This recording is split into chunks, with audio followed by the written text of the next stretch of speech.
Harper Audio presents Coldheart Canyon, written by Clive Barker and performed by Frank Muller. Prologue. The Canyon. It is night in Coldheart Canyon, and the wind comes off the desert. The Santa Anas, they call these winds. They blow off the Mojave, bringing malaise and the threat of fire. Some say they are named after St. Anne, the mother of Mary, others that they are named after one General Santa Anna of the Mexican cavalry, a great creator of dusts. Others still that the name is derived from Santanta, which means devil wind. Whatever the truth of the matter, this much is certain. The Santa Anas are always baking hot, and often so heavily laden with perfume that it's as though they've picked up the scent of every blossom they've shaken on their way here.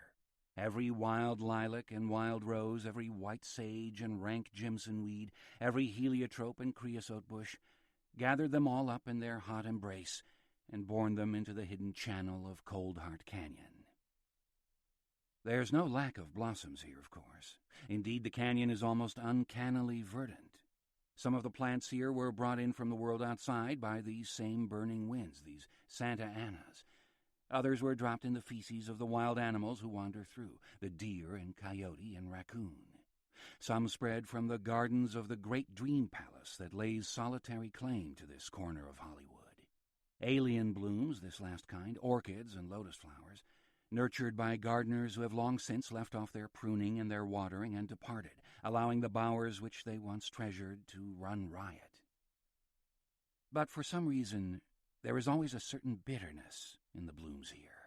Even the hungry deer, driven from their traditional trails these days by the presence of sightseers who have come to see Tinseltown, do not linger in the canyon for very long. Though the deer venture along the ridge and down the steep slopes of the canyon, and curiosity, especially among the younger animals, often leads them over the rotted fences and toppled walls into the secret enclaves of the gardens, they seldom choose to stay there for very long. Perhaps it isn't just that the leaves and petals are bitter. Perhaps there are too many whisperings in the air around the ruined gazebos, and the animals are unnerved by what they hear.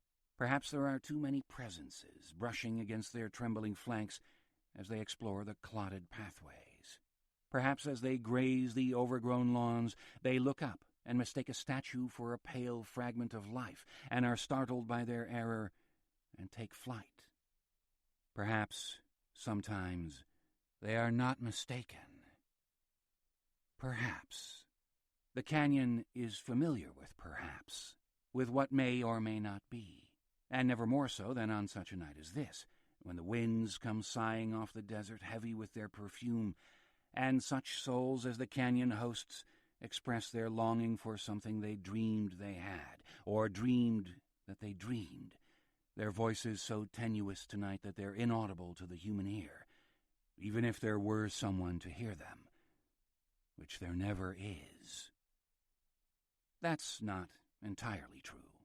On occasion, somebody will be tenacious enough to find his way into this vale of luxury and tears, a tourist, perhaps even a family of tourists, foolishly determined to discover what lies off the prescribed route, looking for some famous heartthrob's love nest, or a glimpse of the idol himself, caught unawares as he walks with his dog. There are even a few trespassers over the years who have found their way here intentionally, guided to this place by hints dropped in obscure accounts of old Hollywood. They venture cautiously, these few. Indeed, there is often something close to reverence in the way they enter Coldheart Canyon. But however these visitors arrive, they always leave the same way, hurriedly, with many a nervous backward glance.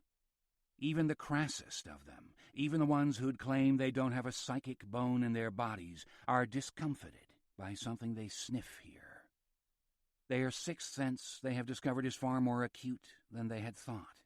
Only when they have outrun the all-too-eager shadows of the canyon, and they are back in the glare of the billboards on Sunset Boulevard, do they wipe their clammy palms and wonder to themselves how it was that in such a harmless spot they could have been so very afraid.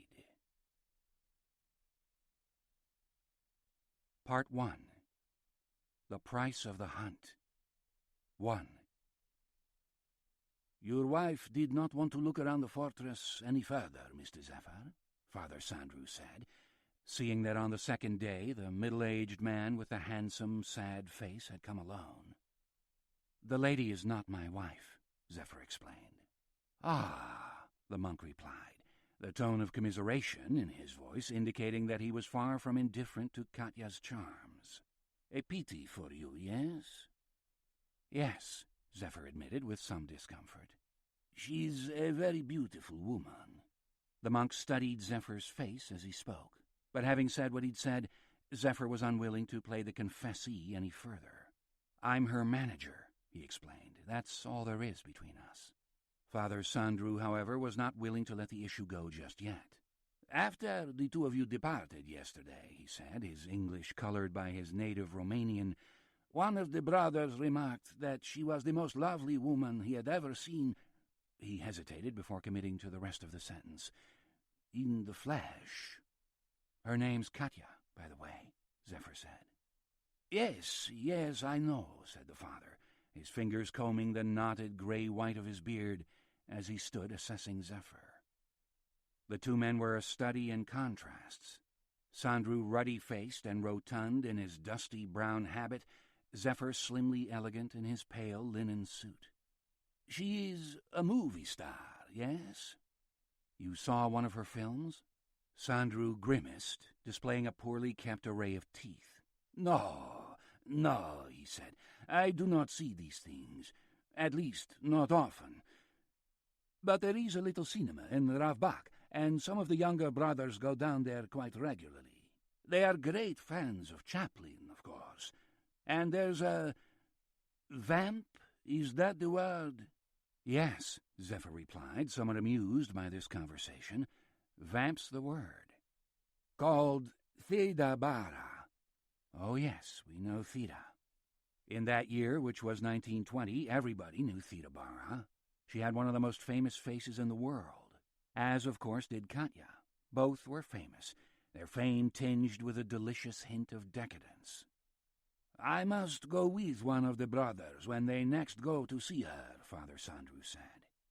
"I wonder if you entirely understand what kind of woman Theda Bara portrays," Zephyr replied. Sandrew raised a thicketed eyebrow. "I am not born yesterday, Mr. Zephyr. The Bible has its share of these women, these vamps. They're whores, yes, women of Babylon. Men are drawn to them only to be destroyed by them." Zephyr laughed at the directness of Sandrew's description. "I suppose that's about right," he said. "And in real life," Sandrew said. "In real life, Theda Bara's name is Theodosia Goodman. She was born in Ohio." "But is she a destroyer of men?" "In real life? No, I doubt it. I'm sure she harms a few egos now and again, but that's about the worst of it." Father Sandrew looked mildly disappointed. "I shall tell the brothers what you told me," he said. "They'll be very interested. Well, then, shall I take you inside?"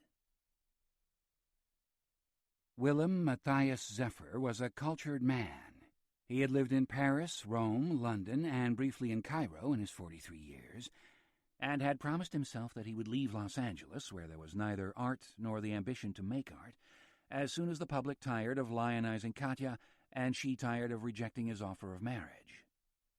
They would wed and come back to Europe, find a house with some real history on its bones, instead of the fake Spanish mansion her fortune had allowed her to have built in one of the Hollywood canyons.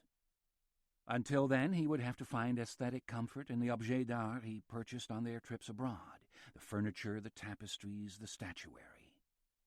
They would suffice until they could find a chateau in the Loire or perhaps a Georgian house in London, somewhere the cheap theatrics of Hollywood wouldn't curdle his blood.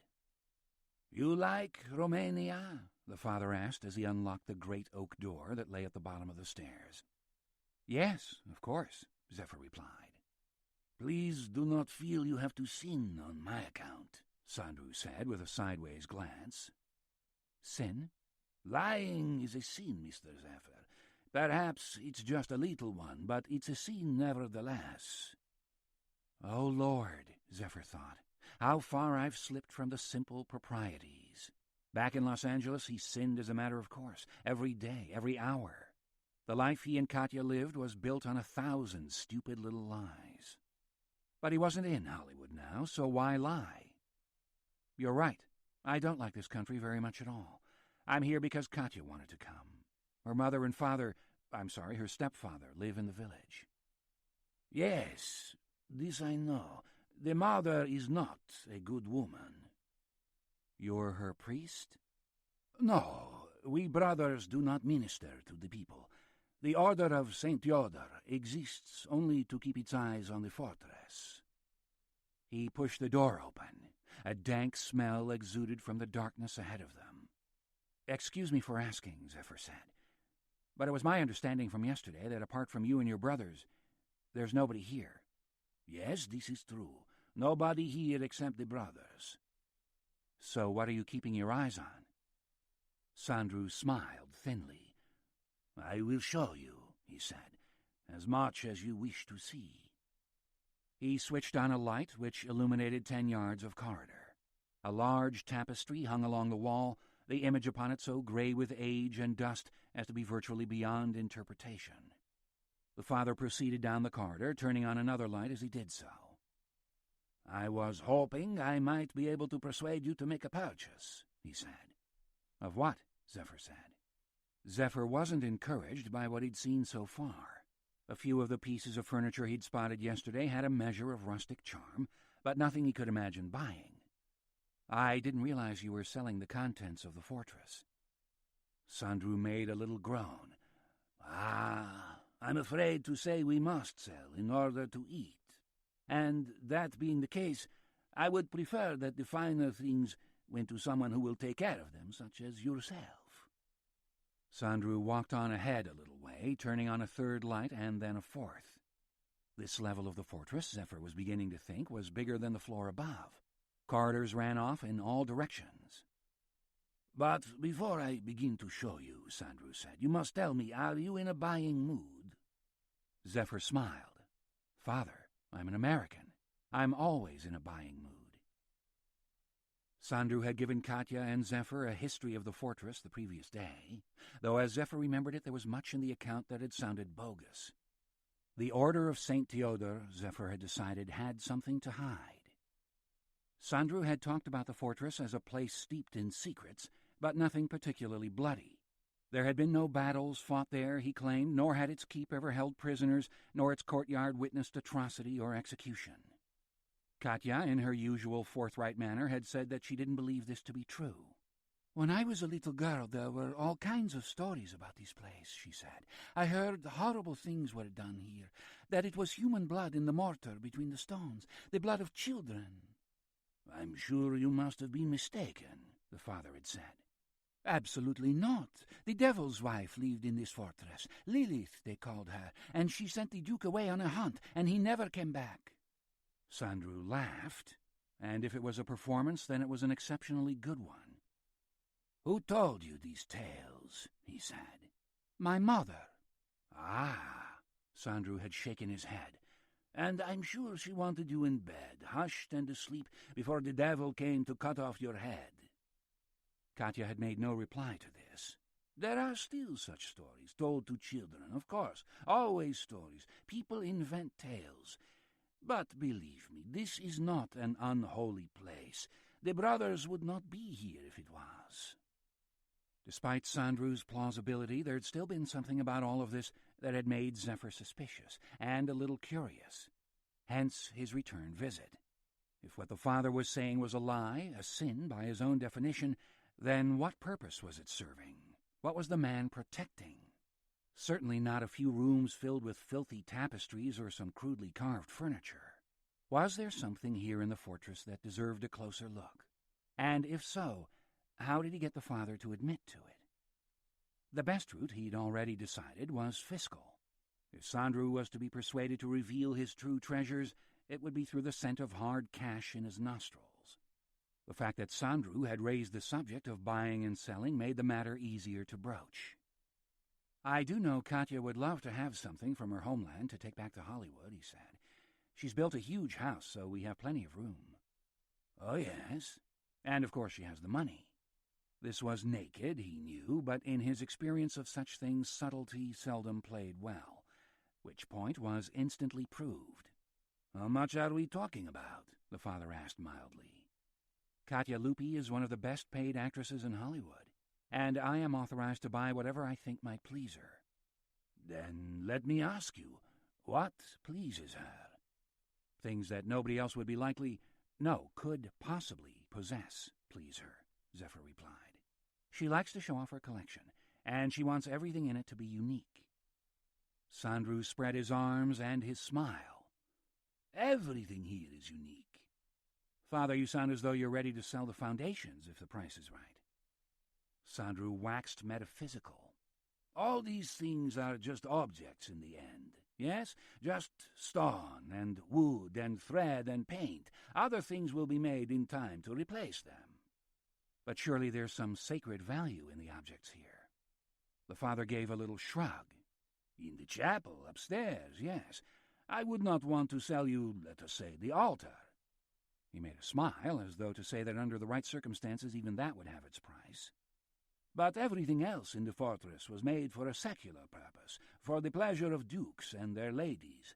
And as nobody sees it now, except a few travelers such as yourselves passing through, I don't see why the order shouldn't be rid of it all. If there's sufficient profit to be made, it can be distributed among the poor. There are certainly plenty of people in need of help, Zephyr said. He had been appalled at the primitive conditions in which many of the people in the locality lived. The villages were little more than gatherings of shacks, the rocky earth the farmers tilled all but fruitless. And on all sides the mountains, the Buchej range to the east, to the west the Fagarash Mountains, their bare lower slopes as gray as the earth, their heights dusted with snow. God knew what the winters were like in this place, when even the dirt turned hard as stone, and the little river froze, and the walls of the shacks could not keep out the wind whistling down from the mountain heights. The day they'd arrived, Katya had taken Willem to the cemetery so that she could show him where her grandparents were buried. There he'd had proof aplenty of the conditions in which her relatives lived and died.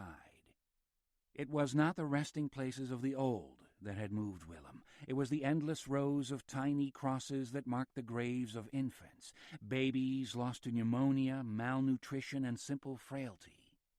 The grief that was represented by these hundreds of graves had moved him deeply, the pain of mothers, the unshed tears of fathers and grandfathers. It was nothing he had remotely expected, and it had made him sick with sorrow. For her part, Katya had seemed untouched by the sight, talking only of her memories of her grandparents and their eccentricities. But then this was the world in which she had been raised. It wasn't so surprising, perhaps, that she took all this suffering for granted. Hadn't she once told him she'd had 14 brothers and sisters, and only 6 of them were left living?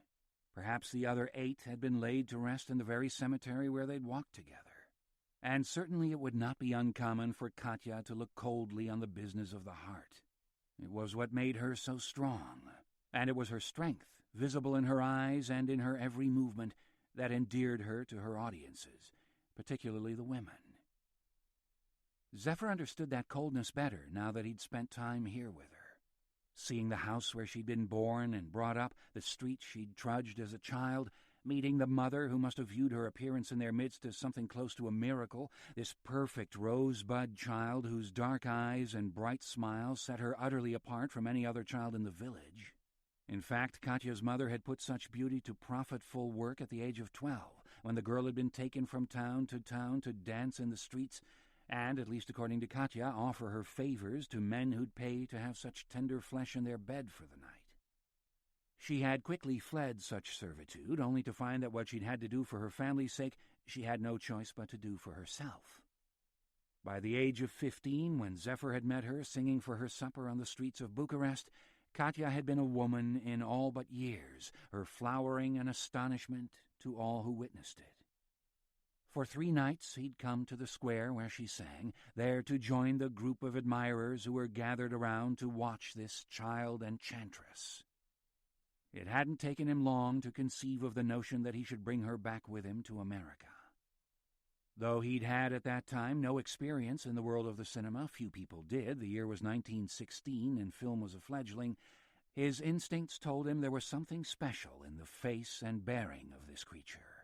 He had influential friends on the West Coast, mostly men who'd grown tired of Broadway's petty disloyalties and piddling profits and were looking for a new place to put their talents and their investments, who reported to him that cinema was a grand new frontier and that talent scouts on the West Coast were looking for faces that the camera and the public would love. Did this child woman not have such a face, he'd thought? Would the camera not grow stupid with infatuation to look into those guileful yet lovely eyes? And if the camera fell, could the public be far behind? He had inquired as to the girl's name. She was one Katya Lupi from the village of Ravbak. He approached her, spoke to her, told her over a meal of cabbage rolls and cheese what he was thinking. She was curiously sanguine about his whole proposal, practically indifferent. Yes, she conceded it sounded interesting, but she wasn't sure if she would ever want to leave Romania. If she went too far from home, she would miss her family. A year or two later, when her career had begun to take off in America, she no longer Katya Lupi by then, but Katya Lupi and Willem, her manager, they'd revisited this very conversation, and Zephyr had reminded her how uninterested she'd seemed in his grand plan. Her coolness had all been an illusion, she'd confessed, a way in part to keep herself from seeming too gauche in his eyes, and in part a way to prevent her hopes getting too high. But that was only part of the answer. There was also a sense in which the indifference she'd demonstrated that first day they'd met, and more recently in the cemetery, was a real part of her nature, bred into her, perhaps, by a bloodline that had suffered so much loss and anguish over the generations that nothing was allowed to impress itself too severely, neither great happiness nor great sadness. She was, by her own design, a creature who held her extremes in reserve, providing glimpses only for public consumption. It was these glimpses that the audience in the square had come to witness night after night. And it was this same power she would unleash when she appeared before the cinematographic camera. Interestingly, Katya had shown none of this quality to Father Sandru the previous day. In fact, it was almost as though she'd been playing a part, the role of a rather bland, God-fearing girl in the presence of a beloved priest. Her gaze had been respectfully downcast much of the time, her voice softer than usual, her vocabulary, which often tended to the salty, sweet and compliant. Zephyr had found the performance almost comical, it was so exaggerated, but the father had apparently been completely taken in by it. At one point he'd put his hand under Katya's chin to raise her face, telling her there was no reason to be shy. Shy, Zephyr had thought. If only Sandru knew what this so-called shy woman was capable of. The parties she'd masterminded up in her canyon, the place gossip columnists had dubbed Coldheart Canyon, the excesses she'd choreographed behind the walls of her compound, the sheer filth she was capable of inventing when the mood took her. If the mask she'd been wearing had slipped for a heartbeat and the poor, deluded Father Sandru had glimpsed the facts of the matter, he would have locked himself in a cell and sealed the door with prayers and holy water to keep her out. But Katya was too good an actress to let him see the truth. Perhaps in one sense, Katya Lupi's whole life had now become a performance.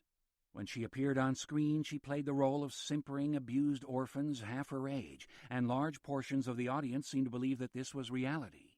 Meanwhile, every weekend or so, out of sight of the people who thought she was moral perfection, she threw the sort of parties for the other idols of Hollywood, the vamps and the clowns and the adventurers, which would have horrified her fans had they known what was going on.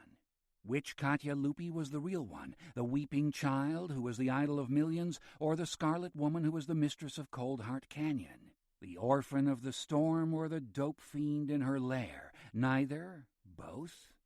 Zephyr turned these thoughts over as Sandru took him from room to room, showing him tables and chairs, carpets and paintings, even mantelpieces. "Does anything catch your eye?" Sandru asked him eventually. "Not really, Father," Zephyr replied quite honestly. "I can get carpets as fine as these in America. I don't need to come out into the wilds of Romania to find work like this." Sandru nodded. "Yes, of course," he said. He looked a little defeated. Zephyr took the opportunity to glance at his watch. "Perhaps I should be getting back to Katya," he said. In fact, the prospect of returning to the village and sitting in the little house where Katya had been born, there to be plied with thick coffee and sickeningly sweet cake, while Katya's relatives came by to stare at and touch as if in disbelief their American visitors, did not enthrall him at all. But this visit with Father Sandru was becoming increasingly futile, and now that the father had made his mercenary ambition so plain, not a little embarrassing. There wasn't anything here that Zephyr could imagine transporting back to Los Angeles. He reached into his coat to take out his wallet, intending to give the father $100 for his troubles.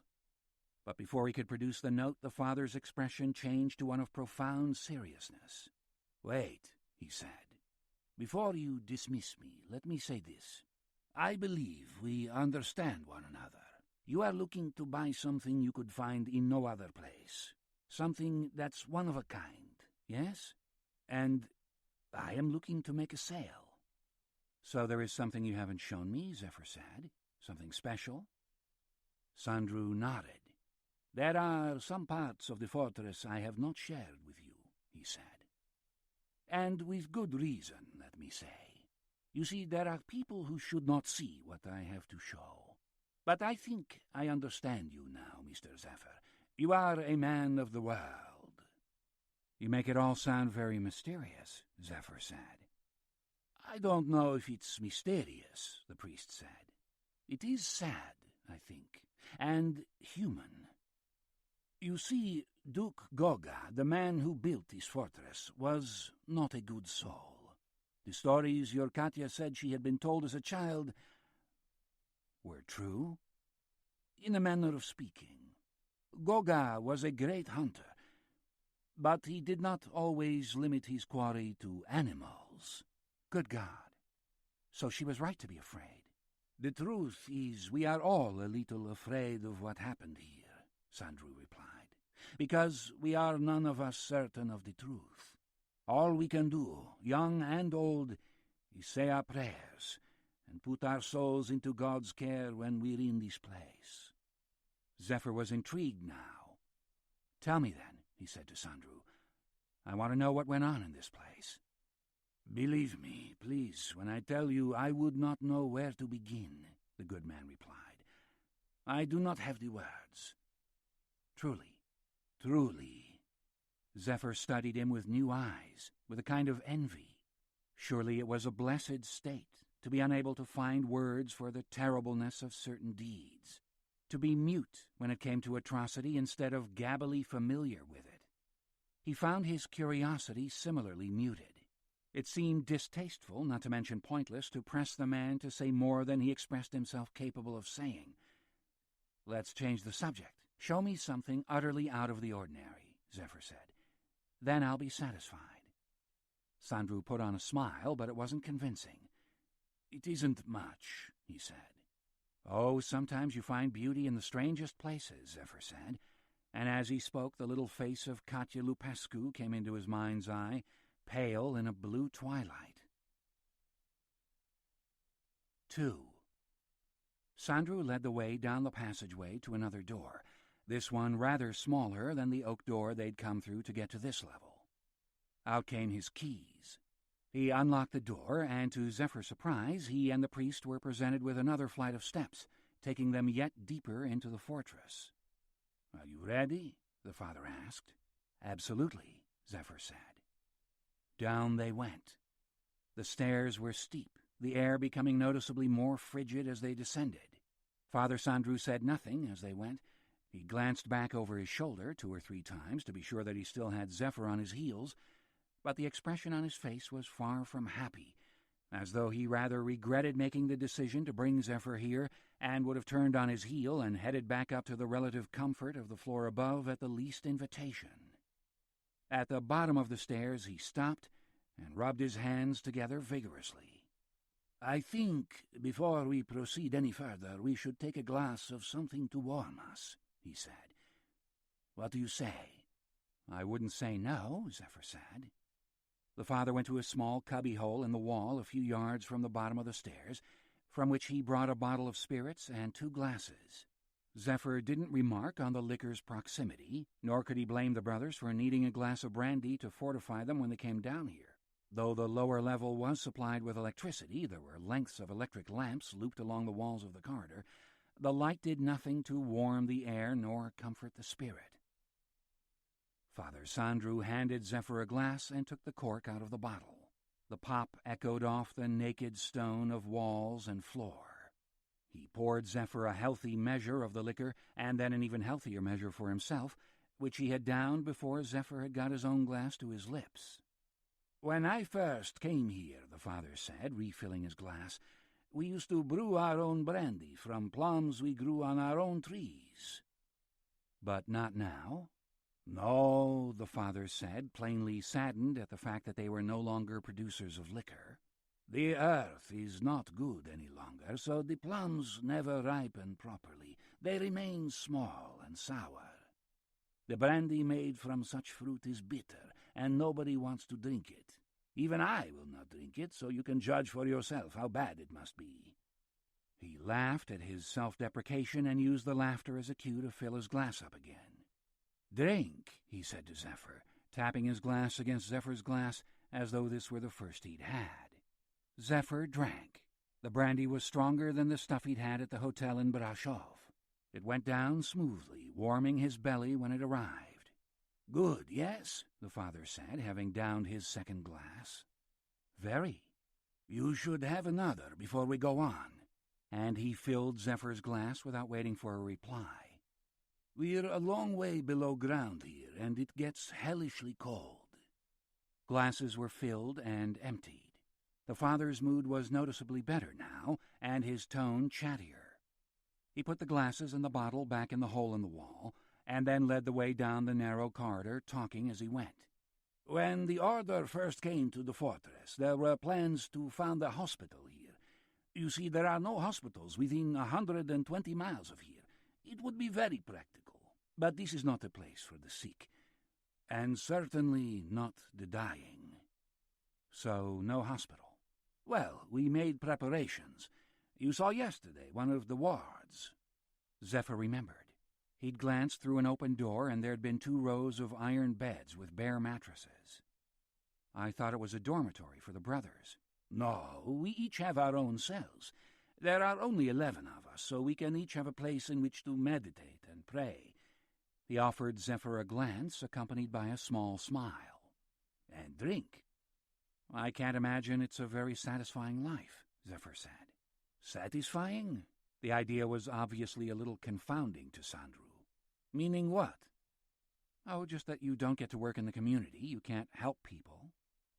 They had come to the end of the passageway, and Sandru sorted through his collection of keys in order to open the third and final door.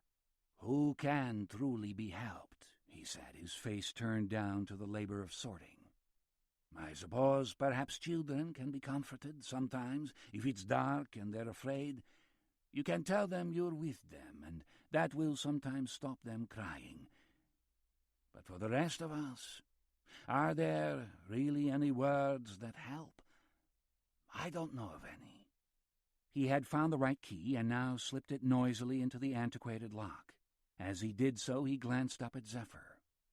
"I think there's more comfort to be had from seeing beautiful women on the cinema screen than in any prayer I know. Well, perhaps not comfort. Distraction." He turned the key in the lock. "And if that sounds like heresy, well, so be it." Sandru pushed the door open. The room was in darkness, but despite that fact there was a warmth in the air, at least in contrast to the chill of the passageway. Perhaps the difference was no more than 2 or 3 degrees, but it felt significant. "Will you wait here a moment?" Sandru said. "I'll just bring a light." Zephyr stayed where he was, staring into the darkness, enjoying the slight rise in temperature. There was enough illumination spilling in from the passageway behind him to light the threshold. There, carved into stone beneath his feet, was a curious inscription. "Quam in fundus inferiorum sumus oculos angelorum tenebimus." He didn't linger to puzzle over this for more than a few seconds, but instead let his eyes drift up and into the room itself. The chamber before him was large, it seemed, and unlike the rest of the rooms and corridors, which were simply constructed, far more elaborate. Could he make out pillars supporting several small vaults? He thought so. There were chairs and tables within a few yards of where he stood, and what appeared to be lamps or the like heaped on top of them. The confusion inside was explained a moment later when the father returned with one of the bare bulbs attached to a length of electric cord. "We use this as a storeroom," he said. "Many of the items we found in the fortress when we arrived we put down here, just to get them out of the way." He lifted the light to give Zephyr a better view. Zephyr's estimation of the size of the place and of the complexity of its construction had been conservative, it now turned out. The chamber was fully 35 feet long and almost as broad. The ceiling, which was indeed divided into 8 elaborately vaulted sections divided by pillars, higher than the passageway by 6 feet or more. The floor was littered with furniture and crates, the place plainly filled by hands that had little or no respect for the objects they were moving, wishing only to put them quickly out of sight. It occurred to Zephyr that if indeed there were treasures here, the chances of finding them, or indeed of their being in reasonable condition when discovered, were remote.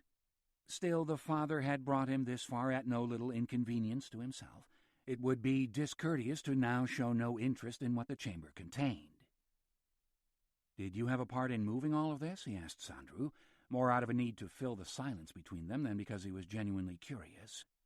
"Yes, I did," the father replied. 32 years ago. I was a much younger man, but it was still a back-breaking labor. They built things big here. I remember thinking that maybe the stories were right." "Stories about?" "Oh, nonsenses. About this furniture having been built for the retinue of the devil's wife." "The devil's wife?" "Lilith, or Lilitu, sometimes called Queen of Zemargad. Don't ask me why." "This is the same woman Katya spoke about?" Sandru nodded. "That's why the locals don't have much hope for the sick if they stay here. They think Lilith's curse is on the place. As I say, nonsenses." Whether it was nonsense or not, the story lent some flavor to this banal adventure. "May I look more closely?" Zephyr asked. "That's what we're here for," Father Sandru replied. "I hope there's something that catches your eye for your sake. All these stairs and doors, I'd forgotten how far down it was." "I'm sorry to have made this so burdensome," Zephyr said, quite sincerely. "If I'd known you were going to so much trouble, I wouldn't have—" No, Sandru said. "It's not a trouble to me. I only thought there might be an item here that pleased you. But now I'm down here, I doubt it. To be truthful, I believe we should have taken all this trash up the mountain and thrown it in the deepest gorge we could find." "Why didn't you do just that?" "It wasn't my choice. I was just a young priest at the time. I did as I was told. I moved tables and chairs and tapestries and kept my counsel. Our leader then was Father Nicholas, who was very clear on the best thing to be done, the safest thing for our souls, and would not be moved on the subject. So we did as we were told. Father Nicholas, by the way, had the foulest temper of any man I ever knew. We all lived in fear of him." Zephyr moved into the room, talking as he went. "May I say something that I hope won't offend you?" "I'm not easily offended, don't worry." "Well, it's just that the more I hear about your order, the less like priests you seem to be. Father Nicholas's temper, and the brothers all familiar with Theta Bara, and then the brandy." "Ah, these things of the flesh," Father Sandru said. "We do seem to have more than our share, don't we?" "I have offended you." "No, you've simply seen the truth. And how can a man of God be justly offended by that? What you've observed is no coincidence. We are all, how shall I put this, men who have more than our share of flaws. Some of us were never trusted with a flock. Others, like Father Nicholas, were. But the arrangement was never deemed satisfactory." "His temper?" "I believe he threw a Bible at one of the parishioners who was sleeping through the good father's sermon." Zephyr chuckled, but his laughter was silenced a moment later. "It killed the man." "Killed? An accident, but still." "With a Bible? Surely not." "Well, that's how the rumor went. Father Nicholas has been dead 20 years, so there's no way to prove it or disprove it. Let's hope it isn't true, and if it is, hope he's at peace with it now. The fact is, I'm glad I was never trusted with a parish, with a flock to tend. I couldn't have done much for them." "Why not?" Zephyr asked, a little impatient with Sandru's melancholy now. "Do you have difficulty finding God in a place like this?" "To be honest, Mr. Zephyr, with every week that passes, I almost want to say with every hour I find it harder to see a sign of God anywhere. It would not be unreasonable, I think, to ask him to show himself in beauty, in the face of your lady companion, perhaps." Katya's face as proof of God's presence? It was an unlikely piece of metaphysics, Zephyr thought. "I apologize," Sandru said. "You didn't come here to hear me talk about my lack of faith." "I don't mind." "Well, I do. The brandy makes me maudlin." "Shall I take a look then," Zephyr suggested, "at whatever's in here?" "Yes, why don't we?" Sandru replied. "I wish I could give you some kind of guidance, but—" He shrugged, his favorite gesture. "Why don't you start looking, and I'll go back and get us something more to drink?" "Nothing more for me," Zephyr replied. "Well then, for me," Sandru said. "I'll be only a moment. If you need me, just call. I'll hear you." Zephyr took a moment when the man was gone to close his eyes and let his thoughts grow a little more orderly. Though Sandru spoke slowly enough, there was something mildly chaotic about his thought processes. One minute he was talking about furniture, the next about the Mad Duke and his hunter's habits, the next about the fact that they couldn't make a hospital here because the devil's wife had cursed the place. When he opened his eyes, his gaze moved back and forth over the furniture and the boxes without lingering on anything in particular. The bare bulbs were stark, of course, and their light far from flattering, but even taking that fact into account, there was nothing in the room that caught Zephyr's eye. There were some finely wrought things, no question, but nothing extraordinary. And then, as he stood there waiting for Sandru to return, his gaze moved beyond the objects that filled the chamber and came to rest instead on the walls beyond. The chamber was not, he saw, made of bare stone. It was covered with tile. In every sense this was an understatement, for these were no ordinary tiles. Even by so ungenerous a light as the bare bulbs threw upon them, and viewed by Zephyr's weary eyes, it was clear they were of incredible sophistication and beauty. He didn't wait for Father Sandru to return. Rather, he began to push through the piles of furniture toward the designs that covered the walls. They covered the floor, too, he saw, and ceiling. In fact, the chamber was a single masterpiece of tile, every single inch of it decorated. In all his years of traveling and collecting, he'd never seen anything quite like this. Careless of the dirt and dust-laden webs which covered every surface, he pushed on through until he reached the nearest wall. It was filthy, of course, but he pulled a large silk handkerchief out of his pocket and used it to scrub away some of the filth on the tile. It had been plain even from a distance that the tiles were elaborately designed, but now, as he cleared a swath across 4 or 5, he realized that this was not an abstract pattern, but a representation. There was part of a tree there on one of the tiles, and on another, adjacent to it, a man on a white horse. The detail was astonishing. The horse was so finely painted, it looked about ready to prance off around the room. "It's a hunt!" Sandru's voice startled him. Willem jerked back from the wall, so suddenly that it was as though he'd had his face in a vacuum and was pulling it free. He felt a drop of moisture plucked from the rim of his eye, saw it flying toward the clean tile, defying gravity as it broke on the flank of the painted horse. It was a strange moment, an illusion, surely. It took him a little time to shake off the oddness of it. When he looked round at Sandru, the man was slightly out of focus. He stared at the father's shape until his eyes corrected the problem. When they did, he saw that Sandru had the brandy bottle back in his hand. Apparently its contents had been more potent than Zephyr had thought. The alcohol, along with the intensity of his stare, had left him feeling strangely dislocated, as though the world he'd been looking at, the painted man on his painted horse riding past a painted tree, was more real than the old priest standing there in the doorway. "A hunt?" he asked at last. "What kind of hunt?" "Oh, every kind," Sandru replied. "Pigs, dragons, women." "Women?" Sandru laughed. "Yes, women," he said, pointing toward a piece of the wall some yards deeper into the chamber. "Go look," he said. "You'll find the whole thing is filled with obscenities. The men who painted this place must have had some strange dreams, let me tell you, if this is what they saw." Zephyr pushed aside a small table and then pressed himself between the wall and a much larger piece of furniture, which looked like a wooden catafalque, too large to move. Obliged to slide along the wall, his jacket did the job his handkerchief had done moments before. Dust rose up in his face. "Where now?" he asked the father when he'd got to the other side of the catafalque. "A little further," Sandru replied, uncorking the brandy and shamelessly taking a swig from the bottle. "I need some more light back here," Zephyr said. Reluctantly, Sandru went to pick up the lamp. It was hot now. He rummaged in one of the nearby boxes to find something to protect his palm, found a length of cloth and wrapped it around the base of the lamp. Then he tugged on the light cord to give himself some more play and made his way through the confusion of stuff in the room to where Zephyr was standing. The closer Sandru came with the light, the more Zephyr could make out of the painting on the tiles. There was a vast panorama spread to left and right of him, and up above his head and down to the ground spreading beneath his feet.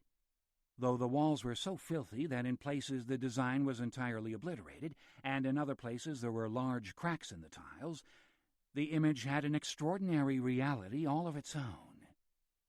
"Closer," Zephyr said to Sandru, sacrificing the arm of his fur coat to clean a great portion of tiled wall in front of him. Each tile was about 6 inches square, perhaps a little smaller, and set close to one another with a minimum of grouting, so as to preserve the continuity of the picture. Despite the sickly light of the bulb, its luminescence still showed that the color of the image had not been diminished by time. The beauty of the renderings was perfectly evident. There were a dozen kinds of green in the trees and more sweeter hues in the growth between them.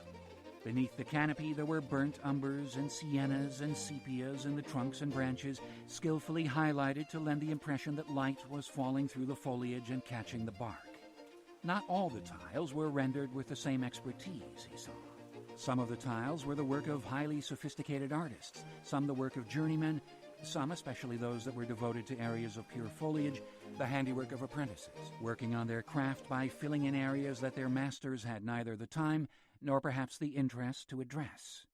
But none of this spoiled the power of the overall vision. In fact, the discontinuity of styles created a splendid energy in the piece. Portions of the world were in focus, other parts were barely coherent. The abstract and the representational sitting side by side on the wall, all part of one enormous story. And what was that story? Plainly, given the kind of quarry Sandru had listed, this was more than simply a hunt. It smacked of something far more ambitious. But what? He peered at the tiles, his nose a few inches from the wall, trying to make sense of what he was seeing. "I looked at the whole room before we put all the furniture in here," Sandru said. "It's a view from the fortress tower, but not realistic." "It depends on what you mean by realistic," Sandru said. "If you look over the other side," he pointed across the room, "you can see the delta of the Danube." Zephyr could just make out the body of water glittering in the gloom, and closer by a mass of swampy land with dozens of inlets winding through it on their way to the sea. "And there," Sandru went on, "to the left." Again Zephyr followed Sandru's finger. "At the corner of the room, that rock." "I see it." The rock was tall, rising out of the ocean of trees like a tower, shrubs springing from its flank. "That's called the May Rock," Sandru said. "The villagers danced there on the first 6 nights of May. Couples would stay there overnight and try to make children. It's said the women always became pregnant if they stayed with their men on May Rock." "So it exists, in the world, I mean, out there." "Yes, it's right outside the fortress." "And so all those other details? The delta?" "Is 9 miles away in that direction." Sandru pointed at the wall upon which the Danube's delta was painted. Zephyr smiled as he grasped what the artists had achieved here. Down in the depths of the fortress, at its lowest point, they had recreated in tile and paint what could be seen from its pinnacle. And with that realization came sense of the inscription he'd read on the threshold. "Though we are in the bowels of hell, we shall have the eyes of angels." This room was the bowels of hell. But the tile-makers and their artist masters, wherever they'd been, had created an experience that gave the occupants of this dungeon the eyes of angels. A paradoxical ambition when all you had to do was climb the stairs and see all this from the top of the tower. But artists were often driven by such ambition, a need perhaps to prove that it could even be done. Somebody worked very hard to create all this, Zephyr said. Oh, indeed. It's an impressive achievement. But you hide it away, Zephyr said, not comprehending the way the room had been treated. You fill the place with old furniture and let it get filthy. Whom could we show it to? The father replied. It's too disgusting. I see nothing. He was about to say disgusting when his eye alighted on a part of the tilework that he'd cleaned with his arm but had not closely studied. In a large grove, a round stadium had been set up with seating made of wood. The perspective was off, and the solution to the perspective changed subtly from tile to tile as various hands had contributed their piece of the puzzle. There were perhaps 20 tiles that had some portion of the stadium represented upon them, the work of perhaps 5 artists. The steep benches were filled with people, their bustle evoked with quick, contentious strokes. Some people seemed to be standing, some sitting. 2 more groups of spectators were approaching the stadium from the outside, though there was no room for them inside. But what drew Zephyr's eye, and made him realize that the father had been right to wonder aloud whom he might show this masterwork to, was the event these spectators had assembled to witness. It was an arena of sexual sport. Several performances were going on at the same time, all unapologetically obscene. In one section of the arena, a naked woman was being held down, while a creature twice her size, his body bestial, his erection monstrous, was being roped back by 4 men who appeared to be controlling his approach to the woman. In another quarter, a man had been stripped of his skin by 3 naked women. A 4th straddled him as he lay on the ground in his own blood. The other 3 wore pieces of his skin. One had on his whole face and shoulders, her breasts sticking out from beneath the ragged hood. Another sat on the ground, wearing his arms and pulling on the skin of his legs like waiters. The third, the queen of this quartet, was wearing what was presumably the pièce de résistance, the flesh which the unhappy owner had worn from mid-breastbone to mid-thigh. She was cavorting in this garish costume like a dancer, and by some magic known only to the maker of the mystery, the usurped skin still boasted a full erection. "Good God," Zephyr said. "I told you," Sandru said, just a little smugly, "and that's the least of it, believe me." "The least of it?" "The more you look, the more you see." "Anywhere in particular?" "Go over to the wild wood. Look among the trees." Zephyr moved along the walls, studying the tiles as he went. At first he couldn't make out anything controversial, but Sandru had some useful advice. "Step away a foot or so." In his fascination with the details of the stadium, Zephyr had come too close to the wall to see the wood for the trees. Now he stepped back, and to his astonishment saw that the thicket around the arena was alive with figures, all of which were in some form or other monstrous and all unequivocally sexual. Erections were thrust between the trees like plum-headed branches. Women dangled from overhead with their legs spread. A flock of birds, 30 or more, swooped out of the sex of one. Another was menstruating light, which was splashing on the ground below the tree. Snakes came out of the scarlet pool in bright profusion. "Is it like this all over?" Zephyr said, his astonishment unfeigned. "All over. There are 33,268 tiles, and there is obscene matter on 2,798 of them." "You've obviously made a study," Zephyr observed. "Not I. An Englishman who worked with Father Nicholas did the counting. For some reason the numbers remained in my head. I think it's old age. Things you want to remember you can't, and things that don't mean anything stick in your head like a knife." "That's not a pretty image, with respect." "With respect, there is nothing pretty about the way I feel," Sandru replied. "I feel old to my marrow. On a good day I can barely get up in the morning. On a bad day I just wish I were dead." "Lord," Sandru shrugged. "That's what leaving in this place does to you after a while. Everything drains out of you somehow." Zephyr was only half listening. He was exhilarated by what he saw, and he had no patience with Sandru's melancholy. His thoughts were with the walls and the pictures on the walls. "Are there records documenting how this was created? It is a masterpiece in its way." "One of a kind," Sandru said. Absolutely one of a kind. To answer your question, no, there are no records.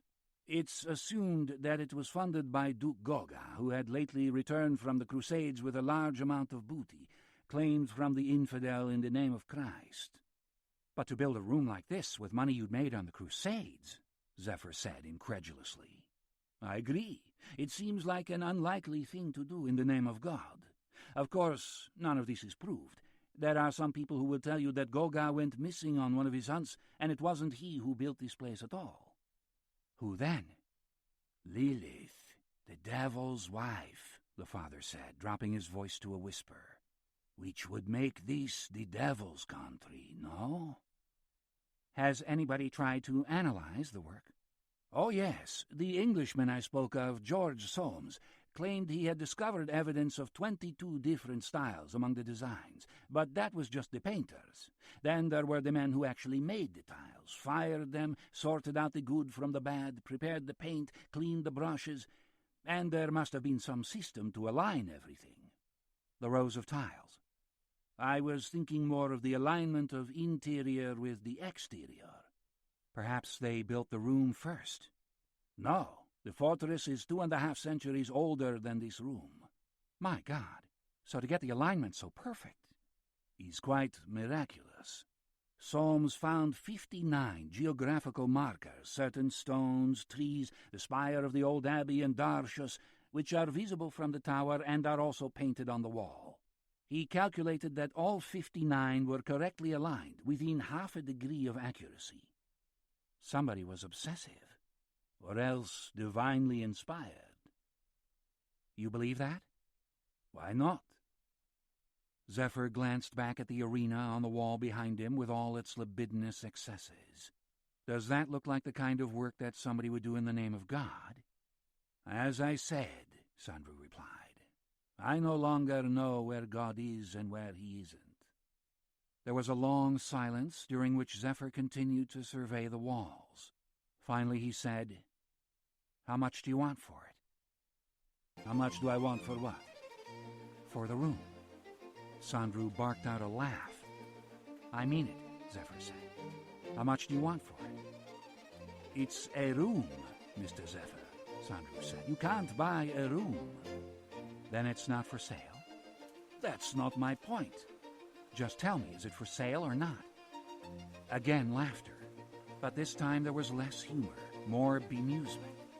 I don't see that it's worth talking about, Sandru said, putting the brandy bottle to his lips and drinking. Let's say $100,000. What would that be in lei? What's the lei worth right now, 132.5 to the dollar? If you say so. So that's, what, 13,250,000 lei. You jest. No. Where would you find such money? A pause followed. If I may ask. Over the years, I've made some very lucrative investments on behalf of Katya. We own large parts of Los Angeles. Half a mile of Sunset Boulevard is in her name, another half mile in mine. And you would sell all that to own this? A little piece of Sunset Boulevard for your glorious hunt? Why not? Because it's just a room covered with filthy tile. So I have more money than sense. What does it matter to you? $100,000 is a great deal of money. Yes, it is. So do we have a deal or not? Mr. Zephyr, this is all too sudden. We're not talking about a chair here. This is part of the fabric of the fortress. It has great historical significance. A minute ago, it was just a room covered with filthy tile. Filthy tile of great historical significance, Sandru said, allowing himself a little smile. Are you saying we can't find some terms that are mutually satisfying? Because if you are, no, I'm not saying that. Perhaps we could eventually agree on a price if we talked about it for a while. But how would you ever get it back to California? That would be my problem. This is the 20s, Father. Anything's possible. And then what? Suppose you could get everything back to Hollywood. Another room, the same proportions. You have such a room? No, I'd build one. We have a house in the Hollywood Hills. I'd put it in as a surprise for Katya. Without telling her? Well, if I told her, it wouldn't be a surprise. I'm just astonished that she would allow you to do such a thing. A woman like that. Like what? The question caught Sandru off balance. Well, so... Beautiful? Yes. I think our conversations come full circle, Father. Sandru conceded the point with a little nod, lifting the brandy bottle as he did so. So she's not as perfect as her face would suggest? He asked at last. Not remotely, thank God. This place, with all its obscenities, would please her? Yes, I think it would. Why? Does that make you more open to the idea of selling it to me? I don't know, Sandru replied, frowning. This whole conversation hasn't turned out the way I thought it would. I expected you to come down here and maybe buy a table or a tapestry. Instead, you want to buy the walls. He shook his head again. I was warned about you Americans, he added, his tone no longer amused. What were you warned about? Oh, that you thought nothing was beyond your grasp or beyond your pocket. So the money isn't enough. The money, he made an ugly sound in the back of his throat. What does the money matter? You want to pay $100,000 for it, pay it. I'll never see a lay, so why should I care what it costs you? You can steal it as far as I'm concerned. Let me understand you clearly. Are you agreeing to the sale? Yes, Father Sandru said, his tone weary now, as though the whole subject had suddenly lost all trace of pleasure for him. I'm agreeing. Good. I'm delighted. Zephyr returned through the maze of furniture to the door where the priest stood. He extended his hand. It's been wonderful dealing with you, Father Sandru. Sandru looked down on the proffered hand and then, after a moment of study, took it. His fingers were cold, his palm clammy. Do you want to stay and look at what you've bought? No, I don't think so. I think we both need a little sun on our faces. Sandru said nothing to this. He just turned and led the way out along the corridor to the stairs. But the expression on his face as he turned was perfectly clear. There was no more pleasure to be found above as there was down here in the cold, nor prospect of any. 3. There were 10,000 things Zephyr had not witnessed or even glimpsed in his brief visit to the vast mysterious chambers in the fortress's bowels. Images haunting the tiles which he would not discern until the heroic labor of removing the masterwork from the walls and shipping it to California was complete. He was a literate man, better educated than most of his peers in the burgeoning city of Los Angeles, thanks to parents who had filled the house with books, even though there was often precious little food on the table. He knew his classics and the mythologies from which the great books and plays of the ancients had been derived. In time, he would discover dozens of images inspired by those same myths on the tiles. In one place, women were depicted like the Maenads immortalized by Euripides, maddened souls in service of the god of ecstasies, Dionysus. They raced through the trees with bloody hands, leaving pieces of male flesh scattered in the grass. In another place, single-breasted Amazons strode, drawing their mighty bows back and letting fly storms of arrows. There were other images, many others, that were not rooted in any recognizable mythology.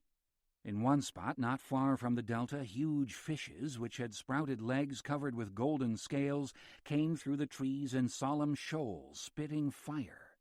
The trees ahead of them were aflame, burning birds rose up from the canopy. In the swamp, a small town stood on long limbs, its presence appearing to mark the position of some place that had existed there once but had been taken by time, or a prophecy of some settlement to come. The artists had taken liberties with the rendering, foreshortening the scene so that the occupants of the city were almost as big as their houses and could be plainly seen. There were excesses here, too, perversities just as profound as anything the Wild Wood was hosting. Through one of the windows, a man could be seen spread-eagled on a table around which sat a number of guests, all watching a large worm enter him anally and then erupt from his open mouth. Another was the scene of a strange summoning, in which a host of black birds with human heads rose up from the ground, circling a girl child who was either their invoker or their victim. In a third house, a woman was squatting and shedding menstrual blood through a hole in the floor. Several men, smaller than the woman above by half, were swimming in the water below and undergoing some calamitous transformation, presumably brought on by the menses. Their heads had flowered into dark, monstrous shapes. Demonic tails had sprouted from their backsides. As Father Sandru had warned, or was it boasted, to Zephyr, there was no part of the landscape depicted there on the walls that was not haunted by some bizarre sight or other. Even the clouds, innocent enough surely, shat rains of fire in one place and evacuated skulls in another. Demons cavorted unchallenged over the open sky like dancers possessed by some celestial music, while stars fell between them. Others rose over the horizon, leering like emaciated fools. And in that same sky, as though to suggest that this was a world of perpetual twilight, teetering always on the edge of darkness and extinction, was a sun that was three-quarters eclipsed by an exquisitely rendered moon, the latter painted so cunningly it seemed to have real mass, real roundness, as it slid over the face of the day-star. In one place there was painted a line of crowned figures, the kings and queens of Romania, back to ancient times, painted, marching into the ground. The noble line rotted as it proceeded into the earth, carrion birds alighting on the descending lineage, plucking out regal eyes and law-giving tongues. In another place a circle of witches rose in a spiral from a spot marked by standing stones. Their innocent victims, babies whose fat had been used to make the flying ointment in which they had slathered themselves, lay scattered between the stones like neglected dolls. And all through this world of monstrous hurts and occasional miracles, the hunt. Many of the scenes were simply documents of the vigorous beauty of the chase. They looked as though they could have been painted from life. There was a pack of dogs, white and black and piebald, one bitch charmingly attending to her suckling pups, some being muzzled by peasants, others straining on their leashes as they were led away to join the great assembly of hunters. Elsewhere, the dogs could be seen accompanying the hunters. Where the Duke had chosen to kneel and pray, a white dog knelt beside him, his noble head bowed by the weight of shared devotion. In another, the dogs were splashing in a river, attempting to catch the huge salmon outlined in the stylized blue waters. And in a third place, for no apparent reason but the playfulness of the artists, the role of dogs and men had been reversed. A long, beautiful, decorated table had been set up in a clearing among the trees, and at it sat a number of finely bred dogs, while at their booted feet naked men fought over scraps and bones. Closer examination showed the arrangement of figures to be even more anarchic than it first appeared, for there were 13 dogs at the table, and in their center sat one dog with a halo perched between his pricked ears, a canine Last Supper. An informed observer, knowing the traditional positions of the apostles, could have named them all. The writers of the Gospels were there in their accustomed seats, John sitting closest to his master, Judas sitting at the perimeter of the company, while Peter, a St. Bernard, brooded at the other end, his furrowed brow suggesting he already knew he would betray his master 3 times before the long night was over. Elsewhere in the landscape the dogs were painted at far crueler work, tearing rabbits apart in one place and ripping the flesh from a cornered stag in another. In a third they were in a contest with a lion, and many had been traumatically injured by the battle. Some crawled away from the place, trailing their bowels. One had been thrown up into the trees, and its corpse hung there, tongue lolling. Others lay sprawled in the grass in pools of blood. The hunters kept their distance, no doubt waiting for the lion to become so weakened by blood loss that they could close in and claim the heroic moment for themselves. But the most perverse of all the scenes were those in which erotic love and hunting were conjoined. There was, for instance, a place where the dogs had driven a number of naked men and women up a gorge, where they had encountered a group of hunters armed with spears and nets. The terrified couples clung to one another, but the netters and the spearers knew their business. Men were separated from women, and the men were run through with spears, the women all bundled up in the nets, heaped on carts, and carried away. The sexual servitude that awaited them was of a very particular kind. Reading the walls from left to right, the viewer's eye found that in an adjacent valley the women were freed from the nets and strapped beneath the bodies of massive centaurs, their legs stretched around the flanks of the animals. The women's response to this terrible violation was something the artists had taken some trouble to detail. One was screaming in agony, her head thrown back as blood ran from the place where she was being divided. Others appeared to be in ecstasy at this forced marriage, pressing their faces joyously to the necks of their deflowerers. But this part of the story did not finish there. If the reader, scanning these walls, had continued his enquiry, he would have found that some of the men had survived the massacre in the gorge and returned on a later sequence of tiles to hunt the creatures that had their wives in sexual thrall. These were some of the most brilliantly painted sequences on the walls, the surviving lovers returning on horseback so as to match their speed to that of the centaurs. Lassos circling in the air over their heads, they closed on the centaurs, who were slowed down by the very women they carried around to pleasure them. Several were brought down by ropes around the neck, others were speared in the throat or flank. The women they carried were not always lucky in these encounters. Though no doubt their rescuers intended to free them, it was often the case that they perished beneath the weight of their violators, as the dying centaurs rolled over, crushing them.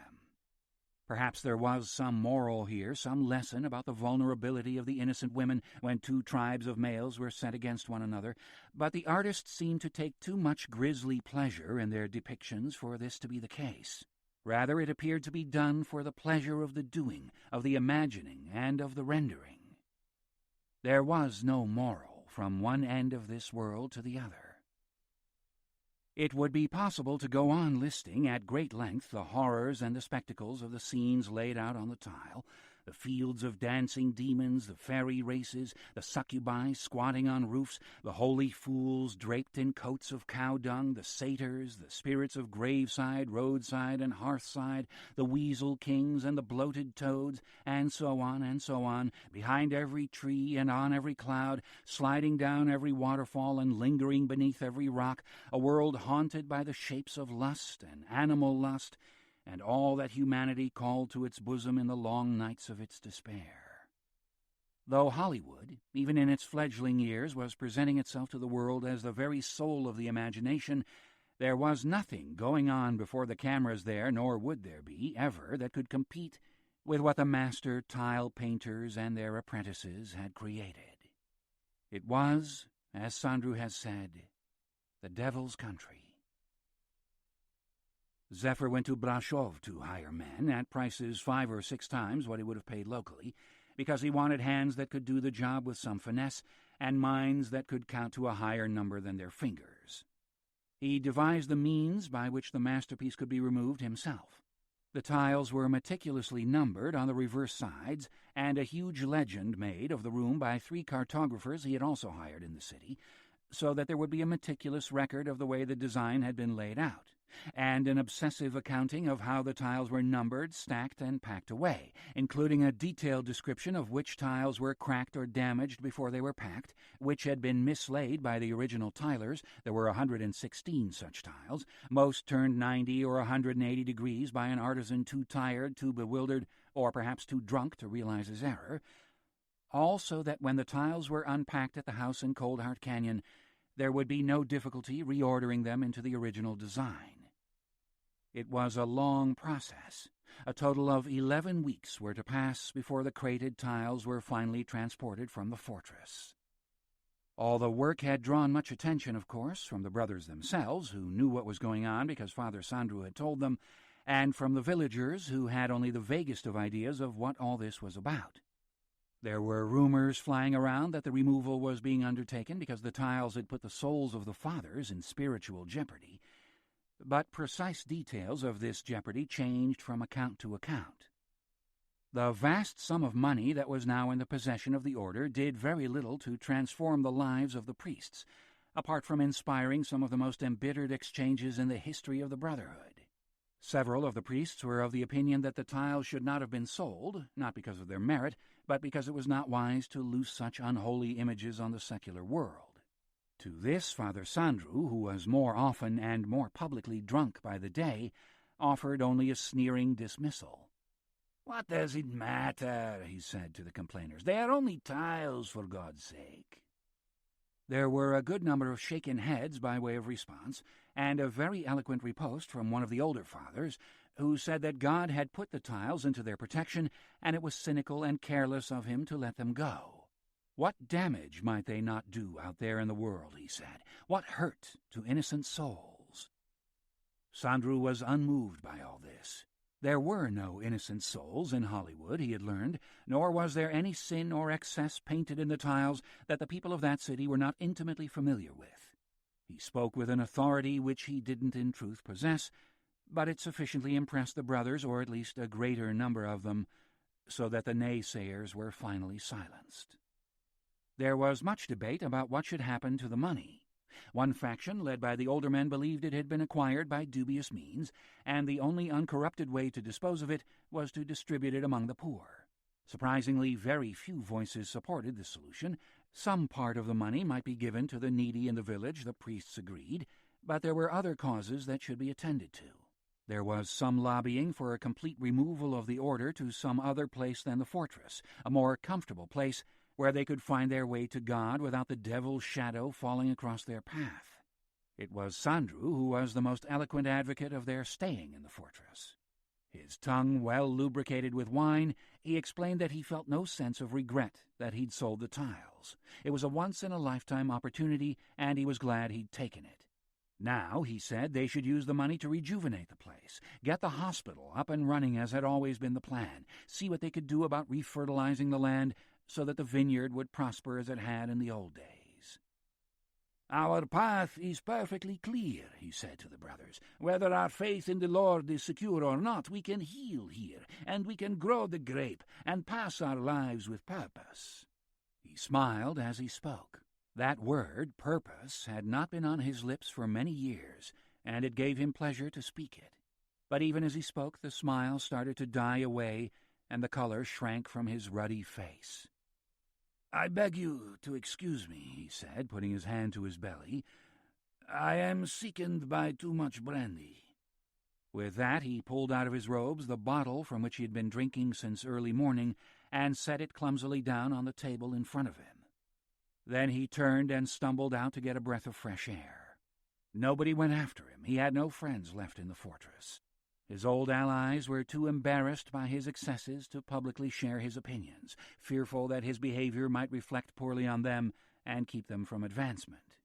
So he was alone as he wandered giddily through the ruins of the dead vines. It was evening, and now that the summer was past, the air was beginning to get chilly. But the sky overhead was a perfect blue, and there was a new moon, its pallid crescent just clearing the mountains.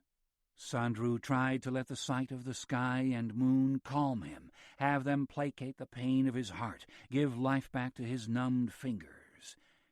But the trick was beyond them. He realized suddenly that this was not a spasm brought on by too much brandy. He was dying. The brothers had medicines for weakness of the heart, he knew. It would not be the end of him if he got back to them quickly enough. He turned on his heel, attempting to voice a shout of alarm. But his panicked chest would provide no breath for him to cry for help. His legs began to fail him, and down he went, face first into the dirt. He tasted the soil in his mouth, bitter and unappetizing. He spat it out, and with the last of his strength he pushed himself up out of the filth and let gravity roll him over. He could not move, but it didn't matter. The darkening sky overhead was spectacle enough. He lay there for 6 or 7 shortening gasps, while a star, lonely in its solitude, brightened at his zenith. Then he let life go. The brothers did not find him until the middle of the night, by which time a frost had settled on the old vineyard, the first frost of that autumn. It glittered on the bulk of the dead father, on his bulbous nose, and in the knots of his beard. It had even inscribed its filigrees on his unblinking eyes. 4. There was no hospital established at the fortress, then or ever, nor was there any attempt to replant the vineyard or make the grounds around the fortress in any way flourish.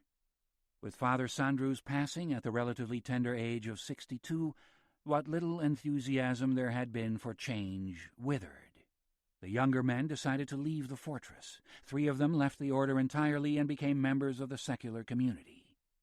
Of the 3, one, a young man by the name of Jan Valik, took his own life, less than a year later, leaving a long suicide note, a kind of epistle to his sometime brothers, in which he wrote of how he'd had a dream after the death of Father Sandru, in which, "I met the father in the vineyards, which were all burning. It was a terrible place to be. Black smoke was filling the sky, blotting out the sun. He said to me that this was hell, this world, and there was only one way to escape it, and that was to die. His face was bright, even in the darkness. He said he wished he'd died earlier, instead of going on suffering in the world. I asked him if they allowed him to drink brandy wherever he was now. He said he had no need of brandy. His existence was happy. There was no need to conceal the pain with drinking. Then I told him I still had a life to live in the world, whereas he had been an old man with a weak heart. I was strong, I said, and there was a good chance I'd be alive for another 30, maybe 40 years, which was an agony to me, but what could I do? So take your own life, he said to me. He made it sound so simple. Cut your throat. God understands. He does? I said to him. Certainly, he told me. This world is hell. Just look around. What do you see? I told him what I saw. Fire, smoke, black earth. See, he said, hell. I told him, though, of course, I was still dreaming, I was going to take his advice. I was going to go back to my room, find a sharp knife, and kill myself. But for some reason, as often happens in dreams, I didn't go home. I went into Bucharest, to the cinema where Brother Stefan used to bring me sometimes to see films. We went inside. It was very dark. We found seats, and Stefan had me sit down. Then the film began, and it was a film about some earthly paradise. It made me weep. It was so perfect, this place. The music, the way the people looked, beautiful men and women, all so lovely it took my breath away to look at them. There was one young man in particular, and it makes me ashamed to write this, but if I don't do it here in my last confession, where will I do it? A young man with dark hair and light-filled eyes who opened his arms to me. He was naked on the screen, with open arms, inviting me into his embrace. I turned to Father Stefan in the darkness, and he said the very thing that was going through my mind. He wants to take you into his arms. I started to deny it, but Stefan interrupted me and said, "Look at him, look at his face. It's flawless. Look at his body. It's perfect. And there, between his legs." I covered my face in shame, but Stefan pulled my hands from my face and told me not to be ashamed, just to look and enjoy looking. God made all of this for our pleasure, he said. Why would he give us such a hunger to look at nakedness unless he wanted us to take pleasure in it? I asked Stefan how he knew it was God's work. Perhaps the devil had made nakedness, I said, to tempt us and ensnare us. He laughed and put his arm around me and kissed me on the cheek as though I were just a little child. This isn't the devil's work, he said. This is your invitation to paradise. Then he kissed me again, and I felt a warm wind blowing, as though it were spring in whatever country they had created on the screen. And the wind made me want to die with pleasure, because it smelled of a time I remembered from long ago. So now I have come back to my room. I have a knife. When I have finished writing this, I will leave what I have written on the table, and I will go out into the field and cut my wrists. I know we are taught that self-slaughter is a sin, and that the Lord does not wish us to harm ourselves. But if he does not wish me to end my life, why is this knife within reach of my hand, and why is my heart so much at peace? His body was found about 100 yards from the place where Sandru's frost-covered body had been discovered. Coming so soon upon the death of the old priest, the death of Jan Valik undid the Brotherhood completely. Orders came from Bucharest, and the Brotherhood was disbanded. There was no need to guard the fortress any longer, the Archbishop said. The brothers would be more useful to the Church if they worked with the sick and the dying to offer the Lord's comfort where it was most needed. Within a week, the Order of St. Theodore had left the fortress Goga. There were those among the villagers who felt that the fortress had invited its abandonment and began its own process of self-slaughter. Superstition, no doubt, but it was certainly strange that after 5 centuries of life, during which span it had remained strong, a quick process of disintegration should begin, as soon as the community of caretakers departed. True, the winter immediately following was particularly severe, but there had been heavier snows on the roofs, and they had not bowed beneath the weight. There had been stronger winds through the casements, and they'd not broken open and smashed. There had been more persistent floodings of the lower floors, and the doors had not been carried off on their rotted hinges. By the time the spring came round, which was late April that year, the fortress had effectively become uninhabitable. It was as though its soul had gone out of it, and now all it wanted was to allow the seasons to take their steady toll. They were guileless collaborators. The summer was as violently hot as the winter had been bitter, and it bred all manner of destroyers in the fabric of the building. Worm and fly and wasp contributed to the baking heat of the sun with their burrowings and layings and nestings. Beams that had taken 10 men to lift them became dusty, hollow things, as delicate as the bones of immense birds. Unable to support their own weight, they collapsed upon themselves, bringing down entire floors as they fell. By the time September arrived, the fortress was open to the elements. The ward where the brothers had optimistically laid out rows of beds now had a ceiling of cloud. When the first rains of autumn came, the mattresses were soaked. Fungus and mildew sprouted where the sick would have lain. The place stank of rot from end to end. And finally, somewhere in the middle of the second winter in its empty state, the floorboards cracked and opened up, and the lowest level of the fortress, the level where Father Sandru had brought Zephyr to show him the tiled chamber, became available to sky and storm. If he had ventured into the fortress that winter, he would have witnessed the most delicate of spectacles. Through the 8 vaults above the once tiled room, which were now all cracked like eggs, snow came spiraling down. It fell into a room denuded. The workmen Zephyr had hired to do the work of removing the tiles had first been obliged to empty the room of all the monks had left in there. Some of the furniture had subsequently been stolen, some broken up for firewood, and the rest, perhaps a quarter of the bounty, simply left to decay where it had been piled up. The snow, spiraling down, settled in little patches on the floor, patches which would not melt for the next 4 months, but only get wider and deeper as the winter storms got worse, the snow heavier.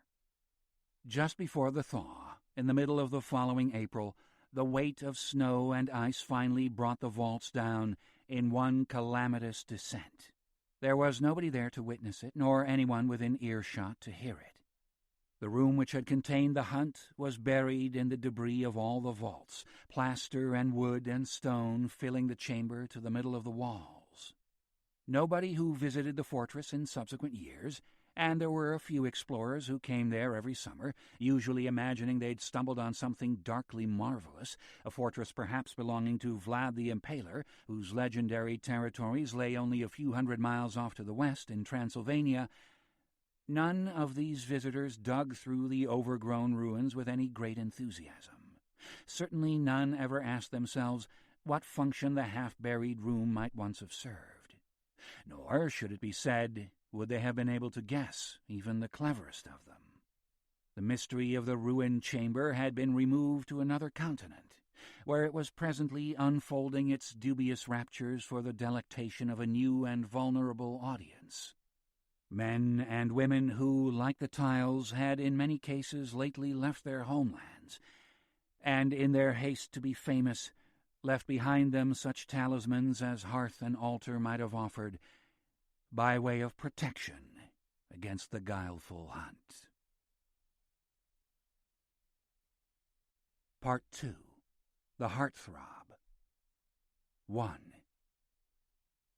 There's a premiere in Los Angeles tonight at Grauman's Chinese Theater. The Chinese has been housing such events since 1923, but of course the crowds were much larger back then. Tens of thousands of people, sometimes even hundreds of thousands, would block Hollywood Boulevard in their hunger to see the star of the moment. Tonight's event is nowhere near that scale. Though the studio publicists will massage the numbers for tomorrow's Variety and Hollywood Reporter, claiming that a crowd of 4,000 people waited in the chilly evening air for the appearance of the star of tonight's movie, Todd Pickett, the true numbers are in fact less than half that. Still, a third of the boulevard is barricaded off, and there are a few cop cars in evidence, just to give the whole event more drama.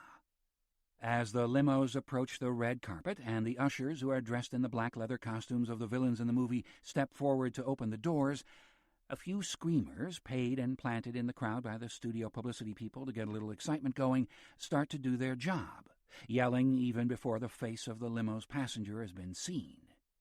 There's a large contingent of A-list names on tonight's guest list, and plenty of faces that elicit screams as they appear.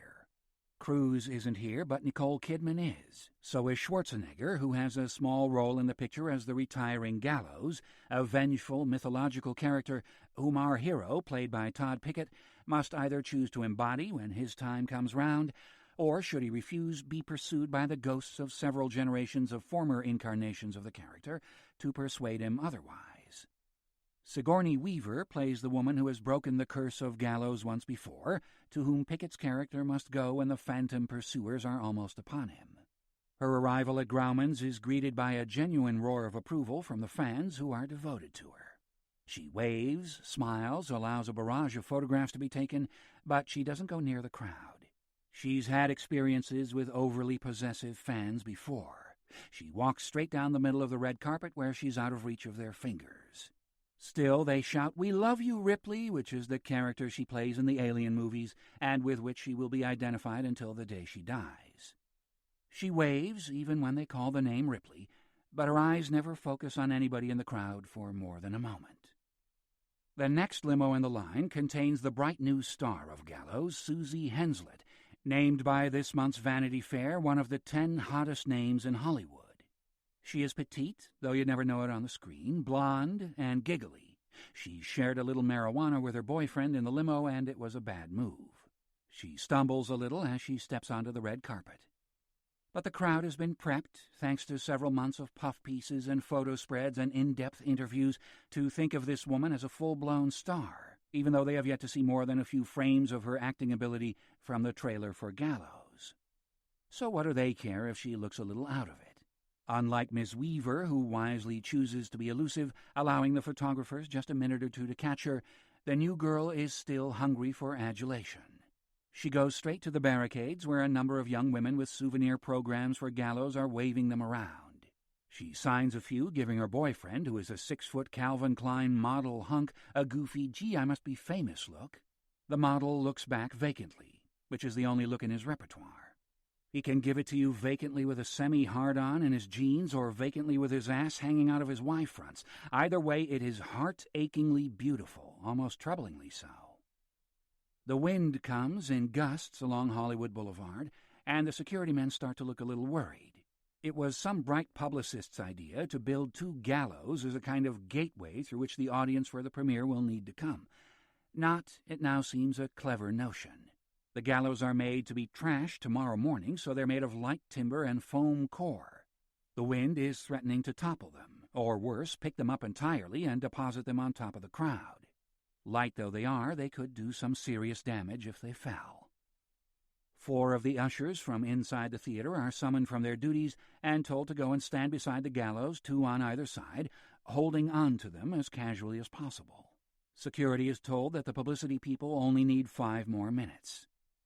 As soon as Susie Henslett can be persuaded to move on up the carpet and into the building, which at present she is showing no desire to do, the director's, Rob Niederman's limo, can be brought to the carpet, followed by the last and most important of the bunch, Todd Pickett. The wind is getting worse. The gallows sway giddily.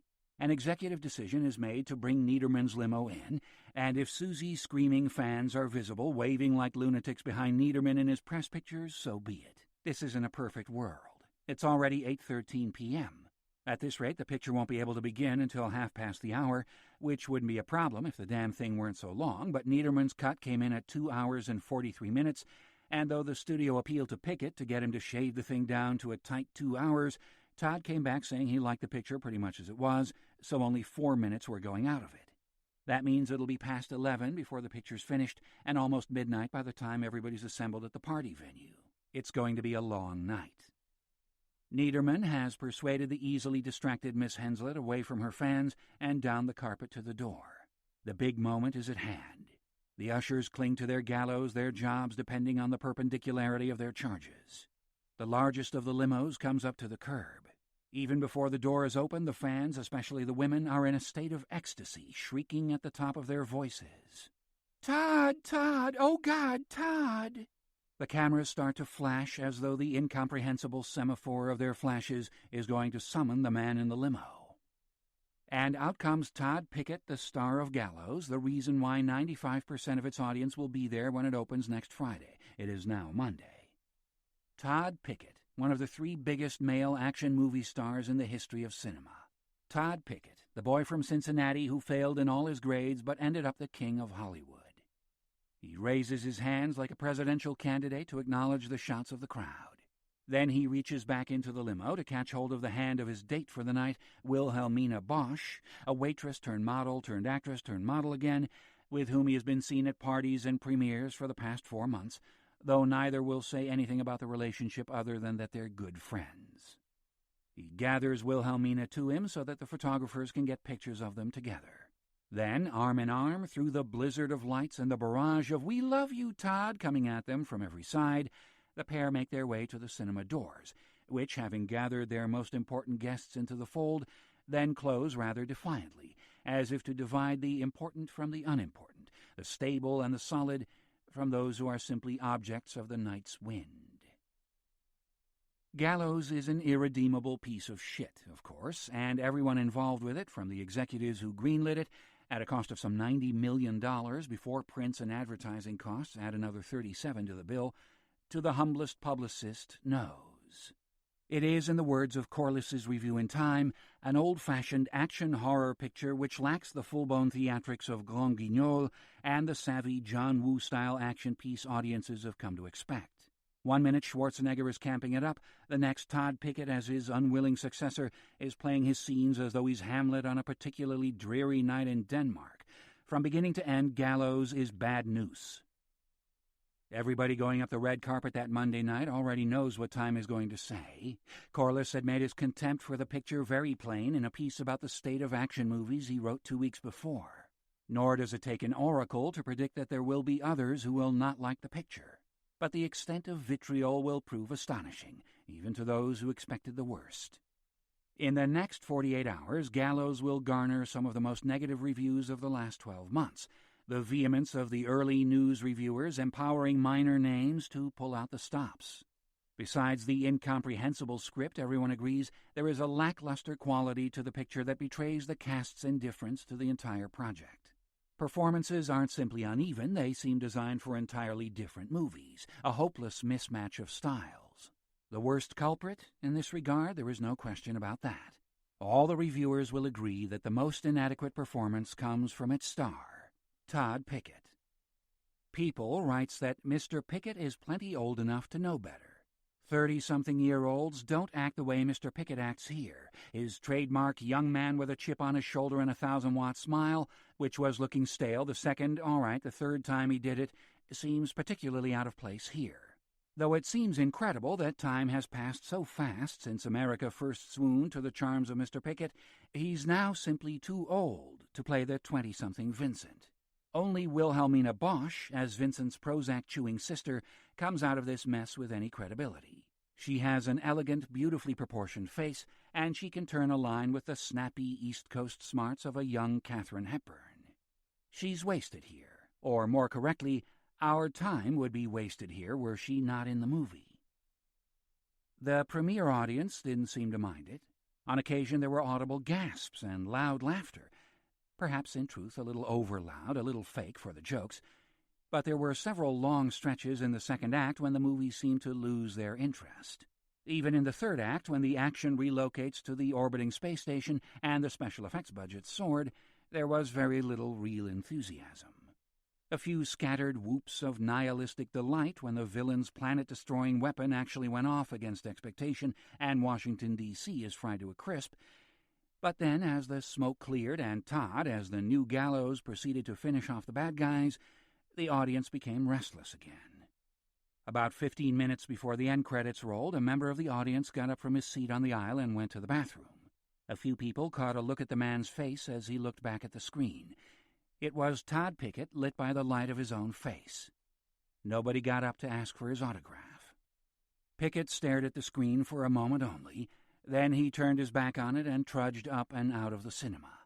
He didn't go to the restroom. Instead, he asked one of the ushers if he could be allowed out through the back of the building. The usher explained that the area around the back had no security. "I just want a quiet smoke with nobody watching me," Todd explained. The usher said sure, why not, and led Todd down a passageway that ran behind the screen. Todd looked up at his reversed image. All he could remember about the scene that was playing was how damn uncomfortable his costume had been. "Here you go," the usher said, unlocking the doors at the end of the corridor and letting Todd out into an area lit only by the ambient light from the boulevard. "Thanks," Todd said, giving him a $20 bill. "I'll be back out front by the time the credits roll." The usher thanked him for the 20 note and left him to himself. Todd took out a cigarette, but it never got to his lips. A wave of nausea overtook him, so powerful and so sudden that it was all he could do not to puke down his own tuxedo. Up came the scotches he'd had in the limo as he drove on down to the premiere, and the pepperoni pizza with 3 cheeses and extra anchovies he'd had to add ballast. With the first heave over, something told him there were more to come. He had the presence of mind to look around and confirm that this nasty little scene was not being spied on, or worse, photographed. Luckily, he was alone. All he had for company back here was the detritus of premieres past, piles of standees and gaudy scenery pieces designed to advertise movies gone by. Mel Gibson against an eruption of lurid flame, Godzilla's eye, the bottom half of a girl in a very short dress. He got to his feet and stumbled away from the stench of his vomit, making his way through this graveyard of old glories, heading for the darkest place he could find in which to hide his giddy head. Behind him, through the still open door, he could hear the sound of gunfire and the muted sound of his own voice. "Come on out, you son of a bitch!" he was yelling to somebody. By now, if the movie had been working, the audience would have been yelling and screaming, wild with bloodlust. But despite the overamped soundtrack, nobody was yelling because nobody gave a damn. The movie was dying on its feet. Another wave of nausea rose up in him. He reached out to catch hold of something so that he wouldn't fall down, and his outstretched hand knocked over a cardboard cutout of Tom Cruise, which toppled backward and hit a cardboard Titanic, which in turn crashed against a cardboard Mighty Joe Young, and so on and so forth, like a row of candy-colored dominoes, stars falling against ships, falling against monsters, all toppling back into a darkness so deep they were an indistinguishable heap. Luckily, the noise of his vomiting was covered by the din of his own movie. He puked again, twice, until his stomach had nothing left to give up. Then he turned his back on the vomit and the toppled idols and stepped away to find a lungful of clean air to inhale. The worst was over.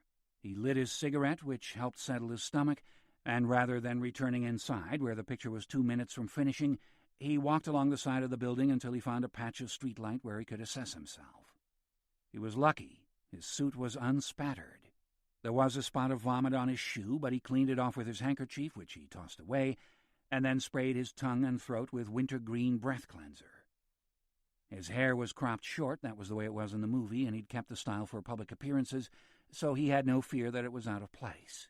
He probably looked a little pale, but what the hell? Pale was in.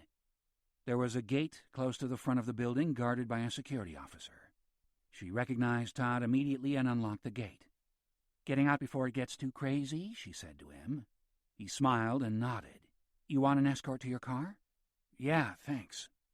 One of the executive producers, an over-eager Englishman called George Dipper, with whom Todd had never worked before, was standing on the red carpet, his presence ignored by the press, who were standing around chatting to one another or checking their cameras before the luminaries reappeared. George caught Todd's eye and hurried over, dragging on his own cigarette as though his life depended on its nicotine content. There was scattered applause from inside, which quickly died away. The picture was over. "I think it played brilliantly," George said, his eyes begging for a syllable of agreement. "They were with us all the way, don't you think so?" "It was fine," Todd said, without commitment. 40 million the first weekend." "Don't get your hopes up." "You don't think we'll do 40? I think it'll do fine." George's face lit up. Todd Pickett, the man he'd paid $20 million to, plus a sizable portion of the back end, was declaring it fine. God was in his heaven. For a terrible moment, Todd thought the man was going to weep with relief. "At least there's nothing big opening against it," Todd said, "so we've got one weekend clear." "And your fans are loyal," George said. Again the desperation in the eyes. Todd couldn't bear to look at him any longer. "I'm just going to make a quick getaway," Todd said, glancing toward the theater doors. The first of the crowd were emerging. If the expressions on the first 5 faces he scanned were an omen, his instincts were right. They did not have a hit. He turned his back on the crowd, telling George he'd see him later. "You are coming to the party," George said, hanging on to him as he headed down the carpet. Where was Marco, Todd thought. Trusty Marco, who was always there when he was needed. "Yes, I'll pop in later," he said, glancing back over his shoulder at George to reassure him. In the seconds since he'd turned away, the audience spilling from the theater door had jumped from 5 to 100. Half of them saw him. In just a few seconds, they'd be surrounding him, yelling his name, telling him they loved this and they hated that, touching him, pulling on him. "Here, boss!" Marco called to him from the curb. The limo door was open. God bless him. Todd raced down the carpet as people behind him started to call his name. Cameras started to flash. Into the limo. Marco slammed the door. Todd locked it. Then Marco dashed around to the driver's seat with a remarkable turn of speed given his poundage and got in. "Where to?" "Mulholland." Mulholland Drive winds through the city like a lazy serpent for many miles. But Marco didn't need to know where along its length his boss wanted to be taken.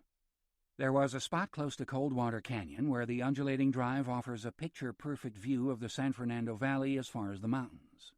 By day, it can be a smog-befouled spectacle, brown and gray. But by night, especially in the summer, it is a place of particular enchantment.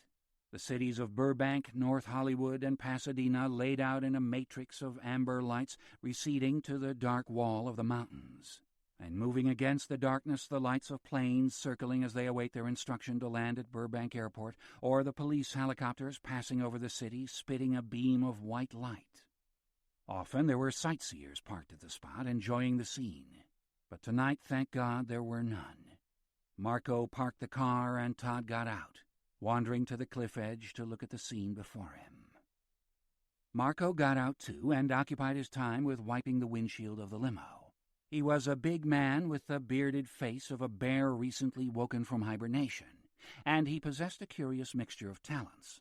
A sometime wrestler and jiu-jitsu black belt, he was also a trained cordon bleu cook, not that Todd's taste called for any great culinary sophistication, and a twice-divorced father of 3 with an encyclopedic knowledge of the works of Wagner. More important, he was Todd's right-hand man, loyal to a fault. There was no part of Todd's existence Marco Caputo did not have some part of.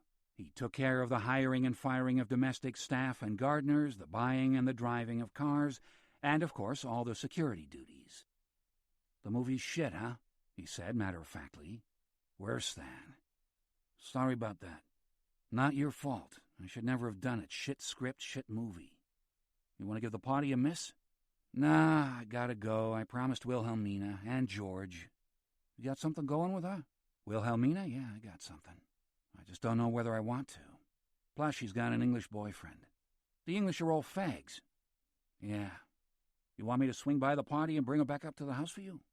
"Suppose she says no." "Oh, come on. When did any girl say no to you?" Todd said nothing. He just stared out over the vista of lights. The wind came up out of the valley, smelling of gas fumes and Chinese food. The Santa Anas, hot off the Mojave, gusted against his face. He closed his eyes to enjoy the moment, but what came into his head was an image of himself, a still from the movie he'd fled from tonight. He studied the face in his mind's eye for a moment. Then he said, "I look tired." 2. Todd Pickett had made 2 of his 3 most successful pictures under the aegis of a producer by the name of Kiefer Smotherman. The first of them was called Gunner, the kind of high-concept, testosterone-marinated picture Smotherman had been renowned for making. It had made Todd, who was then an unknown from Ohio, a bona fide movie star, if not overnight, then certainly within a matter of weeks. He hadn't been required to turn in a performance. Smotherman didn't make movies that required actors, only breathtaking physical specimens. And Todd was certainly that. Every time he stepped before the cameras, whether he was sharing the scene with a girl or a fighter plane, he was all the eye wanted to watch. The camera worked some kind of alchemy upon him, and he worked the same magic on celluloid. In life, he was good-looking but flawed. He was a little on the short side, with broad hips. He was also conspicuously bandy. But on the screen, all these flaws disappeared. He became gleaming, studly perfection, his jawline heroic, his gaze crystalline, his mouth an uncommon mingling of the sensual and the severe. His particular beauty had suited the taste of the times, and by the end of that first extraordinary summer of coming to fame, his image, dressed in an immaculate white uniform which made poetry of his buttocks, had become an indelible piece of cinema iconography. Over the years, other stars had risen just as high, of course, and many just as quickly. But few were quite as ready for their ascent as Todd Pickett. This was what he'd been polishing himself for since the moment his mother, Patricia Donna Pickett, had first taken him into a cinema in downtown Cincinnati.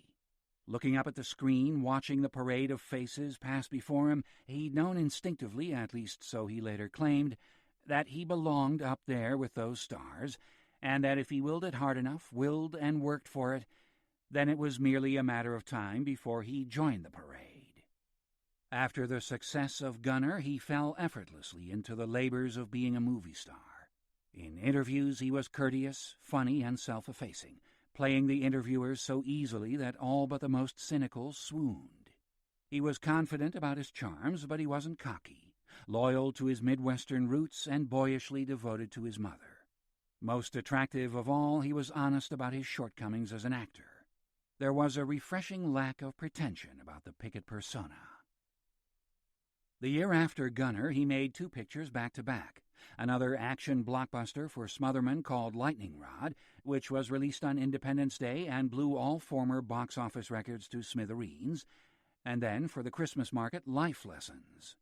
The latter was a sweetly sentimental slip of a story in which Todd played opposite Sharon Campbell, a Playboy model turned actress who had been tabloid fodder at the time thanks to her recent divorce from an alcoholic and abusive husband. The pairing of Pickett and Campbell had worked like a charm, and the reviews for Todd's performance were especially kind. While he was still relying on his physical gifts, the critics observed, there were definitely signs that he was taking on the full responsibilities of an actor, digging deeper into himself to engage his audience. Nor was he afraid to show weakness. Twice in Life Lessons he was required to sob like a baby, and he did so very convincingly. The picture was a huge hit, meaning that both of the big moneymakers of the year had Todd's name above the title. He was officially box office gold. For most of the following decade, he could do no wrong. Inevitably, some of his pictures performed better than others, but even the disappointments were triumphs by comparison with the fumbling labors of most of his contemporaries. Of course, he wasn't making the choice of material on his own. From the beginning, he'd had a close relationship with his manager, Maxine Frizzell, a short, sharp bitch of a woman in her mid-40s who'd once been voted the most despised person in Hollywood and had asked when the news had reached her if the awards ceremony was full evening dress. Though she'd been representing other clients when she first took Todd on, she'd let them all go once his career began to demand her complete attention. Thereafter, she lived and breathed the Pickett business, controlling every element of his life, private and professional. The price she asked studios for his services rapidly rose to unheard-of heights, and she drove the deal home every single time. She had an opinion about everything: rewrites, casting, the hiring of directors, art directors, costume designers, and directors of photographers. Her only concern was the best interests of her Wonder Boy. In the language of an older but similarly feudal system, she was the power behind the throne. And everyone who worked with Todd, from the heads of studios to humble hairstylists, had some encounter with her to relate, some scar to show. Needless to say, the Pickett magic couldn't remain unchallenged forever. There were always new stars in the ascendancy, new faces with the new smiles appearing on the screen every season, and after 10 years of devotion, the audience that had doted on Todd in the mid to late 80s began to look elsewhere for its heroes. It wasn't that his pictures performed less well, but that others performed even better. A new definition of a blockbuster had appeared, money machines like Independence Day and Titanic, which earned so much so quickly that pictures which would once have been called major hits were now in contrast simply modest successes. Anxious to regain the ground he was losing, Todd decided to go back into business with Smotherman, who was just as eager to return to their glory days together. The project they'd elected to do together was a movie called Warrior, a piece of high-concept junk about a street fighter from Brooklyn who is brought through time to champion a future Earth in a battle against marauding aliens. The script was a ludicrous concoction of clichés pulled from every cheesy science fiction B-movie of the 50s, and an early budget had put the picture somewhere in the region of $100 million simply to get it on screen. But Smotherman was confident that he could persuade either Fox or Paramount to greenlight it. The show had everything, he said. An easily grasped idea, a primitive fighting man outwits hyper-intelligent intergalactic empire using cunning and brute force, a dozen action sequences which called for state-of-the-art effects, and the kind of hero Todd could perform in his sleep, an ordinary man put in an extraordinary situation. It was a no-brainer all round. The studios would be fools not to greenlight it. It had all the marks of a massive hit. He was nothing if not persuasive.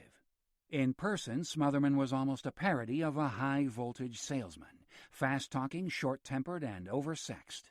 There was never an absence of babes, as he still called them, in his immediate vicinity. All were promised leading roles when they'd performed adequately for Smotherman in private, and all, of course, were discarded the instant he tired of them.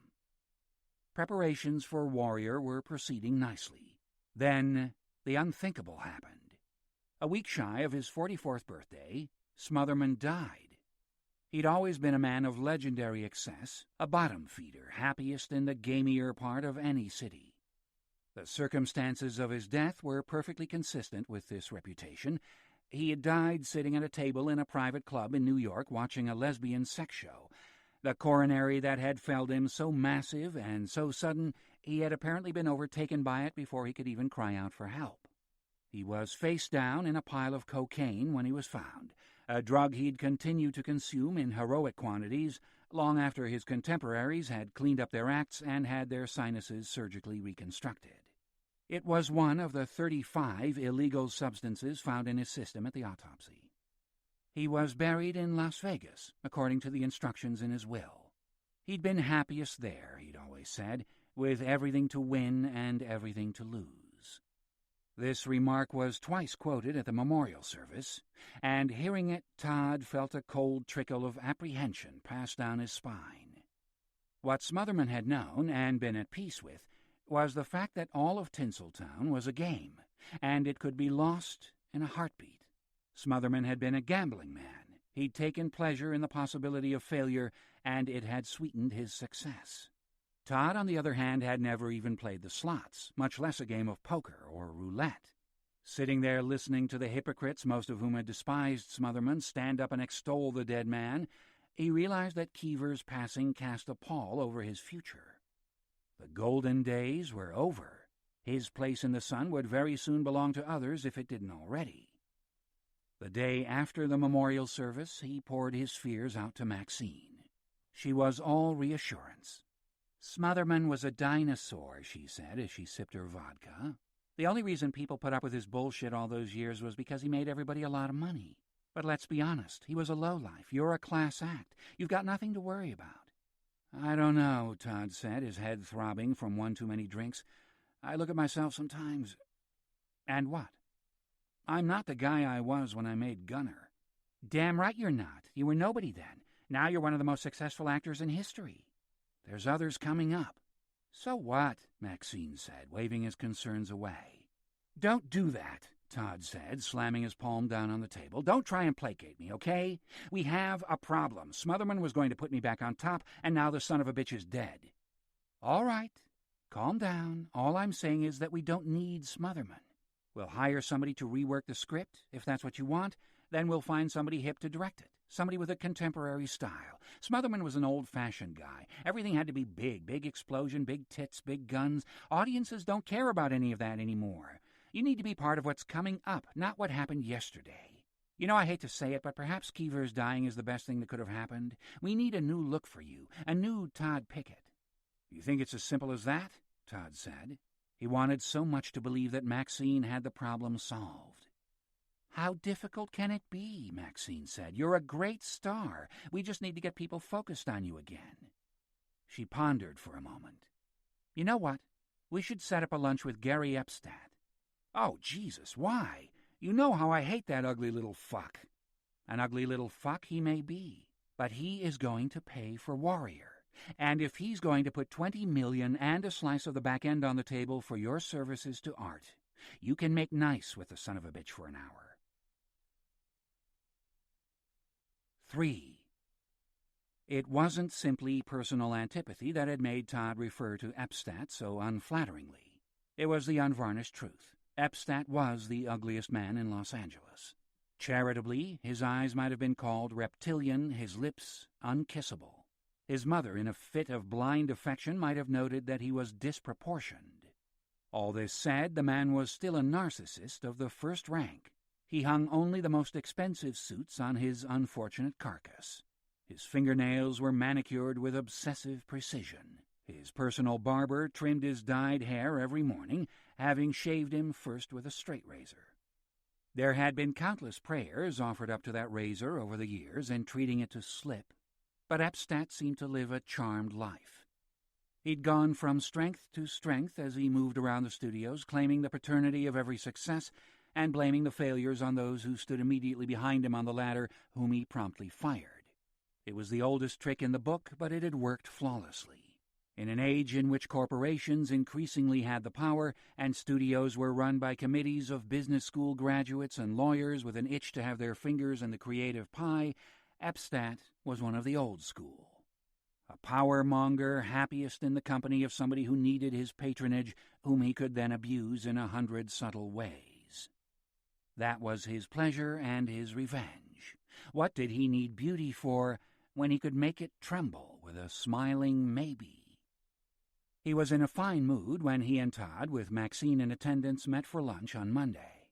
Paramount had carried the weekend with a brutal revenge picture that Epstadt had taken a hand in making, firing the director off the project after 2 unpromising preview screenings and hiring somebody else to shoot a rape scene and a new ending, in which the violated woman terrorized and eventually dispatched her attacker with a hedge cutter. $32.6 million in 3 days, he preened. In January. That's a hit. And you know what? There's nobody in the picture, just a couple of no-name TV stars. It was all marketing. Is the picture any good? Todd asked. Yeah, it's fucking Hamlet, Epstadt said, without missing a beat. You're looking weary, my friend, he went on. You need a vacation. I've been taking time at this monastery. Monastery? Sounds crazy, right? But you feel the peace. You feel the tranquility. And they take Jews. Actually, I've seen more Jews there than at my nephew's bar mitzvah. You should try it. Take a rest. I don't want to rest. I want to work. We need to set a start date for Warrior. Epstadt's enthusiastic expression dimmed. Oh, Christ. Is that what this little lunch is all about, Maxine? Are you making it or not? Todd pressed, because there's plenty of other people who will if you won't. So maybe you should take it to one of them, Epstadt said, his gaze hooded.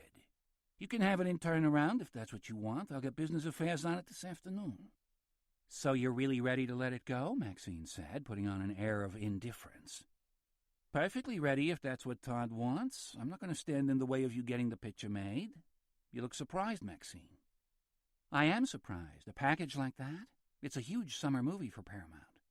Frankly, I'm not sure this is the right time for the company to be making that kind of picture, Maxine. It's a very hard market to read right now. And these expensive pictures. I mean, this is going to come in at well north of $130 million by the time we've paid for prints and advertising. I'm not sure that makes solid fiscal sense. He tried a smile. It was lupine.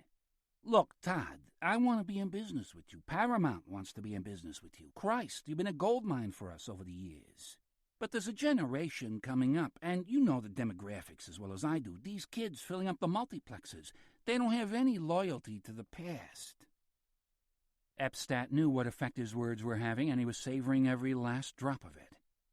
You see, in the good old days, the studios were able to carry stars through a weak patch. You had a star on a 7-year contract. He was being paid a weekly wage. You could afford a year or two of poor performance. But you're expensive, Todd. You're crucifyingly expensive. And I've got Viacom shareholders to answer to. I'm not sure they'd want to see me pay you $20 million for a picture that might only gross... What did your last picture do? 41 domestic and change? Maxine sighed a little theatrically. "I'm sorry to hear that, Gary."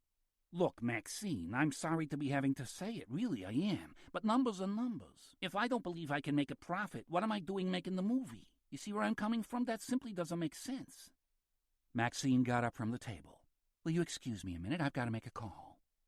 Epstat caught the fire in Maxine's voice. "No lawyers, Maxine, please. We can do this in a civilized manner." Maxine didn't reply. She simply stalked off between tables, snarling at a waiter who got in her way. Epstat ate a couple of mouthfuls of rare tuna, then put down his fork. "It's times like this I wish I still smoked." He sat back in his chair and looked hard at Todd. "Don't let us start a pissing competition, Todd, because if I'm cornered, I'm going to have to stand up and tell it like it is, and then we'll all have a mess on our hands." "Meaning what?" "Meaning—" Epstat looked pained, as though his proctologist were at work on him under the chair. "You can't keep massaging numbers so your price looks justified when we all know it isn't." "You were saying I'd been a gold mine for Paramount. Just 2 minutes ago you said that." "That was then. This is now. That was Kiva Smotherman. This is post-Kiva Smotherman. He was the last of his breed." "So what are you saying?" "Well, let me tell you what I'm not saying," Epstat replied, his tone silky. "I'm not saying you don't have a career." "Well, that's nice to hear," Todd said sharply. "I want to find something we can do together." But? Epstat seemed to be genuinely considering his reply before he spoke. Finally he said, "You've got talent, Todd, and you've obviously built a loyal fan base over the years. What you don't have is the drawing power you had back in the old days. It's the same with all of you really expensive boys. Cruise, Costner, Stallone." He took a moment, then leaned closer to Todd, dropping his voice to a conspiratorial whisper. "You want the truth? You look weary. I mean, deep down weary." Todd said nothing. Epstat's observation was like being doused in ice-cold water. "Sorry to be blunt. It's not like I'm telling you something you don't already know." Todd was staring at his hand, wondering what it would feel like to make a fist and beat it against Epstat's face, over and over and over. "Of course, you can have these things fixed," Gary went on, chattily. "I know a couple guys older than you who went to see Bruce Burroughs and looked 10 years younger when he was finished working on them." Still idly contemplating his hand, Todd said, "Who's Bruce Burroughs?" "Well, in many people's opinion, he's the best cosmetic surgeon in the country. He's got an office on Wilshire. Very private, very expensive, but you can afford it. He does it all. Collagen replacements, lifts, peels, liposculpture." "Who went to see him?" "Oh, just about everybody. There's nothing to be ashamed of. It's a fact of life. At a certain age, it's harder to get the love handles to melt. You get laugh lines, you get frown lines, you get those little grooves around your mouth." "I haven't got grooves around my mouth." "Give it time," Epstat said, a touch avuncular now. "How long does it take?" "I don't know. I've never had any of it done. If I went in there, I'd never get out again." "Too much to fix." "I think it's bad taste to jump on somebody else's self-deprecation, Todd, but I forgive you. I know it hurts to hear this. The fact is, I don't have to have my face out there 50 feet high. You do. That's what they're paying for." He pointed at Todd. "That face." "If I was to get something done," Todd said tentatively. "About the lines, I mean." "Yes?" "Would you make warrior then?" He had opened the door to Epstat's favorite word. "Maybe. I don't know. We'd have to see. But the way I look at it, you haven't got much to lose getting the work done anyway. You're a heartthrob, an old-fashioned heartthrob. They want to see you kick the shit out of the bad guy and get the girl, and they want their heartthrob perfect." He stared at Todd. "You need to be perfect. Burroughs can do that for you. He can make you perfect again. Then you get back to being king of the hill, which is what you want, I presume." Todd admitted it with a little nod, as though it were a private vice. "Look, I sympathize," Epstat went on. "I've seen a lot of people just fold up when they lose their public. They come apart at the seams. You haven't done that, at least not yet." He laid a hand on Todd's arm. "You go have a word with Dr. Burroughs. See what he can do for you. 6 months, then we'll talk again." Todd didn't mention his discussion about Dr. Burroughs to Maxine. He didn't want the decision process muddied by her opinion. This was something he wanted to think through for himself. Though he didn't remember having heard of Burroughs before, he was perfectly aware he was living in the cosmetic surgery capital of the world. Noses were fixed, lips made fuller, crow's feet erased, ears pinned back, laugh line smoothed, guts tucked, butts lifted, breasts enhanced. Just about any piece of the anatomy which gave its owner ego problems could be improved, sometimes out of all recognition. Traditionally, of course, it had been women who were the eager and grateful recipients of such handiwork, but that had changed. One of the 80s muscle men who'd made a fortune parading a body of superhuman proportions some years before, but had begun to lose it to gravity, had returned to the screen last year looking more pumped than ever, his perfect abdominals and swelling pectorals, even his sculpted calf muscles surgically implanted. The healing had taken a little while, given the extensiveness of the remodeling. He'd been out of commission for 5 months, hiding in Tuscany, the gossip went, while he mended. But it had worked. He'd left the screen looking like a beaten-up catcher's mitt and come back spanking new. Todd began by making some very circuitous inquiries, the sort of questions which he hoped would not arouse suspicion. The word came back that the procedures were far from painless. Even legendary tough guys had ended up wishing they'd never invited the doctors to mess with them. The process had been so agonizing. And, of course, once you began, if you didn't like what you saw, you had to let Burroughs make some more fixes. Wounds on wounds, pain on pain. But Todd wasn't discouraged by the news. In fact, in a curious way, it made the idea of undergoing the procedures more palatable to him, playing as it did both into his machismo side and a deep, unexplored vein of masochism. Besides, was there any pain on God's green earth as agonizing as reading Daily Variety and finding that once again you weren't in its pages? That other actors, names sometimes you'd never heard of, were getting the scripts, the parts, and the deals that would once have dropped into your lap as a matter of course. There was no pain as sharp or as deep as the news of somebody else's success. If it was an actor older than himself, that was bad enough. But if it was a contemporary, or worse, somebody younger, somebody prettier, it made him so crazy he'd have to go pop a tranquilizer or 3 to stop himself getting morose and foul-tempered.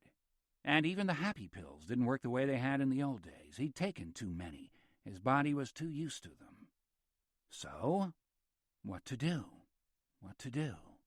Should he sit on his slowly expanding ass and start to avoid the mirror, or take the bull by the horns and get an appointment with Dr. Burroughs? He remained undecided for about a week, and then one evening, sitting at home alone, nursing a drink and flipping the channels of his 60-inch TV, he came upon a segment from the telecast of last year's Oscar ceremony. A young actor whom he knew for a fact was not one of the smartest bunnies in town was receiving his 3rd Oscar of the night for a picture he had, at least according to the credits, written, directed, and starred in. The latter, well, there was no disputing that. He was in every other frame of the damn picture, backlit and golden. He was playing a stuttering, mentally unstable poor boy from the Deep South, a role which he claimed he had based on the life of his father's brother, who had died tragically at the hands of a lynch mob that had mistaken him for a rapist. It was all perfect Oscar fodder, the ambitious young artist bucking the star system to tell a tale of the human spirit rooted in his own family history. Except that the truth was neither so moving nor so magical. Far from having been lynched, the dead uncle was still very much alive, or so gossip around town went, having spent 22 years in jail for a rape that he did not to this day contest. He had received a healthy payback from the studio that released the picture to stay conveniently quiet, so that his story could be told the Hollywood way, leaving the golden boy with his 10,000-watt smile to walk off with 3 Oscars for his mantelpiece. Todd had it on good authority that his directorial skills extended no further than knowing where his Winnebago was parked. He wasn't the only one aspiring to snatch Todd's throne. There were plenty of others, chirpy little cocksuckers swarming out of the woodwork to play the king of Hollywood when Todd had yet to vacate the role. Well, fuck 'em. He'd knock 'em off their stolen pedestals, the sons of bitches. He'd have the limelight back in a heartbeat, all that glory, all that love, and they'd be back on the casting couch in a week with their fannies in the air. So what if it cost him a few weeks of discomfort? It would be worth it just to see the expressions on their pretty little faces when they realized they'd got greedy a decade too early. Contrary to recent opinions, the king of the heartthrobs was not dead. He was coming home, and he was going to look like $1 million. 4. On the day Todd had booked to see Burroughs for a first consultation, he had to cancel at the last minute. "You're not going to believe my excuse," he told the receptionist, "but I swear it's the truth." "Go on." "My dog's sick." Well, that's not one we hear very often, so gold star for originality. The fact was that Dempsey, his mutt, was not looking too good that morning. He'd got up to go out into the backyard for his morning piss, and he'd stumbled, as though one of his legs were numb. Todd went down to see if he was okay. He wasn't. Though he still put on a happy face for his boss, his expression looked strangely dislocated, as though he were having difficulty focusing on Todd. "What's wrong with you, boy?" Todd went down on his haunches in front of the dog and stroked his ears. Dempsey growled appreciatively, but he felt unsteady in Todd's arms, as though at any moment he might keel over. Todd called Maxine and told her he'd be at the vet's for the next few hours. "Something wrong with that flatulent old dog of yours?" "You'll be flatulent when you get to his age," Todd said, "and yeah, there is something wrong. He keeps falling over." He'd had Dempsey 11 years. He'd bought the dog as a pup just before he'd started to shoot gunner. As a consequence, the dog's first real experience of life beyond his mother's teat was being carried around a movie studio by his owner and adored, all of which he thereafter took as his God-given right. Dempsey had been with Todd on every set since. The two were inseparable. Todd and Dempsey, Dempsey and Todd. Thanks to those early experiences of universal affection, he was a confident dog, afraid of nobody, and, unless somebody was afraid of him, predisposed to be friendly. The vet's name was Dr. Spencer, an ebullient black woman who'd been looking after Dempsey since puppyhood. She did a few tests and told Todd that yes, there were definitive signs that Dempsey was having cognitive difficulties. "How old is he now?"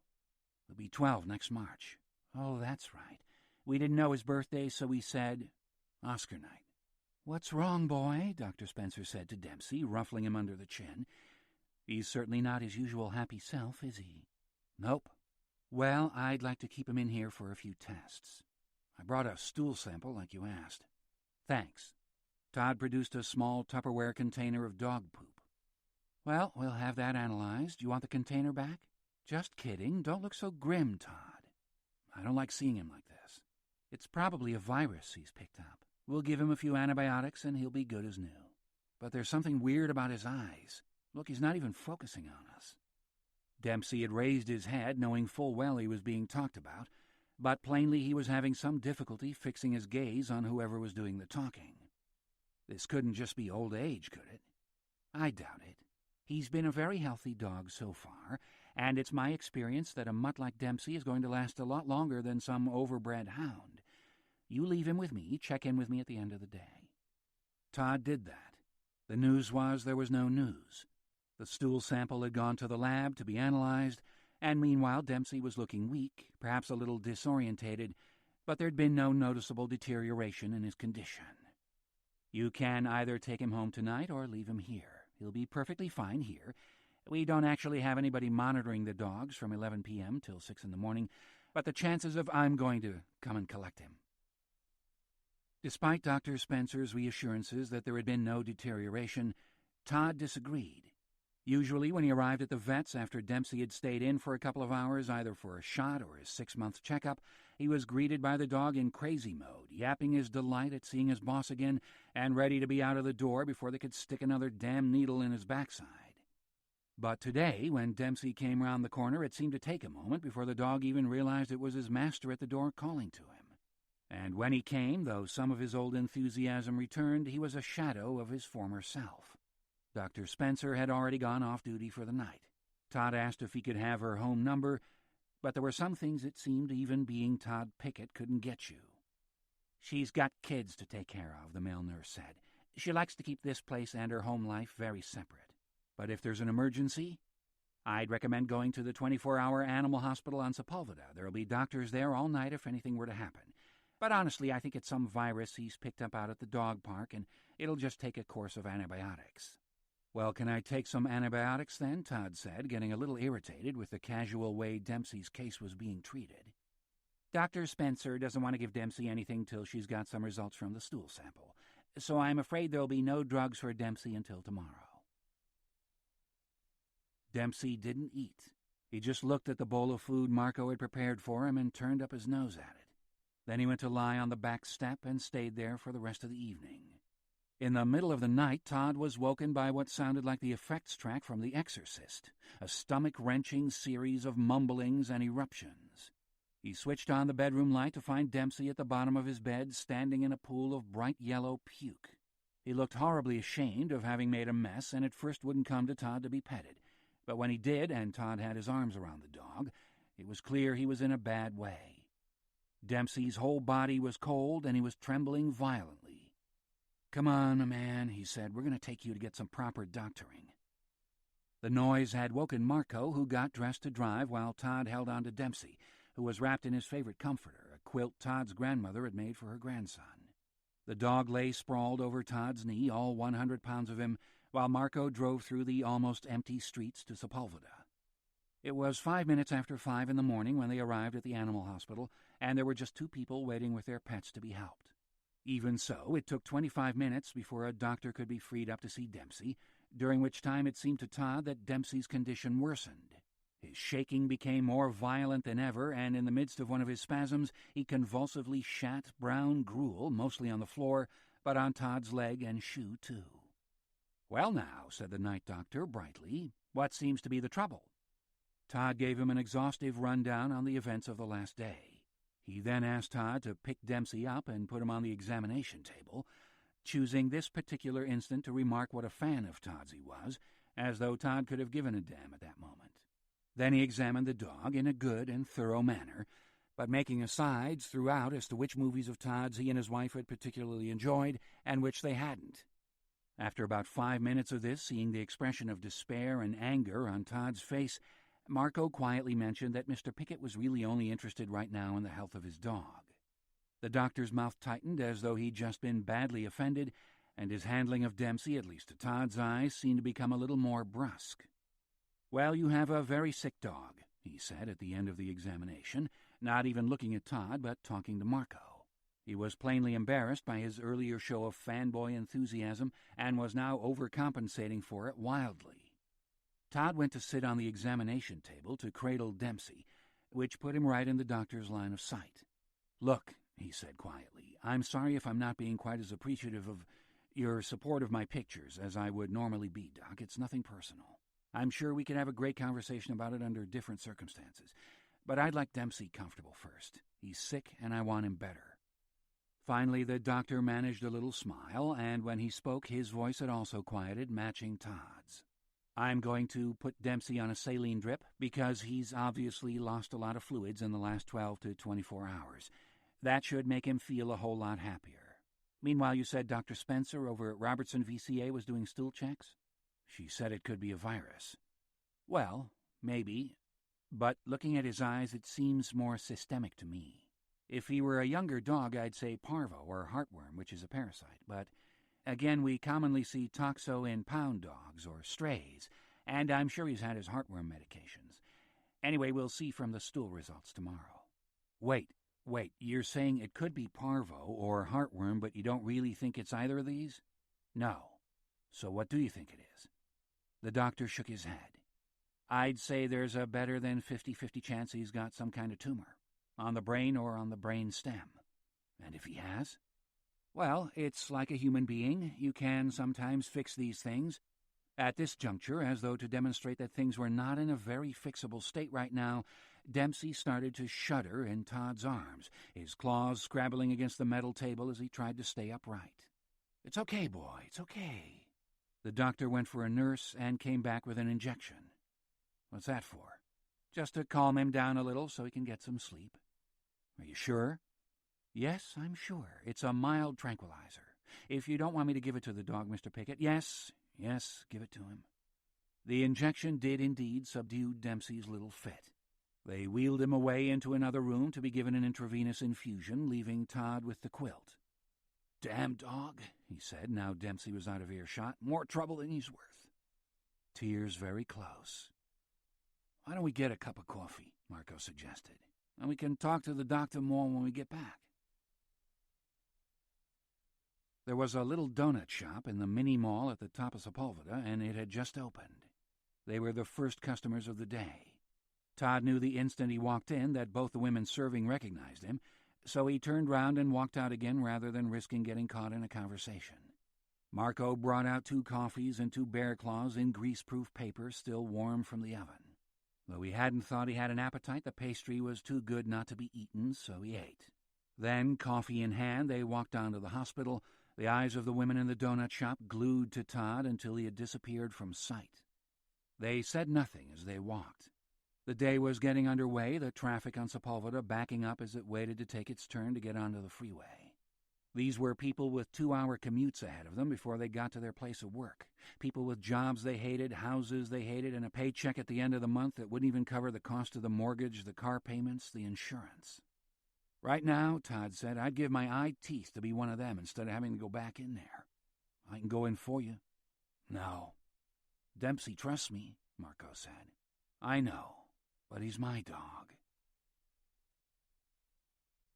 5.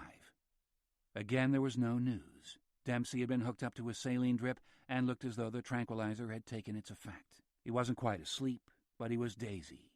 We'll do an X-ray today and see how he looks, the doctor said. We should have the results back by the end of the day. So why don't you two go home? We'll keep Dempsey here and see what we can do to get him well. I want to stay. Well, that's going to be very uncomfortable for you, Mr. Pickett. We don't have a room we can put you in, and frankly, you both look as though you didn't get a full night's sleep. Dempsey's mildly sedated, and we'll probably keep him that way. But it's going to be 6 or 7 hours before we get any answers for you. We share our X-ray technician with our hospital in Santa Monica, so she won't even be in to look at Dempsey until 11 at the earliest. I still want to stay. You've got a bench out there. You're not going to throw me out if I sit on that, are you? No, of course not. And that's where I'll be. The doctor looked at his watch. I'll be out of here in half an hour, and the day doctor, Dr. Otis, will be taking over Dempsey's case. I will, of course, bring her up to speed with everything we've done so far, and if she feels there's something else she wants to try, she'll know where to find me. Right. The doctor gave up a wan smile, his second and last of the night. Well, I sincerely hope you have good news with Dempsey, and that by the time I come in again tonight, you've both gone home happy. Todd would not be dissuaded from staying on the bench, even though it was situated a few steps away from the front counter next to the soda machine, and would leave him in full view of everyone who came through the next few hours. Marco said that he would come back with a thermos of good coffee and something to eat, and left Todd there. The parade of the needy began early. About 2 minutes after Marco had gone, a distraught woman came in saying that she'd struck a cat with her car, and the victim was now in her car, alive but terrified and badly hurt. 2 nurses went out with well-used pairs of leather gloves and a syringe of tranquilizer to subdue the victim. They came back with a weeping woman and a corpse. The animal's panicked self-defenses had apparently used up what little energies its broken body had possessed. The woman was inconsolable. She tried to thank the nurses for their help, but all she could do was cry. There were 6 more accidents that rush hour, 2 of them fatalities. Todd watched all this in a dazed state. Lack of sleep was beginning to catch up with him. Every now and then his eyes would flicker closed for a few seconds, and the scene in front of him would jump, like a piece of film which had had a few seconds' worth of action removed and then been spliced back together again. People moved abruptly from one place to another. One moment somebody was coming in, the next he was engaged in conversation, often tearful, sometimes accusatory, always intense, with one of the nurses. The next he'd gone or he was on his way out. Much to his surprise, nobody gave him more than a cursory glance.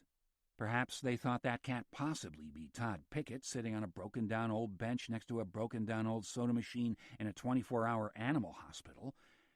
Or perhaps it was just that they saw him, recognized him, and didn't care.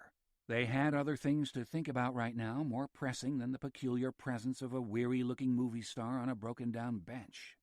They had a rat with an abscess, a cat that had had 6 kittens but had got the 7th stuck, a guinea pig in a shoebox that was dead when the box was opened, a poodle that kept biting itself, a problem with fleas, a problem with mange, 2 canaries that hated one another, and so on and so forth. Marco came back with coffee and sandwiches. Todd drank some coffee, which perked him up. He went to the front desk and asked, not for the first time, to see the day doctor. This time he got lucky. Dr. Otis, a pale and slight young woman who looked no more than 18 and refused to look Todd in the face, though this he realized was her general practice, she was the same with Marco and with the nurses, eyes constantly averted, appeared and said that there was nothing to report, except that Dempsey would be going for x-rays in about half an hour, and they would be available for viewing tomorrow. At this point, Todd lost his temper. It happened rarely, but when it did, it was an impressive spectacle. His neck became blotchy red, and the muscles of his face churned. His eyes went to ice water. "I brought my dog in here at 5 o'clock this morning. I've been waiting here, sitting on that bench. That bench right there, do you see it? Do you see that bench? Yes, that's where I've been since 6 o'clock. It is now almost 11 o'clock. I've asked on several occasions for you to have the common decency to come out and tell me what's happening to my dog, always politely, and I've been told over and over again that you're very busy. It's been a crazy morning, Mr. Pickett is my name." "Well, Mr. Pickett, I'm afraid I can't." "Stop right there. Don't say you can't get the x-rays until tomorrow, because you can. You will. I want my dog looked after, and if you won't do it, I'll take him someplace where he can be taken care of, and I'll make sure every damn newspaper in the state of California." At this moment, an older woman, obviously the hospital manager, stepped into view and took Todd's hand, shaking it. "Mr. Pickett, my name's Cordelia Simpson. It's all right, Andrea. I'll take care of Mr. Pickett from here." The young woman doctor retreated. She was 2 shades whiter than she'd been at the beginning of the conversation. "I heard most of what you were telling Andrea. Look, I'm sorry, that's not my style. I don't like losing my temper, but no, it's okay, I understand. You're tired and you're concerned about Dempsey. Dempsey, right. I was told he'd be x-rayed today and we'd have the results back this afternoon. Well, the speed of these things all depends on the volume of work, Mr. Pickett," Cordelia said. She was English and had the face and manner of a woman who would not be pleasant if she were riled, but was doing her best right now to put on a gentler face. "I read a piece about you in the L.A. Times last year. You were on the cover with Dempsey, as I remember. Clearly you're very close to your dog. Here's what I'm going to do." She consulted her watch. "Dempsey is being seen by the radiographer right now, and I guarantee that we'll have the results back by 6. It might be earlier, but I think 6 we can guarantee." "So how long before I can take him home?" "You want to take him now?" "Yes. You'll find him rather dopey. I'm not sure he could walk." "I can carry him." Cordelia nodded. She knew an immovable object when she saw one. "Well, I'll have one of the nurses come fetch you when he's ready. Is that his?" She pointed to the quilt on the bench. Quite unconsciously, Todd had been nursing it while he waited. No wonder people had kept their distance. "Yes. Do you want me to have him wrapped up in it?" "Thank you." Cordelia picked up the quilt. "And my apologies, Mr. Pickett, for any difficulties you may have had. Our doctors are horribly overworked. And I'm afraid to say often people who are wonderful with animals aren't always terribly good with human beings." 10 minutes later, a burly Latino appeared with a sleepy-eyed Dempsey wrapped in his quilt. His ears pricked up just a little at the sight of Todd, enough for Todd to know that his holding the dog and whispering to him meant something. "We're going home, old guy," Todd murmured to him as he carried him down the steps into the street and round to the little parking lot behind the building where Marco was backing out the car. "I know you didn't like it in there. All those people you didn't know with needles and shit, well, fuck 'em." He put his nose into the cushion of baby fur behind Dempsey's ear, which always smelled sweetest. "We're going home." For the next few hours, Dempsey slept in the quilt which Todd had put on his big bed. Todd stayed beside him, though the need for sleep caught up with him several times, and he'd slide away into a few minutes of dreamland, fragments of things he'd seen from his bench in the waiting room, mostly. The box containing the dead guinea pig, that absurd poodle nipping its own backside bloody, all just pieces of the day coming and going. Then he'd wake and stroke Dempsey for a little while, talk to him, tell him everything was going to be okay. There was a sudden rally in Dempsey's energies about 4 o'clock, which was when he was usually fed, so Todd had Marco prepare a sickbed version of his usual meal, with chicken instead of the chopped horseflesh or whatever the hell it was in the cans, and some good gravy. Dempsey ate it all, though he had to be held up to do so, since his legs were unreliable. He then drank a full bowl of water. "Good, good," Todd said. Dempsey attempted to wag his tail, but it had no more power in it than his legs had. Todd carried him outside so he could shit and piss. A slight drizzle was coming down, not cool, but refreshing. He held on to the dog, waiting for the urge to take Dempsey, and he turned his face up to the rain, offering a quiet little prayer. "Please don't take him from me. He's just a smelly old dog. You don't need him, and I do. Do you hear me? Please hear me. Don't take him." He looked back at Dempsey to find that the dog was looking back at him, apparently paying attention to every word. His ears were half pricked, his eyes half open. "Do you think anyone's listening?" Todd said. By way of reply, Dempsey looked away from him, his head bobbing uneasily on his neck. Then he made a nasty sound deep in his belly, and his whole body convulsed. Todd had never seen the term projectile vomit displayed with such force. A stream of chewed chicken, dog mix, and water squirted out. As soon as it stopped, the dog began to make little whining sounds. Then, 10 seconds later, Dempsey repeated the whole spectacle, until every piece of nourishment and every drop of water he'd been given had been comprehensively ejected. After the second burst of vomiting, he didn't even have the strength to whine. Todd wrapped the quilt around him and carried him back into the house. He had Marco bring some towels and dried him off where the rain had caught him. "I don't suppose you care what's been going on all day, do you?" Marco said. "Anything important?" "Great foreign numbers on gallows, particularly in France. Huge hit in France, apparently. Maxine wants to know if you'd like to do a piece about Dempsey's health crisis for one of the women's magazines." "No." "That's what I told her. She said they'd eat it up, but I said, no. Fuck, will these people never stop? No. You got a call from Walter at DreamWorks about some charity thing he's arranging. I told him he'd be back in circulation tomorrow." "That's the phone." "Yeah, it is." Marco went to the nearest phone, which was in the master bathroom, while Todd went back to finish drying the dog. "It's Andrea Otis from the hospital. I think it's a nervous young woman you saw this morning." "Stay with him," Todd said to Marco. He went into the bathroom, which was cold, picked up the phone. "Mr. Pickett?" "Yes?" "First, I want to say I owe you an apology for this morning." "No, that's fine." "I knew who you were, and that threw me off Dempsey a little. I'm sorry, Dempsey." "Yes. Well, we've got the X-ray results back, and I'm afraid the news isn't very good." "Why not? What's wrong with him?" "He is riddled with cancer." Todd took a long moment to digest this unwelcome news. Then he said, "That's impossible." "It's in his spine, it's in his colon, but that can't be. And it's now spreading to his brain, which is why we've only just discovered it. These motor and perception problems he's having are all part of the same thing. The tumor's spreading into his skull and pushing on his brain." "Oh, God. So, I don't know what you want to do." "I want this not to be happening." "Well, yes, but I'm afraid it is." "How long has he got?" "His present condition is really as good as things are going to get for him." She spoke as though she were reading the words from an idiot board, careful to leave exactly the same amount of space between each one. "All that is really at issue is how quickly Dempsey becomes incapacitated." Todd looked through the open door at the pitiful shape shuddering beneath the quilt. It was obvious that Dempsey had already reached that point. Todd could be absurdly optimistic at times, but this wasn't one of them. "Is he in pain?" he asked the doctor. "Well, I'd say it's not so much pain we're dealing with as anxiety. He doesn't know what's happening to him, and he doesn't know why it's happening. He's just suffering, Mr. Pickett, and it's just going to get worse." "So you're saying I should have him put down?" "It's not my place to tell you what to do with your dog, Mr. Pickett." "But if he was your dog?" "If he was my dog, and I loved him as you obviously love Dempsey, I wouldn't want him suffering." "Mr. Pickett, are you there?" "Here," Todd said, trying to keep the sound of tears out of his voice. "So really it's up to you."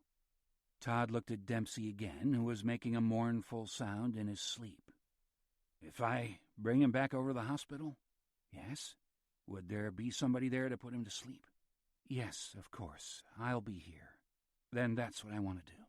"I'm so very sorry, Mr. Pickett." "It's not your fault." Dempsey roused himself a little when Todd went back to bed, but it was barely more than a sniff and a half-hearted wag. "Come on, you," he said, wrapping Dempsey tightly in the quilt and lifting him up. "The sooner this is done, the sooner you're not an unhappy hound. Will you drive, Marco?" It was 4:30 in the afternoon, and though the drizzle had ceased, the traffic was still horrendous. It took them 55 minutes to get down to the hospital, but this time, perhaps to make up for her unavailability the last time he'd been there, Dr. Otis was at the counter waiting for him. She opened the side door to let him into the non-public area. "You want me to come in, boss?" Marco asked. "Nah, it's okay. We'll be fine." "He looks really out of it," the doctor remarked. Dempsey had barely opened his eyes at the sound of Todd's voice. "You know, I realize this may seem like a strange thing to say, but in a way we're lucky that this caught him so fast. With some dogs it takes weeks and months." "In here?" Todd said. "Yes." The doctor had opened a door into a room not more than 8 by 8, painted in what was intended to be a soothing green. On one wall was a Monet reproduction, and on another a piece of poetry that Todd couldn't read through his assembling tears. "I'll just give you two some time," Dr. Otis said. "I'll be back in a few minutes." Todd sat down with Dempsey in his arms. "Damn," he said softly. "This isn't fair." Dempsey had opened his eyes fully for the first time in several hours, probably because he'd heard the sound of Todd crying, which had always made him very attentive, even if the crying was fake. Todd could be rehearsing a sad scene from a picture, memorizing lines, and as soon as the first note of sadness crept into his voice, Dempsey would be there, his paws on Todd's knees, ready to give comfort. But this time the animal didn't have the strength to help make the boss feel better. All he could do was stare up at Todd with a slight look of puzzlement on his face. "Oh, God, I hope I'm doing the right thing. I wish you could just tell me that this is what you want." Todd kissed the dog, tears falling in Dempsey's fur. "I know if I was you, I wouldn't want to be shitting everywhere and not able to stand up. That's no life, huh?" He buried his face in the smell of the animal. For 11 years, whether Todd had had female company or not, Dempsey had slept on his bed, and more often than not been the one to wake him up, pressing his cold nose against Todd's face, rubbing his neck on Todd's chest. "I love you, dog," he said. "And I want you to be there when I get to heaven, okay? I want you to be keeping a place for me. Will you do that? Will you keep a place for me?" There was a discreet knock on the door, and Todd's stomach turned. "Time's up, buddy," he said, kissing Dempsey's burning hot snout. Even now, he thought, I could say, "No, I don't want you to do this." He could take Dempsey home for one more night in the big bed. But that was just selfishness. The dog had had enough, that was plain. He could barely raise his head. It was time to go. "Come in," he said. The doctor came in, meeting Todd's gaze for the first time. "I know how hard this is," she said. "I have dogs myself, all mutts like Dempsey." "Dempsey, did you hear that?" Todd said, the tears refusing to abate. "She called you a mutt." "They're the best." "Yeah, they are. Are you ready?" Todd nodded, at which point she instantly transferred her loving attention to the dog. She lifted Dempsey out from Todd's arms and put him on the steel table in the corner of the room, talking to him all the while. "Hey there, Dempsey. This isn't going to hurt at all. Just a little prick."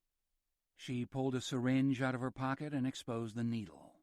At the back of Todd's head, that same irrational voice was screaming, "Tell her no! Knock it out of her hand! Quickly, quickly!"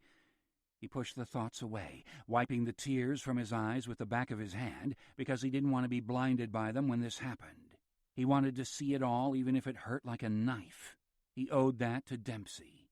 He put his hand on Dempsey's neck and rubbed his favorite place. The syringe went into Dempsey's leg. He made a tiny little grunt of complaint. "Good boy," Dr. Otis said. "There. That wasn't so bad now, was it?" Todd kept rubbing Dempsey's neck. The doctor put the top back on the syringe and pocketed it. "It's all right," she said. "You can stop rubbing. He's gone." "So quickly?" Todd cleared away another wave of tears and looked down at the body on the table. Dempsey's eye was still half open, but it didn't look back at him any longer. Where there'd been a sliver of bright life, where there'd been mischief and shared rituals, where, in short, there'd been Dempsey, there was nothing. "I'm very sorry, Mr. Pickett," the doctor said. "I'm sure you loved him very much, and speaking as a doctor, I know you did the right thing for him." Todd sniffed hard and reached over to pluck a clump of paper handkerchiefs from the box.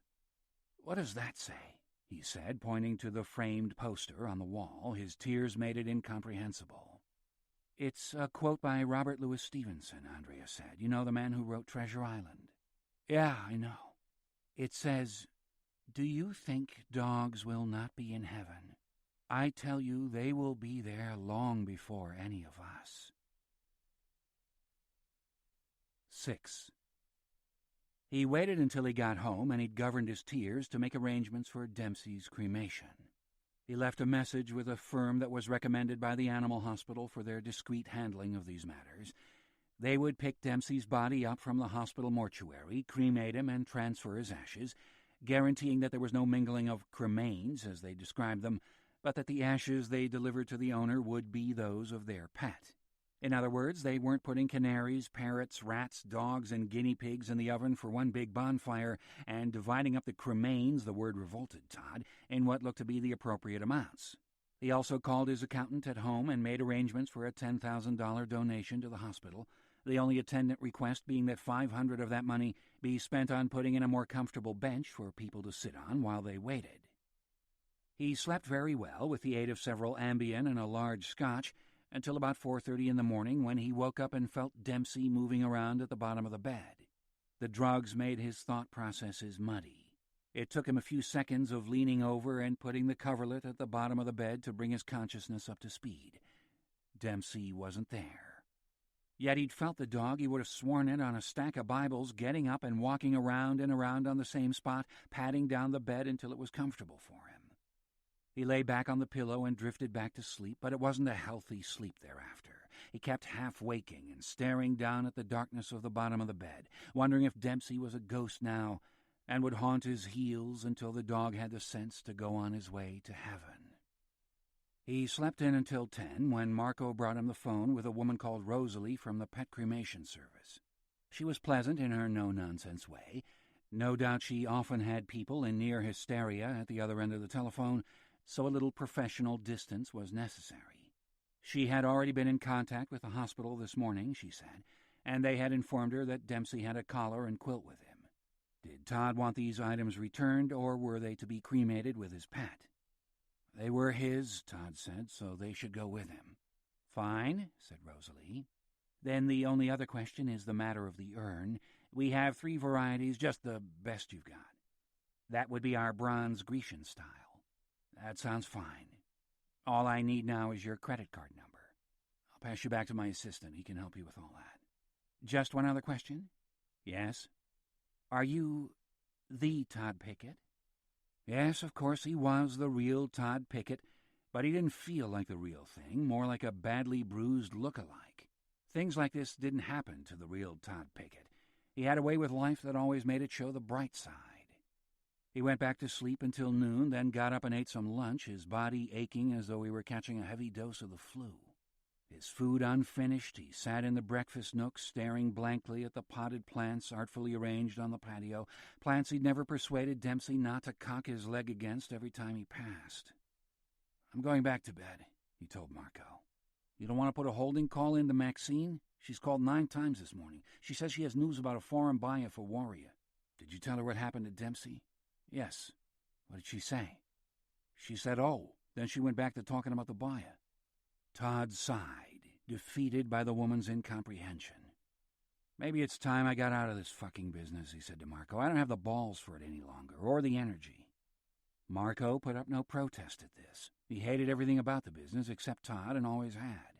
Why don't we go down to Key West like we always promised ourselves? Open a bar, get fat and drunk, and die of heart attacks at 50. You're feeling morbid right now. A little? Well, it won't last forever, and one of these days we'll have to honor Dempsey and get another dog. That wouldn't be honoring him, that'd be replacing him. And he was irreplaceable. You know why? Why? Because he was there when I was nobody. You were pups together. This got a smile out of Todd, the first in 48 hours. Yeah, he said, his voice close to breaking again. We were pups together. He tried to hold back the tears, but they came anyway. What is wrong with me, he said. It was a dog. I mean, come on. Tell me honestly, you think Tom Cruise cries for a day if one of his dogs dies? I don't think he's got dogs. Or Brad Pitt. I don't know. Ask him. Next time you see him, ask him.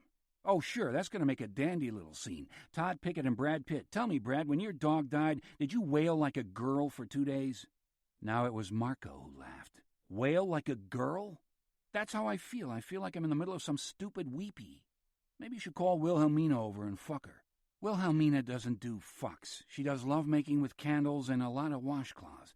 I swear she thinks I'm going to give her something. Fleas? Yeah, fleas. You know, as a last act of rebellion on behalf of Dempsey and myself, I'd like to give fleas to Wilhelmina, Maxine, and Gary Epstead. Both men were laughing now, curing the hurt the only way it could be cured, by being included in the nature of things. Speaking of inclusion, he got a call from his mother about 6 o'clock. She was at home in Cambridge, Massachusetts, but sounded ready to jump the first plane and come visit. She was in one of her I've a funny feeling moods. What's going on? Nothing. Yes, there is. She was inevitably right. She could predict with startling accuracy the time she needed to call her famous son and the times when she should keep her distance. Sometimes he could lie to her and get away with it, but today wasn't one of those days. What was the point? Dempsey's dead. That old mutt of yours. He was not an old mutt, and if you talk about him like that, then this conversation ends right here. How old was he? Patricia asked. 11, going on 12. That's a decent age. Not for a dog like him. What kind of dog would that be? You know, a mutt. Mutts always live longer than thoroughbreds. That's a fact of life. Well, mine didn't. Too much rich food. You used to spoil that dog. Is there anything else you want besides lecturing me about how I killed my dog with kindness? No, I was just wanting to chat. But obviously you're in no mood to chat. I loved Dempsey, Mom. You understand what I'm saying? If you don't mind me observing something, could I stop you? It's sad that the only serious relationship you've had is with a dog.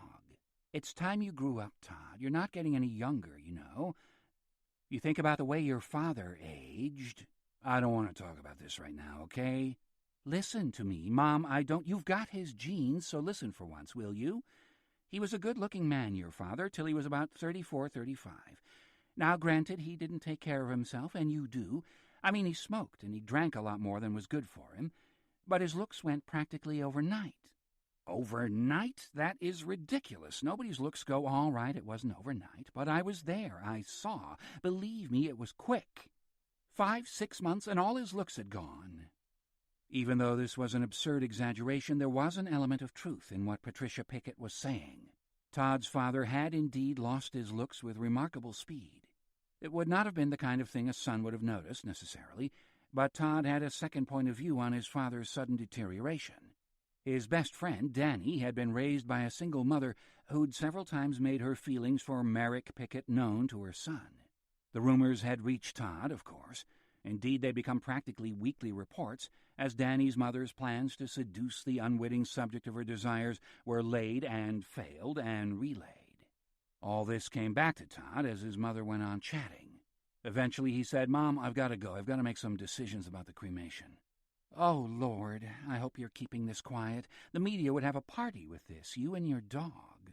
"Well, all the more reason for you to clam up about it," he warned. "If anybody calls saying they want a quote." "I know nothing." "You know nothing." "I know the routine by now, honey. Don't worry, your secret's safe with me." "Don't even tell the neighbors." "Fine, I won't." "Bye, Mom." "I'm sorry about Brewster." "Dempsey." "Whatever." It was true. When Todd gave the subject some serious thought, Merrick Pickett had indeed lost his looks with startling speed. One day he'd been the best-looking insurance agent in the city of Cincinnati. The next, it seemed, Danny's mother wouldn't look twice at him. Suppose this was hereditary. Suppose 50% of it was hereditary. He called Epstad's office.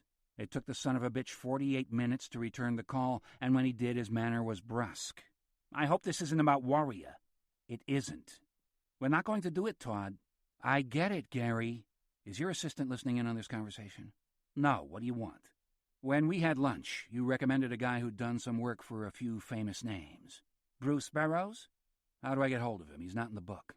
"Don't worry, I'll hook you up." "Thanks." "You're making a good call, Todd. I hope we can get back in business as soon as you're healed." Once he had the number, Todd didn't leave himself further room for hesitation. He called Burroughs, booked the consultation, and tentatively chatted over some dates for the operation. There was one piece of outstanding business before he could move on: the disposal of Dempsey's ashes. Despite the reassurances of Robert Louis Stevenson, Todd did not have any clear idea as to the permanence of any soul, whether animal or human. He only knew that he wanted Dempsey's mortal remains to be placed where the dog had been most happy. There was no doubt about where that was: the backyard of the Bel Air house, which had been, since his puppyhood, Dempsey's unchallenged territory, his stalking ground, his schoolyard when it came to learning new tricks. And it was there, the evening before Todd put himself into the hands of Bruce Burroughs, that he took the bronzed plastic urn provided by the cremation company out into the yard. The urn contained a plastic bag, which in turn contained Dempsey's ashes. There were a lot of them, but then he'd been a big dog. Todd sat down in the middle of the yard, where he and Dempsey had so often sat and watched the sky together, and poured some of the ashes into the palm of his hand. What part of this gray sand was his tail, he wondered, and which his snout? Which part the place behind his ear he'd love you forever if you rubbed? Or didn't it matter? Was that the point about scattering ashes, that in the end they looked the same? Not just the snout and the tail, but a dog's ashes and a man's ashes, all reducible with the addition of a little flame to this mottled dust. He put his lips to it once to kiss him goodbye. In his head he could hear his mother telling him that it was a gross, unhealthy thing to do, so he kissed them again just to spite her.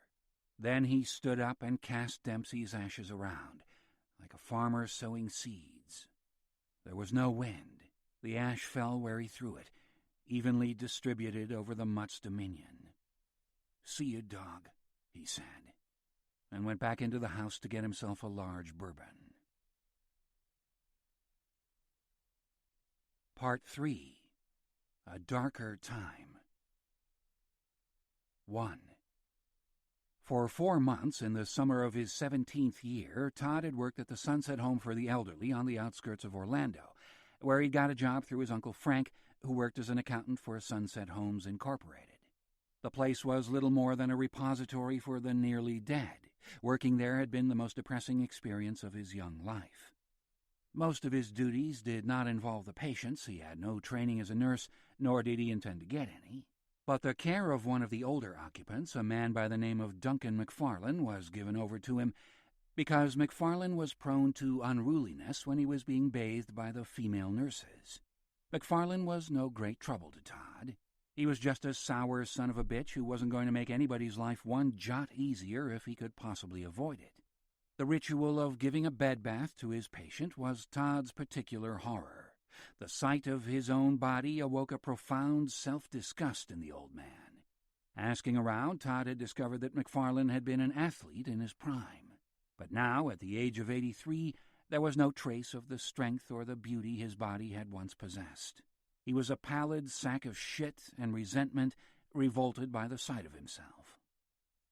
"Look at me," he would say when Todd uncovered him. "Christ, look at me, Christ, look at me." Every time it was the same murmured horror. "Look at me, Christ, look at me."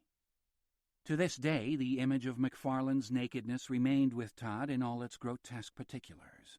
The little beard of dirty white hair that hung from the old man's scrotum, the constellation of heavy dark warts above his left nipple, the wrinkled folds of pale spotted flesh that hung under his arms. Todd felt guilty about his disgust and kept it to himself, until one day it had been the subject of discussion in the day room, and he discovered that his feelings were shared, especially by the male members of the nursing staff. The female nurses seemed to have more compassion, perhaps, or were simply indifferent to the facts of creeping senility. But the other men on the staff, there were 4 of them besides Todd, were afterward constantly remarking on the foulness of their charges. One of the quartet, a black guy from New Orleans called Austin Harper, was particularly eloquent on the subject. "I ain't ending up like any of these old fucks," he remarked on more than one occasion. "I'd blow my fucking brains out before I'd sink that fucking low." "It won't happen," Todd had said. "How'd you reckon that, white boy?" Austin had said. He'd patted Todd on his backside, which he took every possible opportunity to do. "When we're as old as these folks, there'll be ways to fix it," Todd replied. "You mean we'll live forever? Bullshit. I don't buy any of that science fiction crap, boy." I'm not saying we'll live forever, but they'll have figured out what gives us wrinkles, and they'll have a way to smooth them out. Will they now? So you's gonna be all smoothed out, is you? I sure as hell am. You still die, but you'll die all smoothed out and pretty? He tapped Todd's ass appreciatively again. Will you quit doing that? Todd said. I quit when you quit waving it in my nose, Austin laughed, and slapped Todd's ass a third time, a stinging swat. Anyways, Todd said, I don't give a shit what you think. I'm going to die pretty. The phrase had lingered. To die pretty. That was the grand ambition. To die pretty and not find yourself like poor old Duncan McFarlane looking down at his own nakedness and saying over and over, "Oh, Christ, look at me, oh, Christ, look at me, oh, Christ." 2 months after Todd had left Florida to go to Los Angeles for a screen test, he'd got a scrawled note from Austin Harper, who, given that it was more or less certain that they'd never see one another again, figured it was okay for Todd to know that if Austin had had a chance, he would have plowed Todd's ass all the way to Key West and back, and then you'd be all smoothed out, baby, Harper had written. Oh, and by the way, he'd added, that old fuck McFarlane died a week ago, tried to give himself a bath in the middle of the night. Drowned himself in 3 inches of water. That's what I call a damn fool thing to do. Stay smooth, my man. You're going to do great. I know it. Just remember to thank me when they gives you an Oscar. 2. Kiddo? Todd was floating in a blind, black place, his body untethered. He couldn't even feel it. Kiddo? Can you hear me? Despite the darkness all around, it was a comfortable place to be in. There were no predators here in this no-man's land. There were no sharks circling, wanting 10% of his flesh. Todd felt pleasantly removed from everything, except for that voice calling him. Kiddo, if you can hear me, move your finger. It was a trick, he knew. It was a way to get him to go back to the world where once he'd lived and breathed and been unhappy. But he didn't want to go. It was too brittle, that place, brittle and bright. He wanted to stay where he was, here in the darkness, floating and floating. Kiddo, it's Donnie. Donnie? Wait, that couldn't be right. His older brother, Donnie? They hadn't talked in months. Why would he be here trying to seduce him out of his comfortable hideaway? But then, if not Donnie, then who? Nobody else ever called him Kiddo. Todd felt a dim murmur of anxiety. Donnie lived in Texas, for God's sake. What was he doing here? Talk to me, Kiddo. Very reluctantly, Todd forced himself to reply to the summons, though when he finally coaxed his lips to shape it, the sound he made was as remote as the moon. Donnie? Well, howdy. I must say it's good to have you back in the land of the living. He felt a hand laid on his arm. The sensation, like Donnie's voice and his own, felt distant and dulled. You had us a bit stirred up for a while there. Why's it so dark in here? Todd said. Will you have someone turn on the lights? Everything's going to be okay, buddy. Donnie, please turn on the lights. They are on, kiddo. It's just you got some bandages over your face, that's all it is. You're going to be just fine. Bandages on his face. Now it all started to come back to him. His last memories. He'd been going under Burroughs' knife for the big operation. The last thing he remembered was Burroughs telling him to count backward from 10. Burroughs had been smiling reassuringly at him, and as Todd counted, he had thought, I wonder how much work he's had done on that face of his, the nose for sure, and all the lines gone from around his eyes. Are you counting, Todd? Burroughs had said. 10, 9, 8. There hadn't been a 7, not that Todd could remember.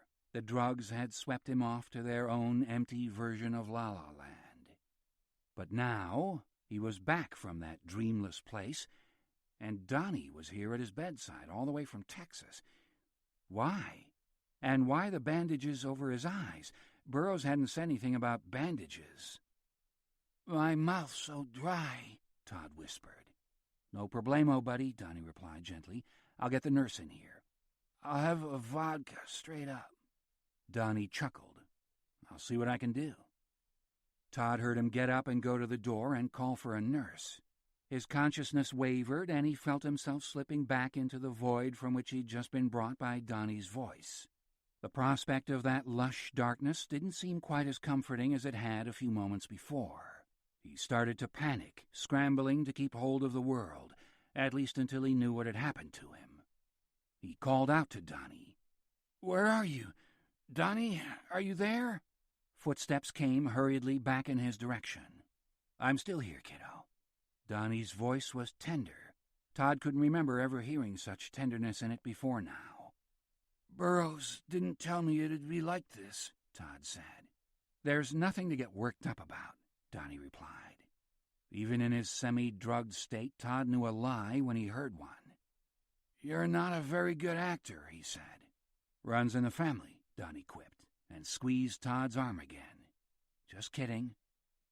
Yeah, Todd said. As he spoke, a spasm of pain ran from the bridge of his nose and spread across his face in both directions. He was suddenly in excruciating agony. "Jesus," he gasped. "Jesus, make it stop." He felt Donnie's reassuring hand go from his arm, heard his brother crossing to the door again, yelling as he went, his voice suddenly shrill with fear. "Will somebody get in here right now? Christ!" Todd's panic, momentarily soothed by his brother's voice, started to rise up in him again. He raised his hand to his face. The bandages were tight and smooth, like a visor over his head, sealing him in. He started to hyperventilate. He was going to die in here if he didn't get this smothering stuff off his face. He began to claw at the bandages. He needed air, right now. "Air, for Christ's sake, air! Mr. Pickett, don't do that, please!" The nurse caught hold of Todd's hands, but the panic and the pain made him strong, and she couldn't prevent him from digging his fingers beneath the bandages and pulling. There were flashes of light in his head, but he knew it wasn't the light of the outside world he was seeing. His brain was overloading. Fear was leaping like lightning across his skull. His blood roared in his ears. His body thrashed around in the bed as though he were in the grip of a seizure. "All right, nurse, I've got him now." Suddenly there were hands around his wrists. Somebody stronger than the nurse was gently but insistently pulling his fingers away from his face. Then a voice came to find him through the sound of his own sobs. "Todd, this is Dr. Burroughs. Everything is fine, but please calm down. Let me explain what's going on. There's nothing to worry about." He spoke like a hypnotist, the cadences of his sentences even, his voice completely calm. And while he went on speaking, repeating the same information, that everything was fine, all Todd had to do was breathe deeply, deeply, he held Todd's arms against the bed. After a few moments, the bright bursts of light began to become less frequent. The din of blood began to recede. So, by degrees, did the waves of panic. "There," Dr. Burroughs said, when the worst of it was over. "You see, everything's fine and dandy. Now, why don't we get you a fresh pillow? Nurse Karen, would you please get Mr. Pickett a nice fresh pillow?" Oh, so gently Burroughs raised the upper half of Todd's body off the bed, talking to him all the while, the same calming monologue. All the strength to resist, indeed all need to do so, had gone out of Todd. All he could do was abandon himself to Burroughs' care.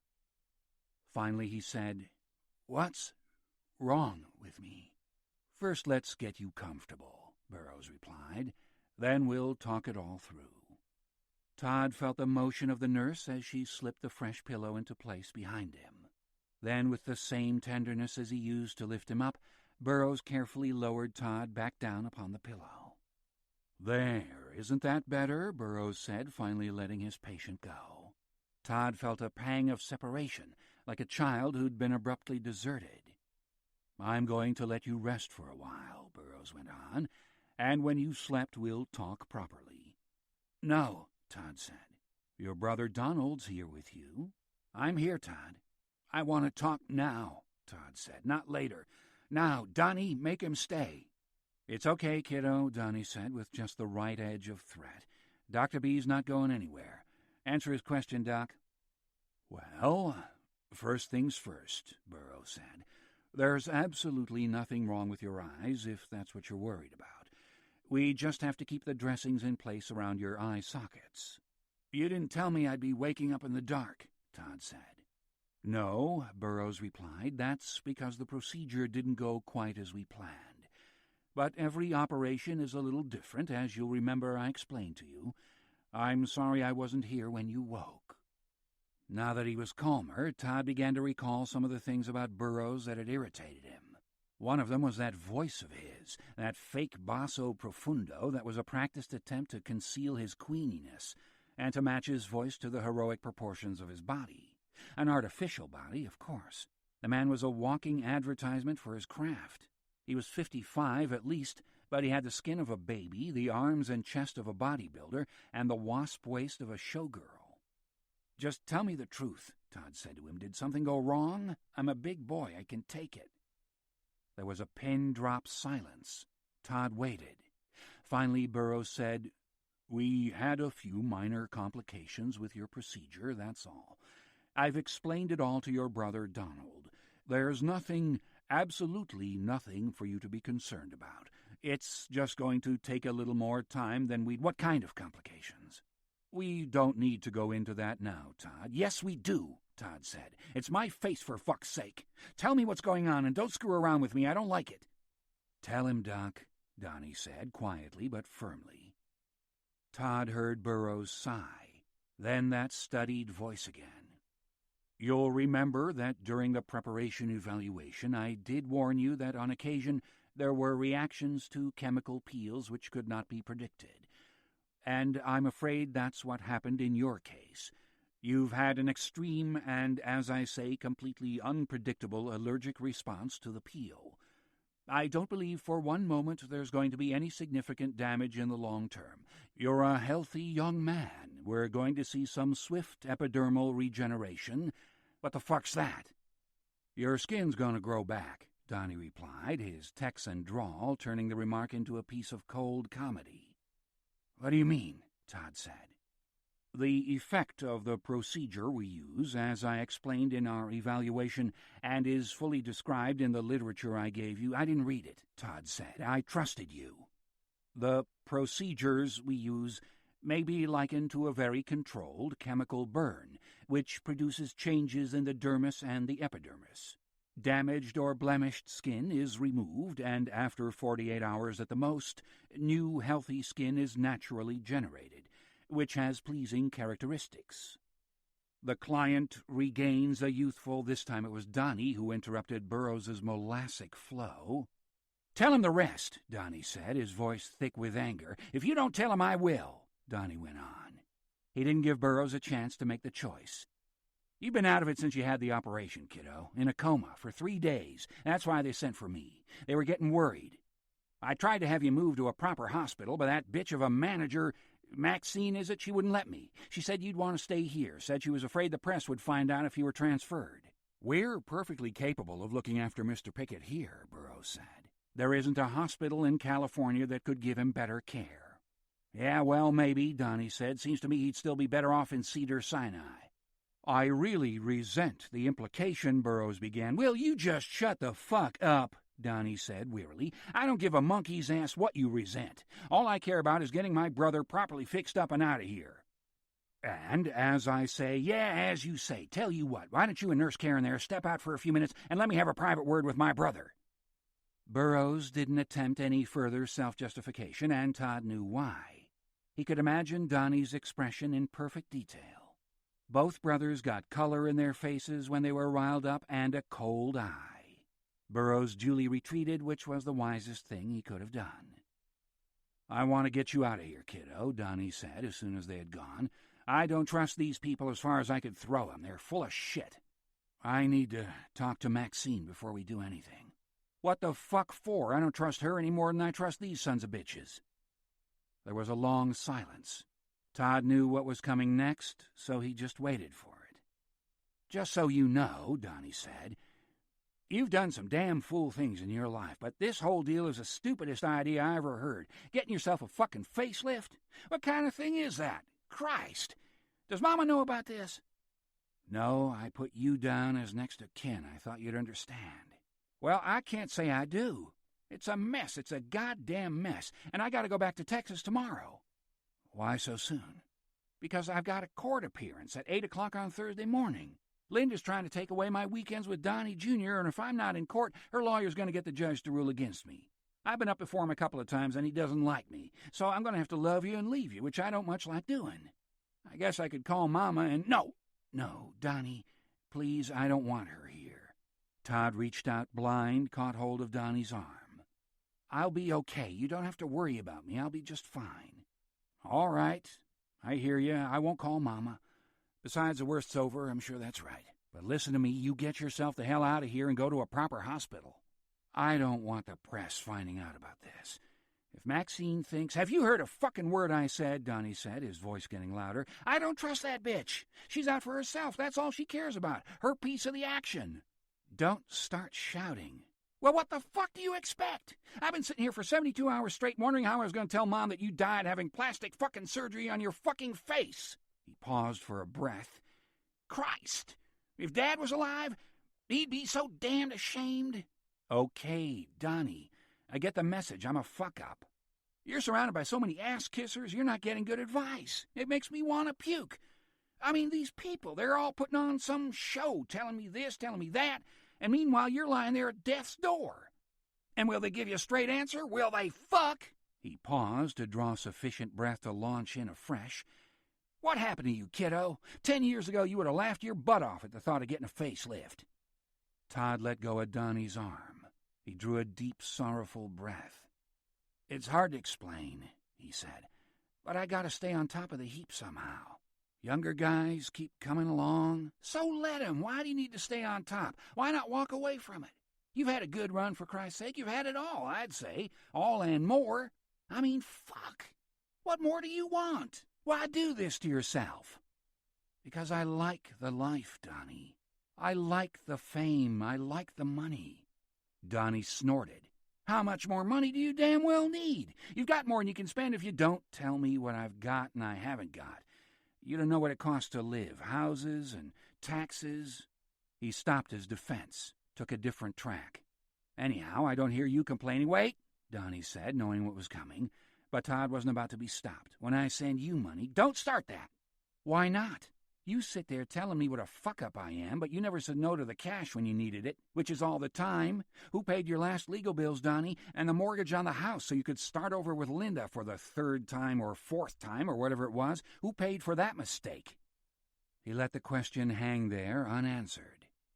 Eventually, very quietly, Donnie said, This is so fucked. I came here to see whether I was dead or alive, to look after you. You never cared before, Todd said with painful bluntness. Well, did you? All these years, when have you ever come out here and spent time with me? I was never welcome. You were always welcome. You just never came because you were too fucking jealous. Why don't you admit it? At least once, between us, say it. You were so fucking jealous you couldn't stand the idea of coming out here. You know what? I don't need to hear this, Donnie said. You should have heard it years ago. I'm out of here. Go on. You did your gloating. Now you can go home and tell everyone what an asshole your brother is. I'm not going to do that, Donnie said. You're still my brother, whatever you do. But I can't help you if you surround yourself with ass-kissers. Yeah, you said that. Todd heard Donnie get up and cross to the door, dragging his feet as he always had. What are you doing? Todd said. I'm leaving, like I said I would. You're going to be fine. That faggot Burroughs will take very good care of you. Don't I get a hug or something? Another time, when I like you better, Donnie said. And when the hell will that be? Todd yelled after him. But all he got by way of reply was the echo of his own voice off the opposite wall. 3. Maxine turned up a little after 7, and after a few perfunctory expressions of relief that Todd was back from the dead, as she indelicately put it, quickly moved on to the news she was here to debate. Somebody in this place has a big mouth, she said. I got a call from the editor of the Enquirer this afternoon, asking if it was true that you'd been admitted to a private hospital. I told him absolutely not. This was a lie, garbage, etc., etc. And I said that if he published that you were in the hospital or anything vaguely resembling that, we'd sue him and his wretched rag. 10 seconds later, I've got Peter Bart calling from Variety asking the same damn question. And while I'm on with Peter, trying not to tell him an out-and-out lie because he has a nose for bullshit, I have a call from people on the other line asking the same question. Coincidence? I don't think so.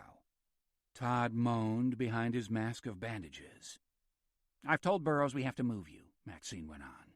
Wait, Donnie said yesterday you told him that you wanted me to stay here.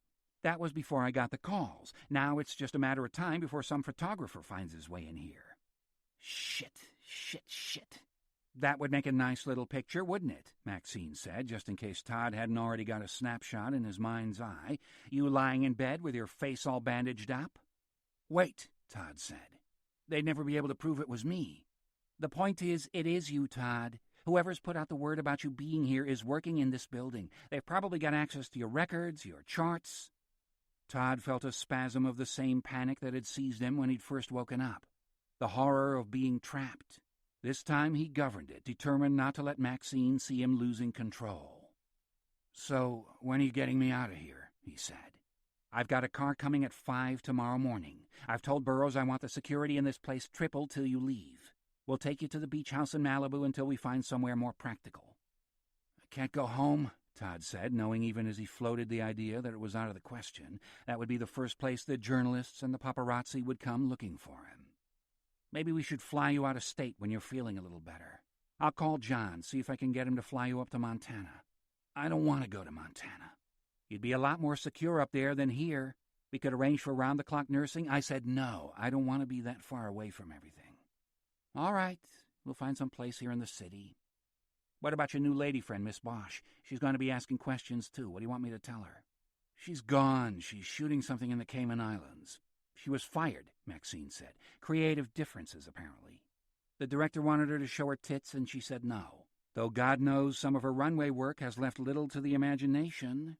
I don't know why she's got coy all of a sudden. Anyway, she wants to talk to you. What do I say?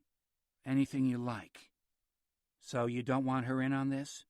Fuck no, I don't want anybody to know. Okay, it's going to be difficult, but okay. I've got to go. Do you want me to send a nurse in to give you something to help you sleep? Yeah. We'll find a place for you until you mend.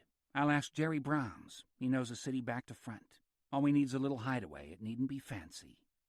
Just make sure he doesn't get wind of what's going on, Todd said. Jerry talks. Give me a little credit, Maxine replied. I'll see you tomorrow morning. You get some sleep. And don't worry, nobody's going to find out where you are or what's happened. I'll kill him first. Promise. With my bare hands. So saying, she was out of the room, leaving Todd alone and in the dark. Donnie was right, of course. This was undoubtedly the stupidest thing he had ever done. But there was no going back on it. Life, like a movie, only made sense running in one direction. What could he do but go with the flow and hope to hell there was a happy ending waiting for him in the last reel? A storm moved in off the Pacific in the middle of the night, the seventh storm of that winter and the worst. Over the next 48 hours, it would dump several inches of rain along the coast from Monterey to San Diego, creating a catalog of minor disasters. Storm drains overflowed and turned the streets of Santa Barbara into whitewater rivers. 2 citizens and 7 street people were swept away and drowned. Power lines were brought down by the furious winds, the most badly struck area being Orange County, where a number of communities remained without power for the next 3 days. Along the Pacific Coast Highway, where the wildfires of the previous autumn had stripped the hillsides of vegetation, the naked earth, no longer knitted together by roots, turned into mud and slid down onto the road. There were countless accidents. 14 people perished, including a family of 7 Mexicans who'd only been in the Promised Land 4 hours, having skipped over the border illegally. All burned up together, trapped in their overturned truck. In the Pacific Palisades, the deluge carried away several million-dollar homes. In Topanga Canyon, the same. Of course, all this made the business of getting Todd from the hospital to Maxine's beach house both more lengthy and more frustrating than it would have been otherwise, but it may have helped to keep the endeavor secret. Certainly there were no photographers at the hospital door when they left, nor anybody waiting for them in the vicinity of the beach house. But that didn't mean they were out of danger. Calls to Maxine's offices inquiring about Todd's condition had multiplied exponentially, and they were now coming in from further afield, several from Japan, where gallows had just opened, as the rumors spread. One of the German reporters had even had the temerity to suggest that Todd was undergoing plastic surgery. I gave him hell, fucking kraut. Aren't you German on your mother's side? He's still a fucking kraut. Todd was sitting in the back of Maxine's Mercedes with Nurse Karen, who had been thoroughly investigated by Maxine and judged reliable, at his side. The nurse was a woman of few words, but those she chose to utter usually carried some punch. I don't see why y'all give a damn. I mean, what does it matter if somebody gets wind of it? He just got a chemical peel and a few nips and tucks. What's the big deal? It's not something Todd's fans need to know about, Maxine replied. They've got a certain idea of who Todd is. So they'd think it wasn't too masculine? Nurse Karen said. Shall we just move on from this? Maxine said, catching Nurse Karen's gaze in the driving mirror and shaking her head to indicate that the conversation, or at least this portion of it, was at an end. Todd, of course, saw none of this. He was still bandaged blind. How are you doing, Todd? Maxine said. Wondering how soon... Soon, Maxine said, soon. Oh, by the way, I had a word with Jerry Brahms and told him exactly what we needed. 2 hours later, he came back to me, said he had the perfect house for you. I'm going to see it with him tomorrow. Did he tell you where it was? Somewhere up in the hills. Apparently it was a place he used to go and play when he was a kid. I guess this is in the 40s. He says it's completely secluded. Nobody's going to come bothering you. He's full of shit. They have fucking bus tours up in the hills. Every other house has somebody famous living in it. That's what I told him, but he swore this house was ideal. Nobody even knows about the canyon it's in. That's what he said. So we'll see. If it isn't any good for you, I'll keep looking. Later that afternoon, Burroughs came out to the beach house to change Todd's dressings. It was a surreal ritual for all concerned. Todd semi-recumbent on the deco sofa in the large window overlooking the beach, Maxine sitting at a distance, nursing an early vodka stinger, Burroughs, his confidence tentatively back in place after the prickly exchanges of the previous day, chatting about the rain and the mudslides while he delicately removed the bandages. Now, the area around your eyes is going to be a little gummed up, he warned Todd, so don't try and open your eyes until I've done some cleaning. Todd said nothing. He was just listening to the boom of his heart in his head, and outside the boom of the storm-stirred waves. They were out of step with one another. I wonder, Burroughs said to Maxine, if you'd mind closing the blinds a little way. I don't want it to be too bright in here when I uncover Todd's eyes. Todd heard Maxine crossing to the window, then the mechanical hum of the electric blinds as they were lowered. I think that'll be far enough, Burroughs said. A click, and the hum stopped. Now let's see how things look. Hold very still, Todd, please. Todd held his breath as the dressing which the bandages had kept in place was gently teased away from his face. It felt as though a layer of his skin were coming away along with the gauze. He heard a little intake of breath from Maxine. What? He murmured. It's okay, Burroughs said softly. Please hold still. This is a very delicate procedure. By the way, when I put the new dressing on, I'll be leaving holes for your eyes, so you'll be able to... Very still, please. Good, good. So you'll be able to see. Maxine, please, Todd, don't move a muscle. I want her to tell me what it looks like. She can't see yet, Todd. Burroughs said something to his nurse, half under his breath. Todd didn't catch the words, but he heard the gauze, which had now been stripped from his face completely, dropped with a wet plop into a receptacle. He imagined it soaked with his blood, shreds of his skin stuck to it, his stomach turned. I want to puke, he said. Shall I stop for a moment? Burroughs asked. No, just get it over and done with. Right. Well, then I'm going to start cleaning you up, Burroughs said. Then we'll see how you're healing. I must say it's looking very good so far. I want Maxine to take a look. In a minute, Burroughs said. Just let me now, Todd said, nausea fueling his impatience. He raised his hand blindly and pushed at Burroughs. The man moved aside. Maxine, Todd said. I'm here. Todd beckoned in the direction of Maxine's voice. Come and look at me, will you? I want you to tell me what I look like. He heard Maxine's heels on the polished wood floor. Hurry! Her step quickened. Now she was close by him. Well, he said. To be honest, it's hard to tell till he... Christ, I knew it! I fucking knew it! He fucked me up! Wait, Maxine said. Calm down. A lot of it's just the ointments he put on you. Let him clean it off before we get hysterical." Todd reached out to her. She caught hold of his hand. "It's going to be okay," she said, though her grip was clammy. "Just be patient. Why can't men be patient?" "You're not patient," he reminded her. "Just let him work, Todd." "But you're not. Admit it." "All right, I'm not patient." Burroughs set to work again, meticulously swabbing around Todd's eyes, cleaning his gummed lashes. The stink of cleaning fluid was sharp in his nostrils. His sinuses ran, and his eyes, when he finally opened them, were awash. "Welcome back," Maxine said, unknitting her fingers from his, as though a little embarrassed by the intimacy. It took a couple of minutes for Todd's sight to clear, and another 2 for his eyes to become accustomed to the dimmed light in the room. But part by part, face by face, the world came back to him. The large, half-blinded window and the rain-lashed deck beyond it, the expensive ease of the room, the Indian rug, the leather furniture, the Calder mobile in yellow, red, and black which hung below the skylight, Burroughs' knitted brow and fixed, nervous smile, the nurse, a pretty blonde woman, and finally Maxine, her face ashen. Burroughs moved away like a portrait painter stepping back from a canvas to check the effect he'd achieved. "I want to see," Todd said to him. "Give yourself a minute," Maxine said. "Are you still feeling sick?" "Why, is this going to make me heave?" "No," she said. He almost believed her. "You just look a little puffy, that's all, and a little raw. It's not so bad." "You used to be such a good liar." "Really," she insisted, "it's not so bad." "So let me look."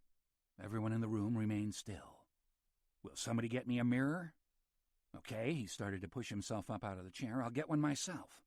"Stay where you are," Maxine said, "if you really want to see. Nurse, go up into the bedroom, and you'll find a little hand mirror there on the vanity. Bring it down." It seemed to Todd the girl took an eternity to fetch the mirror. While they waited, Burroughs stared out at the rain. Maxine went to refresh her stinger. Finally, the girl returned. Her eyes were on Burroughs, not on Todd. "Tell her to give it to me," Todd said. "Go on," Burroughs said. The nurse put the mirror into Todd's hand. He took a deep breath and looked at himself. There was a moment, as his eyes fixed on his reflection, when reality fluttered, and he thought, none of this is real. Not the room, nor the people in it, nor the rain outside, nor the face in the mirror. Especially not the face in the mirror. It was a figment, fluttering, and Jesus, he said, like Duncan McFarlane, look at me. The strength in his hand failed him, and the mirror dropped to the ground. It fell face down. The nurse stooped to pick it up, but he said, "No, leave it." She stepped away from him, and he caught a look of fear in her eyes. What was she afraid of? His voice, was it? Or his face? God help him if it was his face. "Somebody open the blinds," he said. "Let's get some light in here. It's not a fucking funeral." Maxine went to the switch and flipped it. The mechanism hummed, the blind rose, showing him an expanse of rain-soaked deck, some furniture, and beyond the deck, the beach. One solitary jogger, probably some famous fool like himself, determined to preserve his beauty even in the pouring rain, was trudging along the shore, followed by 2 bodyguards. Todd got up from his chair and went to the window. Then, despite the presence of strangers, he laid his hand against the cold glass and began to weep. 4. Burroughs had brought both painkillers and tranquilizers that Todd supplemented with a large order from Jerome Bunny, a ratty little Englishman who'd been a supplier of illicit pharmaceuticals for the last 4 years. Under their influence, Todd spent the next 24 hours in a semi-somnambulant state. The rain was unrelenting. He sat in front of Maxine's immense television screen and watched a succession of images of other people's pain, houses gone, families divided, dreamily wondering if any of them would exchange their misery for his. Every now and then a memory of the visage he'd seen in the mirror, vaguely resembling somebody he'd known, but horribly wounded, filled with pus and blood, would swim up before him, and he'd take another pill, or 2 or 3, and wash it down with a shot of single malt, and wait for the opiates to drive the horror off a little distance. The new dressings Burroughs had put on, though as promised they indeed left his eyes uncovered, were still oppressive, and more than once Todd's hands went up to his face unbidden and would have ripped the bandages off had he not governed himself in time.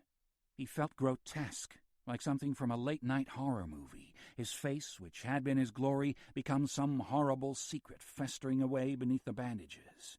He asked Maxine what movie it was, some Rock Hudson weepy in which a man was covered up this way. She didn't know. "And stop thinking about yourself for a while," she said. "Think about something else." Easily said. The trouble was, thinking about himself came naturally to him.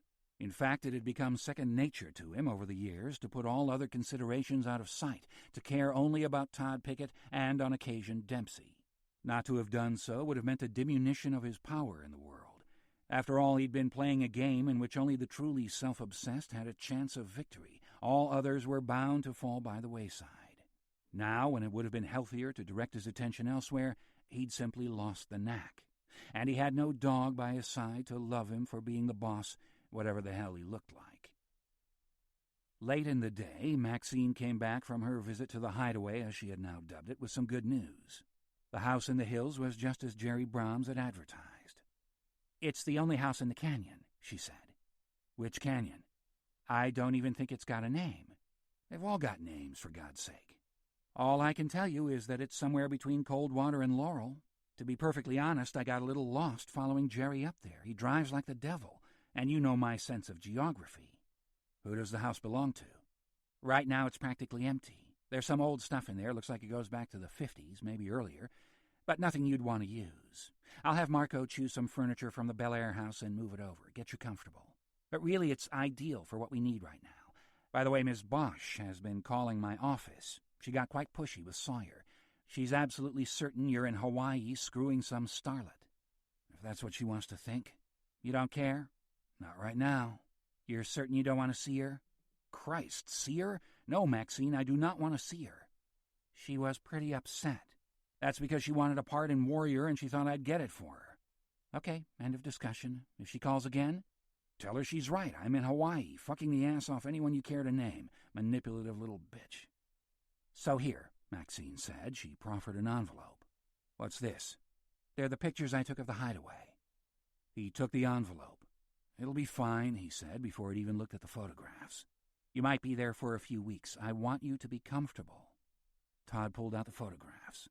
"They're not the best, I'm afraid," Maxine said. "It's one of those throwaway cameras, and it was raining, but you get the idea." "It looks big." "According to Jerry, they used to call them dream palaces. All the rich stars had them. It's hokey, but it's got a lot of atmosphere. There's a huge master bedroom with a view straight down the canyon. You can see Century City, probably the ocean on a clear day. And the living room's as big as a ballroom. Whoever built it put a lot of love into it. All the moldings, the door handles, everything is top of the line. Of course, it gets campy. There's a fresco on the ceiling of the turret, all these faces leaning over looking down at you. Famous movie stars, Jerry said.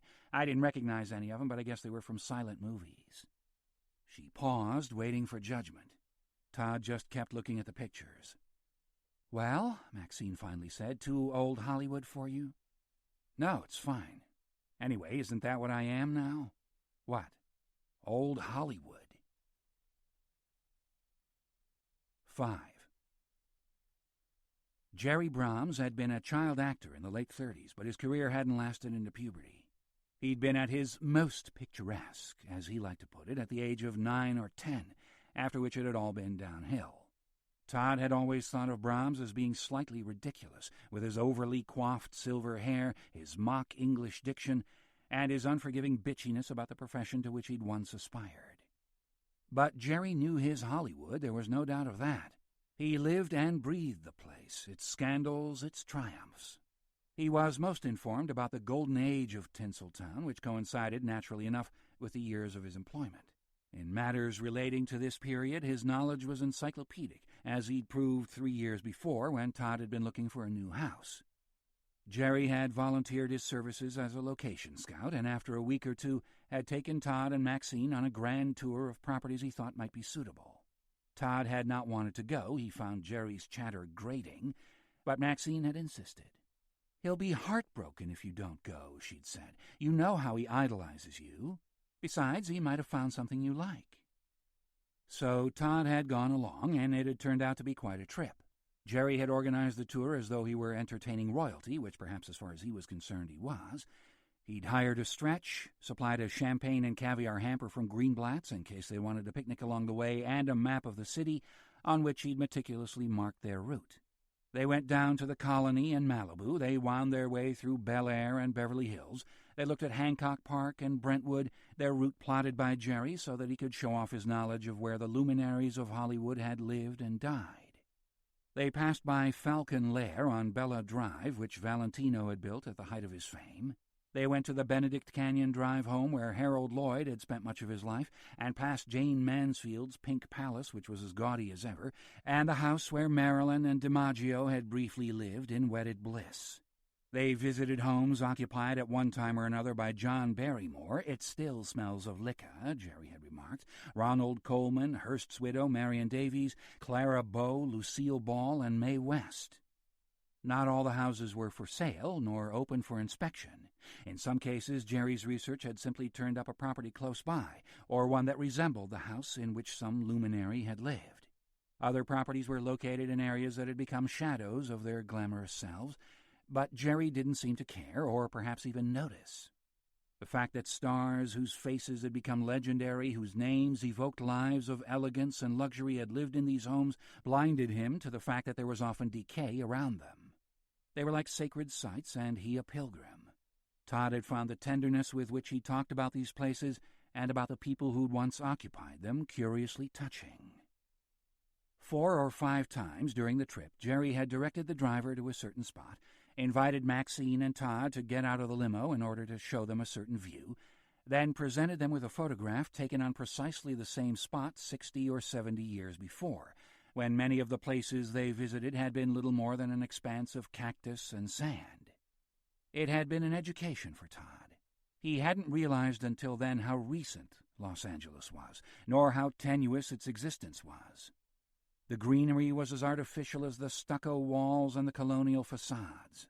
The city was one enormous backlot, fake and fragile. If the water ever ceased to pump, then this verdant world with its palaces and its swooning falls of bougainvillea would pass away.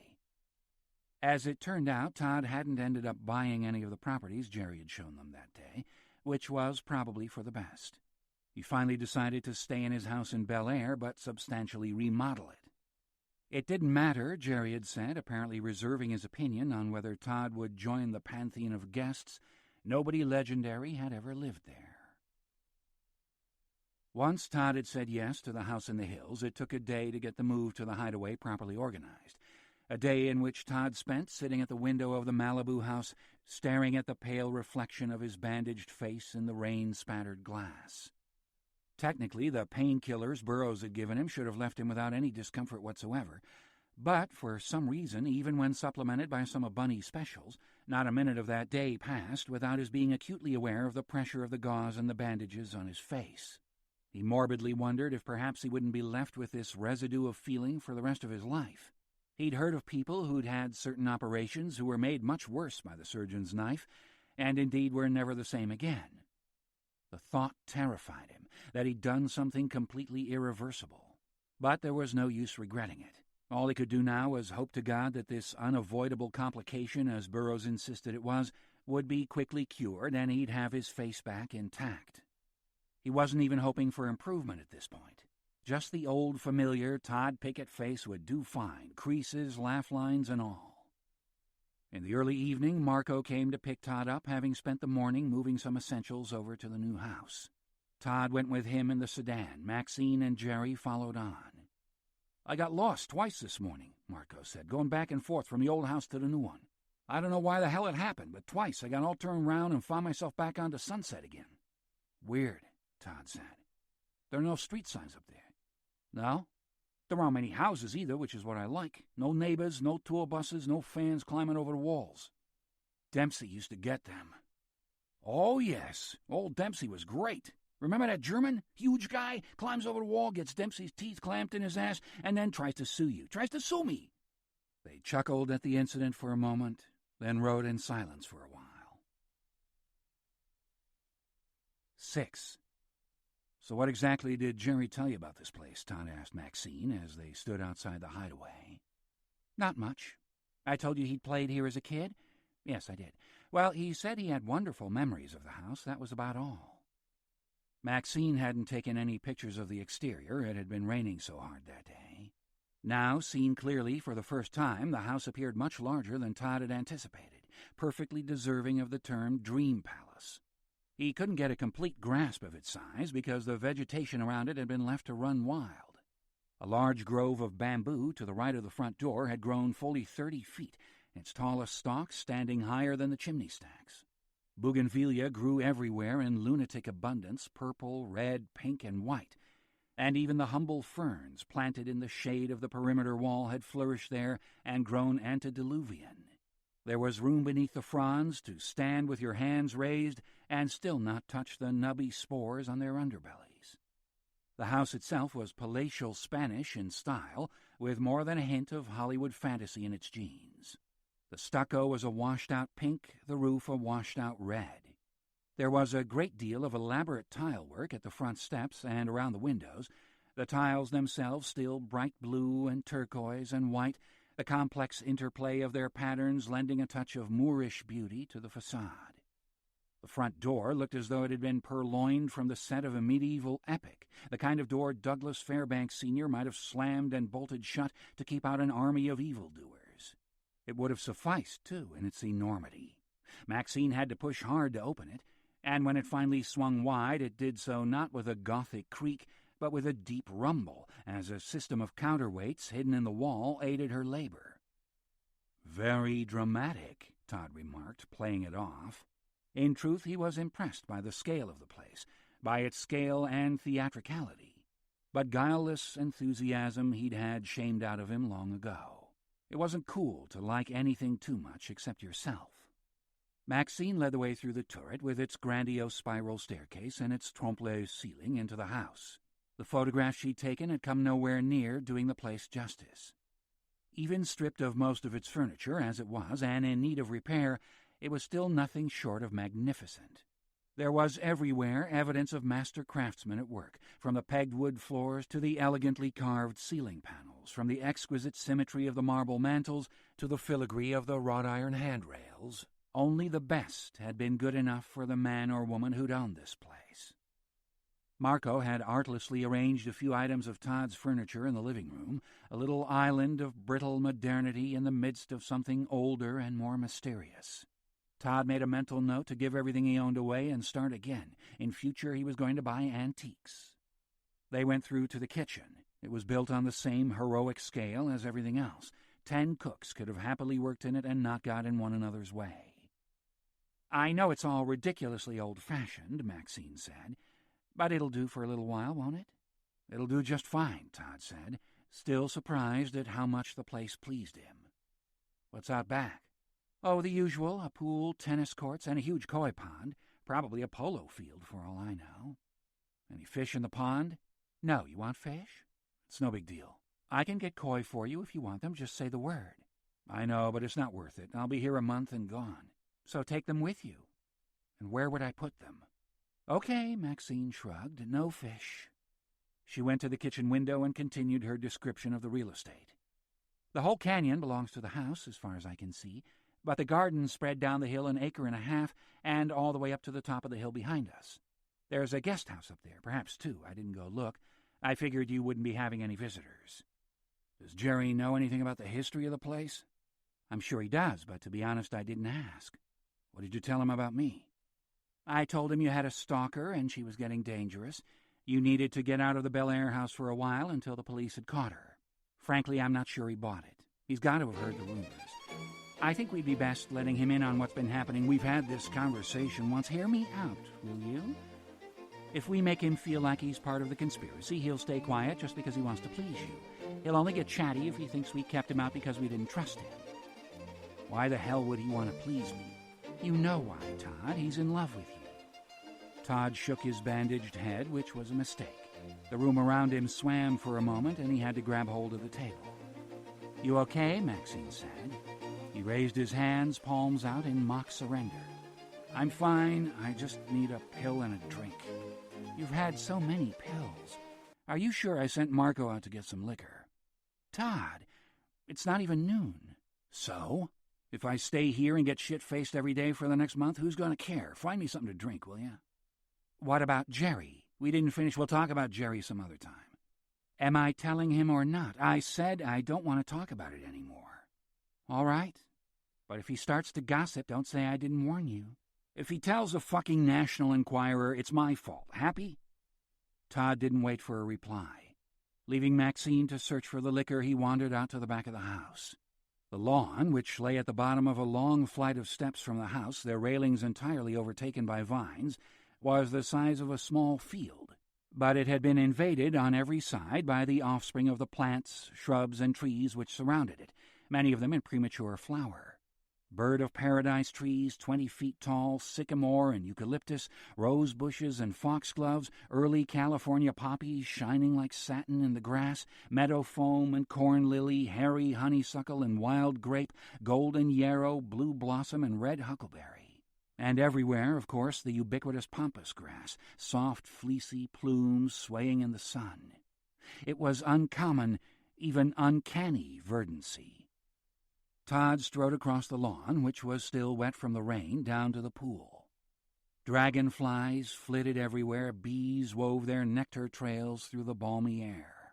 The pool was a Baroque affair, descending from the relatively restrained style of the main house into pure Hollywood kitsch.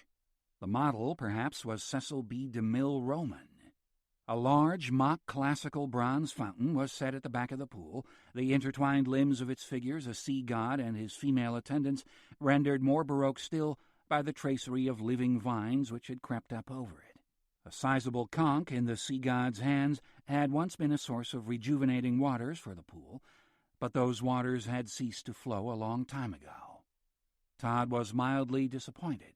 He would have liked to see sparkling blue water in the pool, instead of the few inches of bottle green rainwater that were there at the bottom. He turned and looked back toward the house.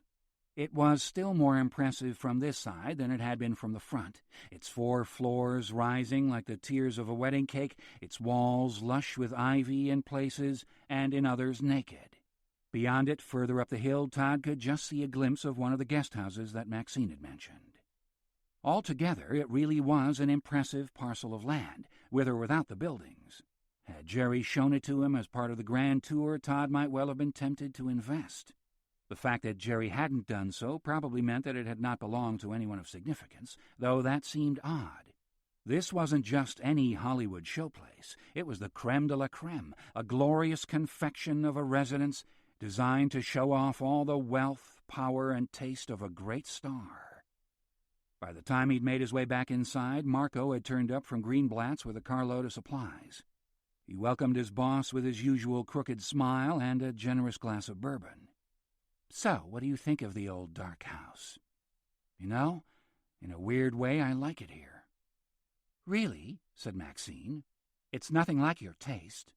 She was plainly still mildly irritated by their earlier exchange, though for Todd it was past history, soothed away by his wanderings in the wilderness. "I never really felt comfortable in Bel Air," he said. "That house has always been more like a hotel to me than a home." "I wouldn't say this place was exactly cozy," Maxine remarked. "Oh, I don't know," Todd said. He sipped on his bourbon, smiling into his glass. "Dempsey would have liked it," he said. 7. On Thursday, the 18th of March, Maxine got a call that she knew was coming. The caller was a woman named Tammy Lauper, who ran the International Todd Pickett Appreciation Society, which, despite its highfalutin title, had its headquarters, Maxine knew, in the Laupers' house in Sacramento. Tammy was calling to ask a very simple question, one that she said she was passing on to Maxine from millions of Todd's fans worldwide. Where was Todd?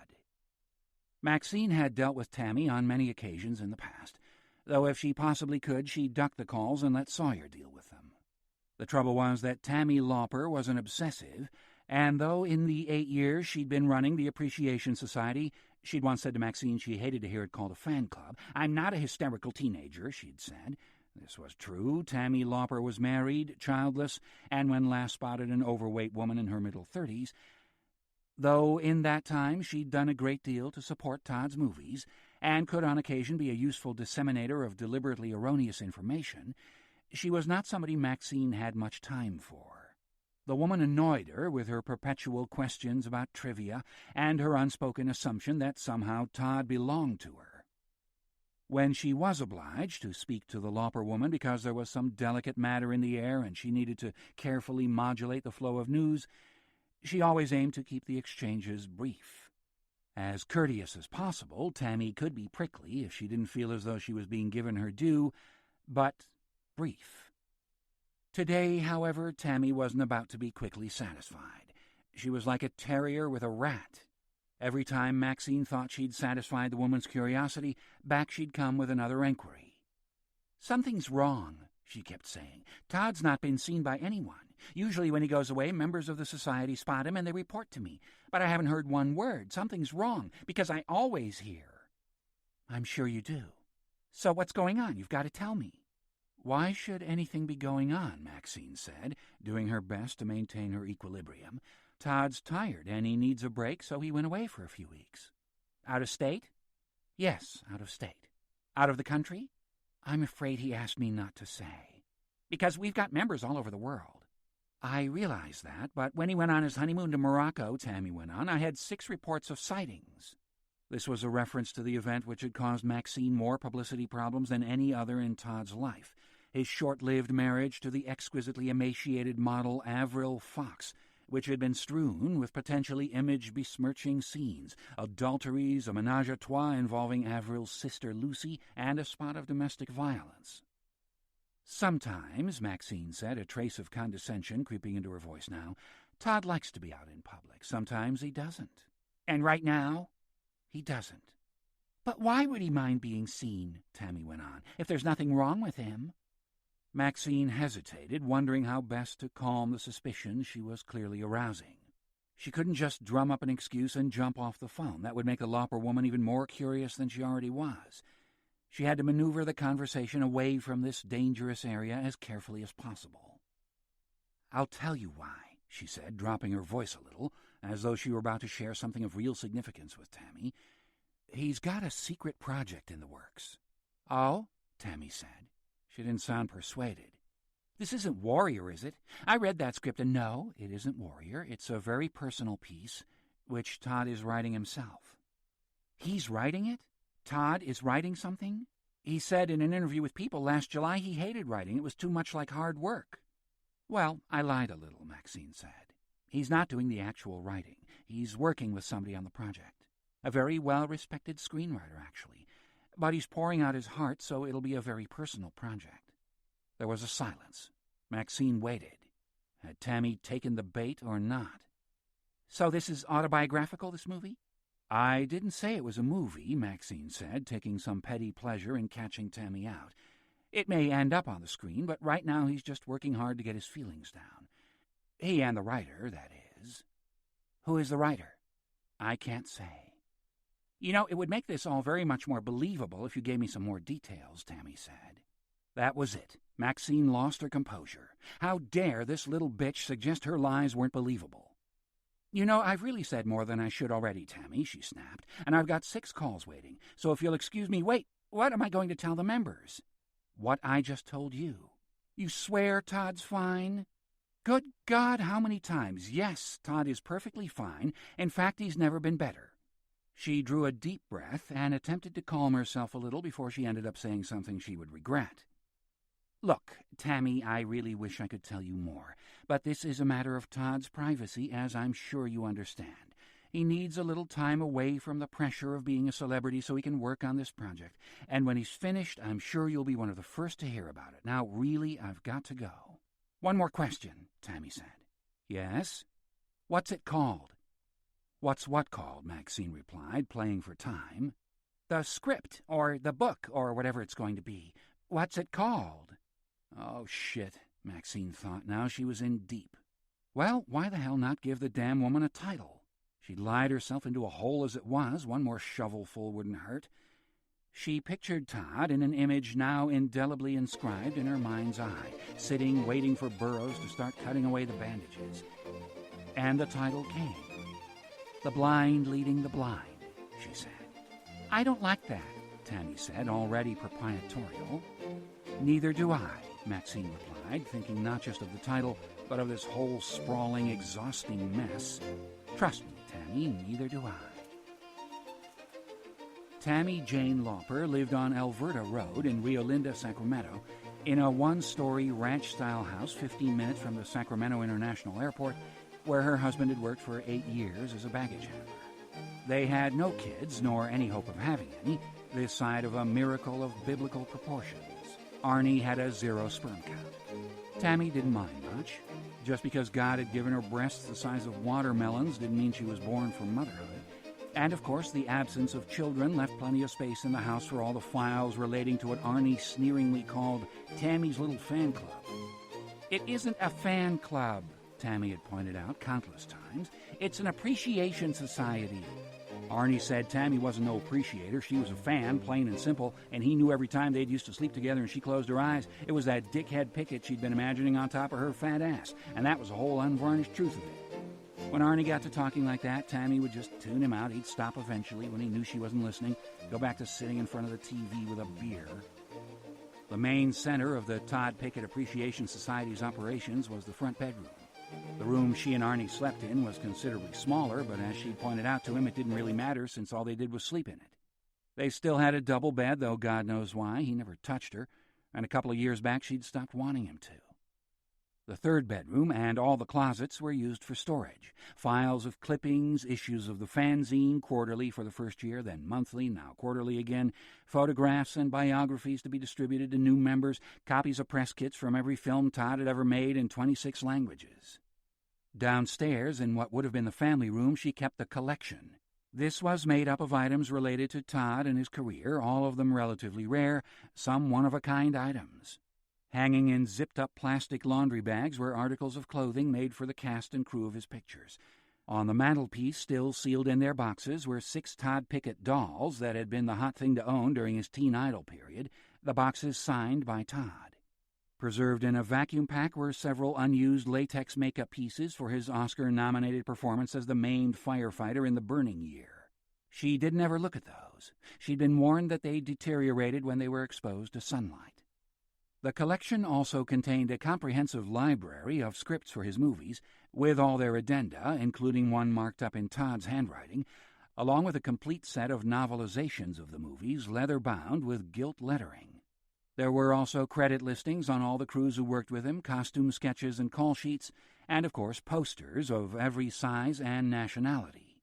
If the Smithsonian ever wanted to open a wing dedicated to the life and career of Todd Pickett, Tammy had once boasted, they need look no further than her own front room. Once she'd attempted to enumerate the items she owned. It was something in the region of 17,300, not including those pieces of which she had more than one copy. It was to this shrine that Tammy had come after her frustrating exchange with Maxine Frizzell. She closed and locked the door, though Arnie would not be back from work and his after-hours carousing for several hours, and sat down to think. After a few minutes, turning over the conversation she just had, she went to the very back of the room and took from its place among the treasure trove a box of photographs.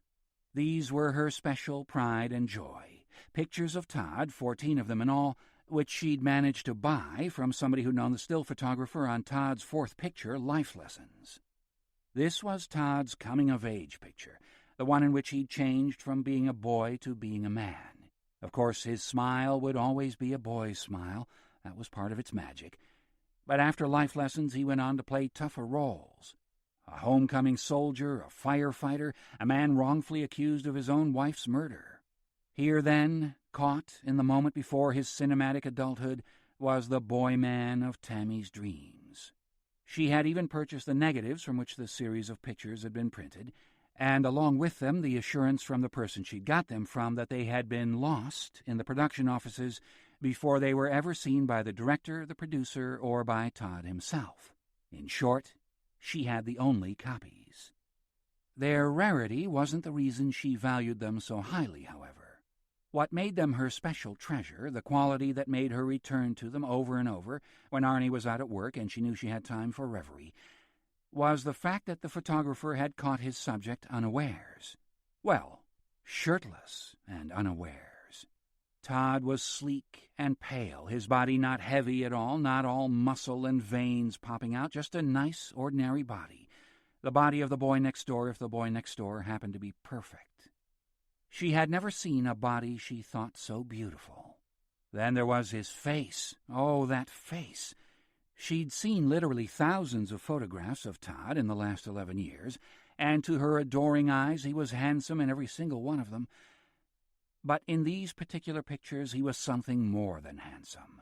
There was a certain lost look in his eyes that allowed her to indulge the belief that if she'd been there at that moment, if he'd seen her and looked at her with the same forsaken feeling in his heart as was in his eyes, everything in her life would have been different, and maybe, just maybe, everything in his.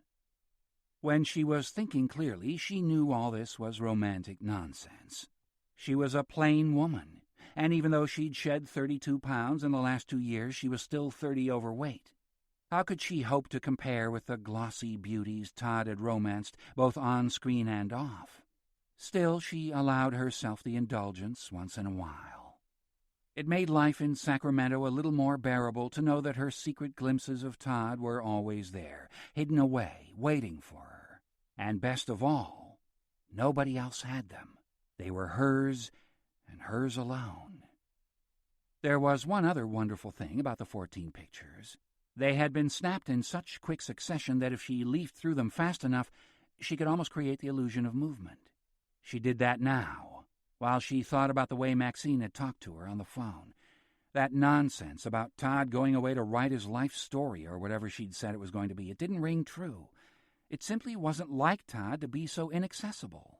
Every vacation he'd taken, in India, in New Guinea, in the Amazon, for God's sake, he'd been spotted.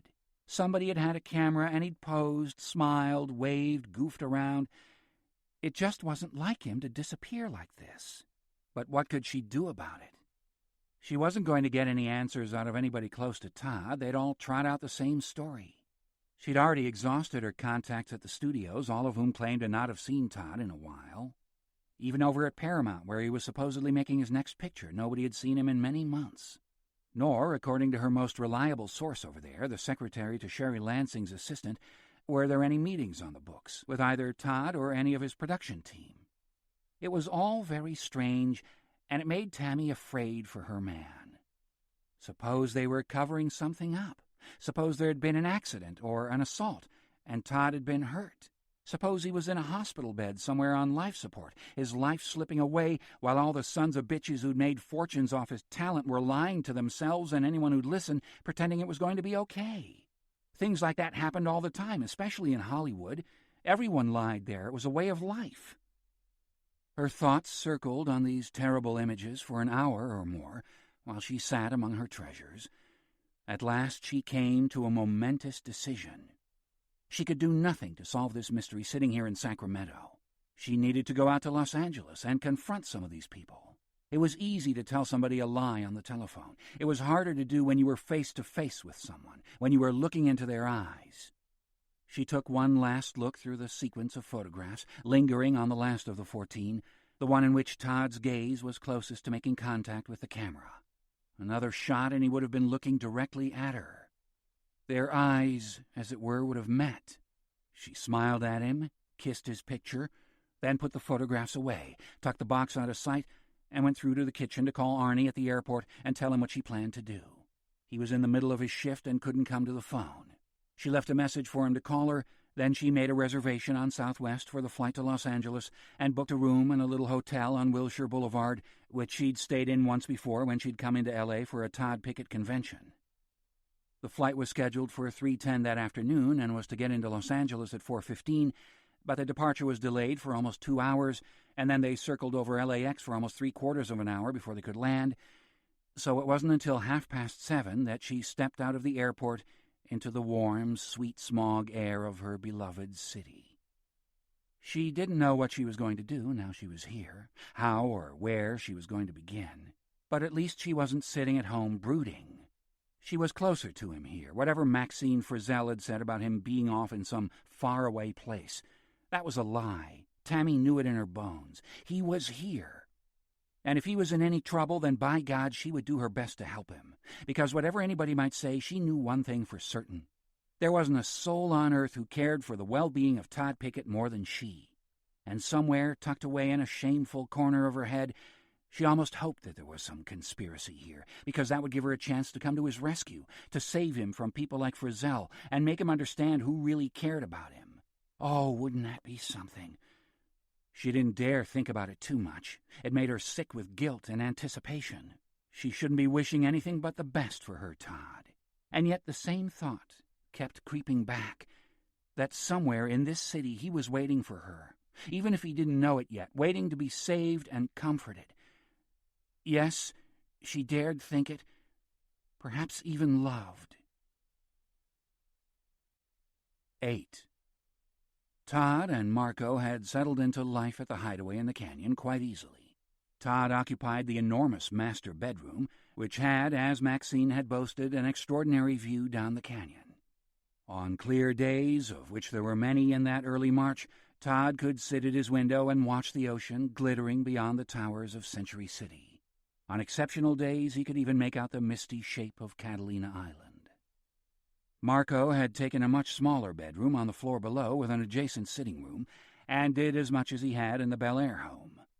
That is, served with uncanny prescience the needs of his boss, and having provided such services as were required, then retreated into near invisibility. The area was much quieter than Bel Air.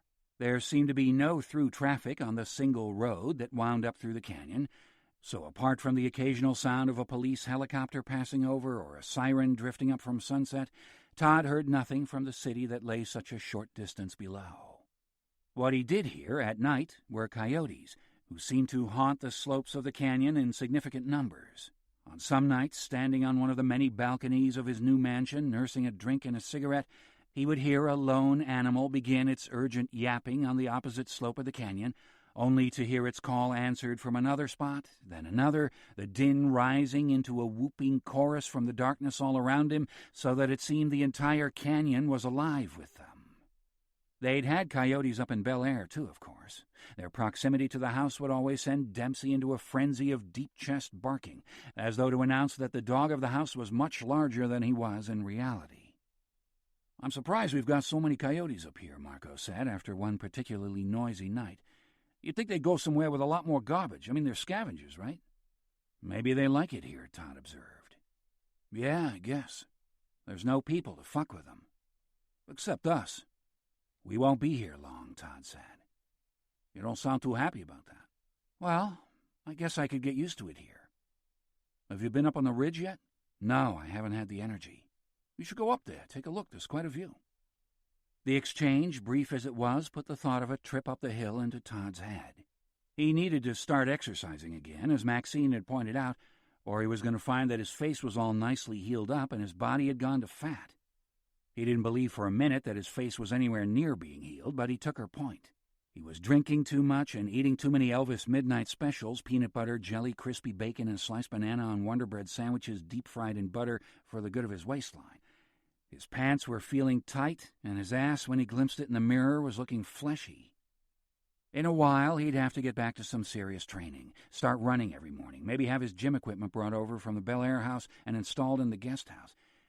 But in the meantime, he'd ease back into the swing of things with a few exploratory walks, one of which he promised himself would be up to the top of the hill to see what the view was like when you got to the end of the road. Burroughs and Nurse Karen came every other day to change the dressings and assess the condition of his face. Though Burroughs claimed that the healing process was going well, his manner remained subdued and cautious. It was clear that the whole sorry business had taken a toll upon his confidence. His sunbed tan could not conceal a certain sickliness in his pallor, and the skin around his eyes and mouth, taut from a series of tucks and tightenings, had an unnatural rigidity to it, like a teak mask under which another, more fragile man was trapped. Superficially, he remained unfailingly optimistic about Todd's prognosis. He was certain there would be no permanent scarring. Indeed, he was even willing to chance the opinion that things were going to work out as planned, and that Todd was going to emerge from the whole experience looking 10 years younger. "So how long is it going to be before I can take off the bandages?" "Another week, I'd say. And after that, How long before I'm back to normal again? I don't want to make any promises, Burroughs said, but inside a month. Is there some great urgency here? Yeah, I want people to see me. I want them to know I'm not dead. Surely nobody believes that, Burroughs said. Todd summoned Marco. Where are those tabloids you brought in? He asked. The doctor's not been reading the trash in his waiting room recently. Marco left the room and reappeared with 5 magazines, dropping them on the table beside Burroughs. The top one had a blurred black-and-white photograph of a burial procession, obviously taken with an extremely long-distance lens. The headline read, "Superstar Todd Pickett Buried in Secret Ceremony." The magazine beneath had an unsmiling picture of Todd's ex-girlfriend, Wilhelmina Bosch, and announced, as though from her grieving lips, "I never even had a chance to tell him goodbye." And underneath, a third magazine boasted that it contained Todd Pickett's last words, "I saw Christ standing at his deathbed, claims nurse." Burroughs didn't bother with the others. Who starts bullshit like this? You tell me, Todd replied. I hope you're not implying that it was somebody in my surgery, because I assure you we've been vigorous. Yeah, Todd said. You're not responsible for anything, I know. See? I finally got smart. I read the small print. Frankly, I don't see where your problem lies. All you'd have to do is make one call, tell them who you are, and the rumors would be laid to rest. And what would he say? Marco asked. It's obvious. He'd say, I'm Todd Pickett, and I'm alive and well, thank you very much. And then what? Todd said. When they want to come take a photograph to confirm that everything's fine, or they want an interview face-to-face, with this? His face was presently unbandaged. He stood up and went to the mirror. I look like I went 10 rounds with a heavyweight. I can only assure you that the swelling is definitely going down. It's just going to take time.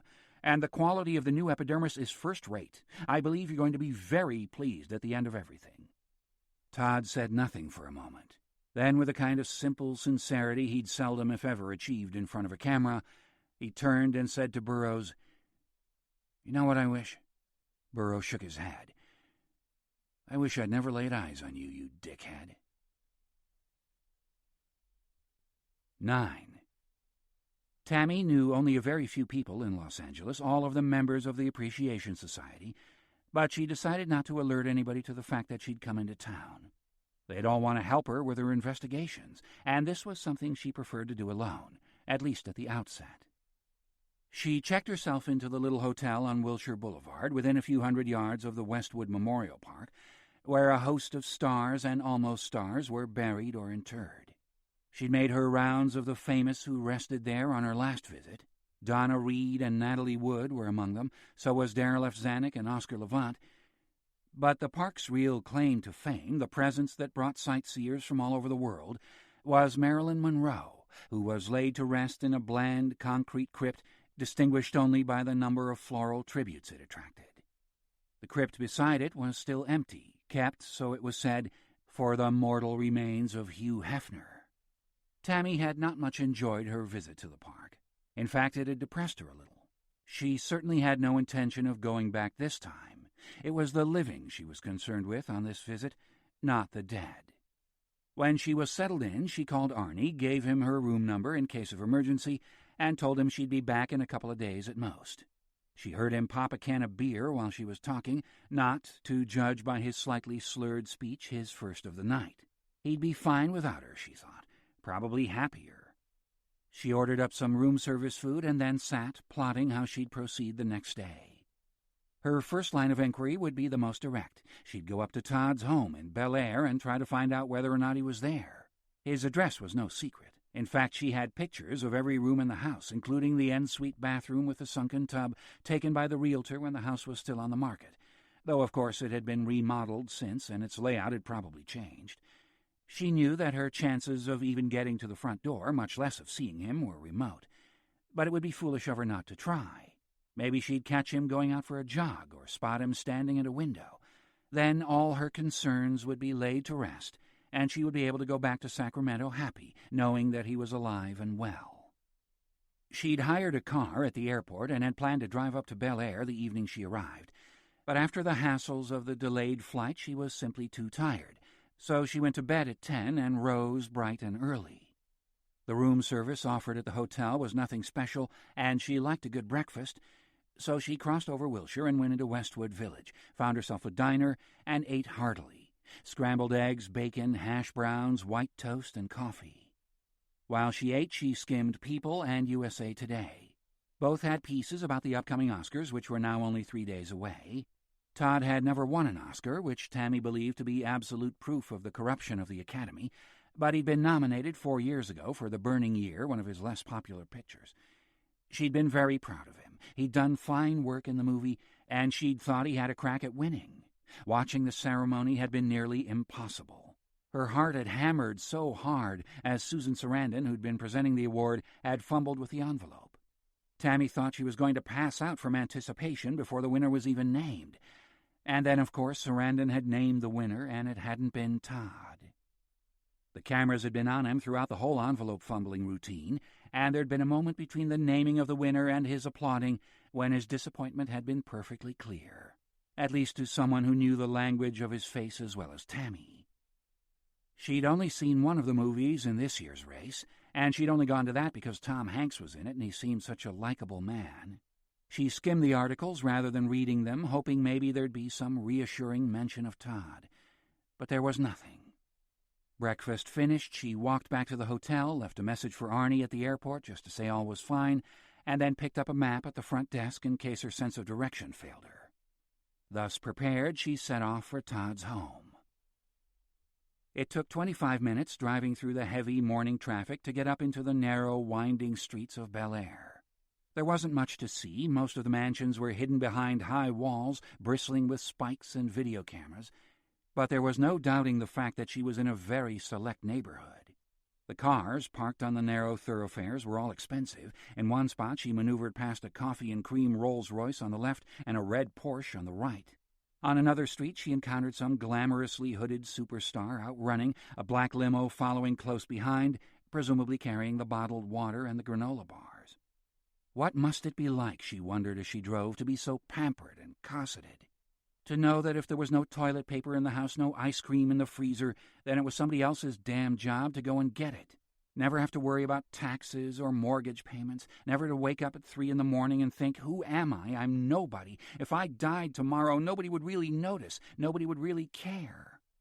Of course, she knew there were plenty of responsibilities that came along with all this wealth and comfort, and they took their toll on some folks. It drove them to drink and drugs and adultery.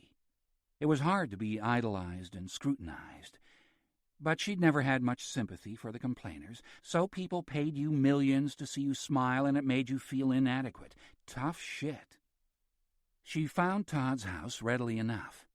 There was no number, but she recognized the castellated wall and the square lamps on either side of the gate. She drove on up the street, found a parking spot, and wandered back toward the house, trying to look as inconspicuous as any 203-pound woman in orange polyester pants could.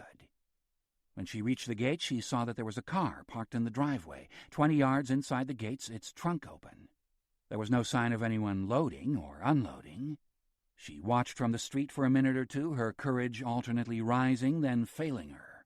She couldn't just go up to the gate and ring the bell. What would she say? Hello, I'm Todd's #1 fan, and I was wondering if he was feeling okay. Ridiculous. They'd think she was a stalker and have her arrested. In fact, they might be watching her right now on a hidden camera calling the police. She stood there, quietly cursing herself for not having thought this through properly before she came up here. She didn't know whether to stand her ground and make the best of this nightmarish situation or attempt to casually slip away. Then a door slammed, somewhere out of sight.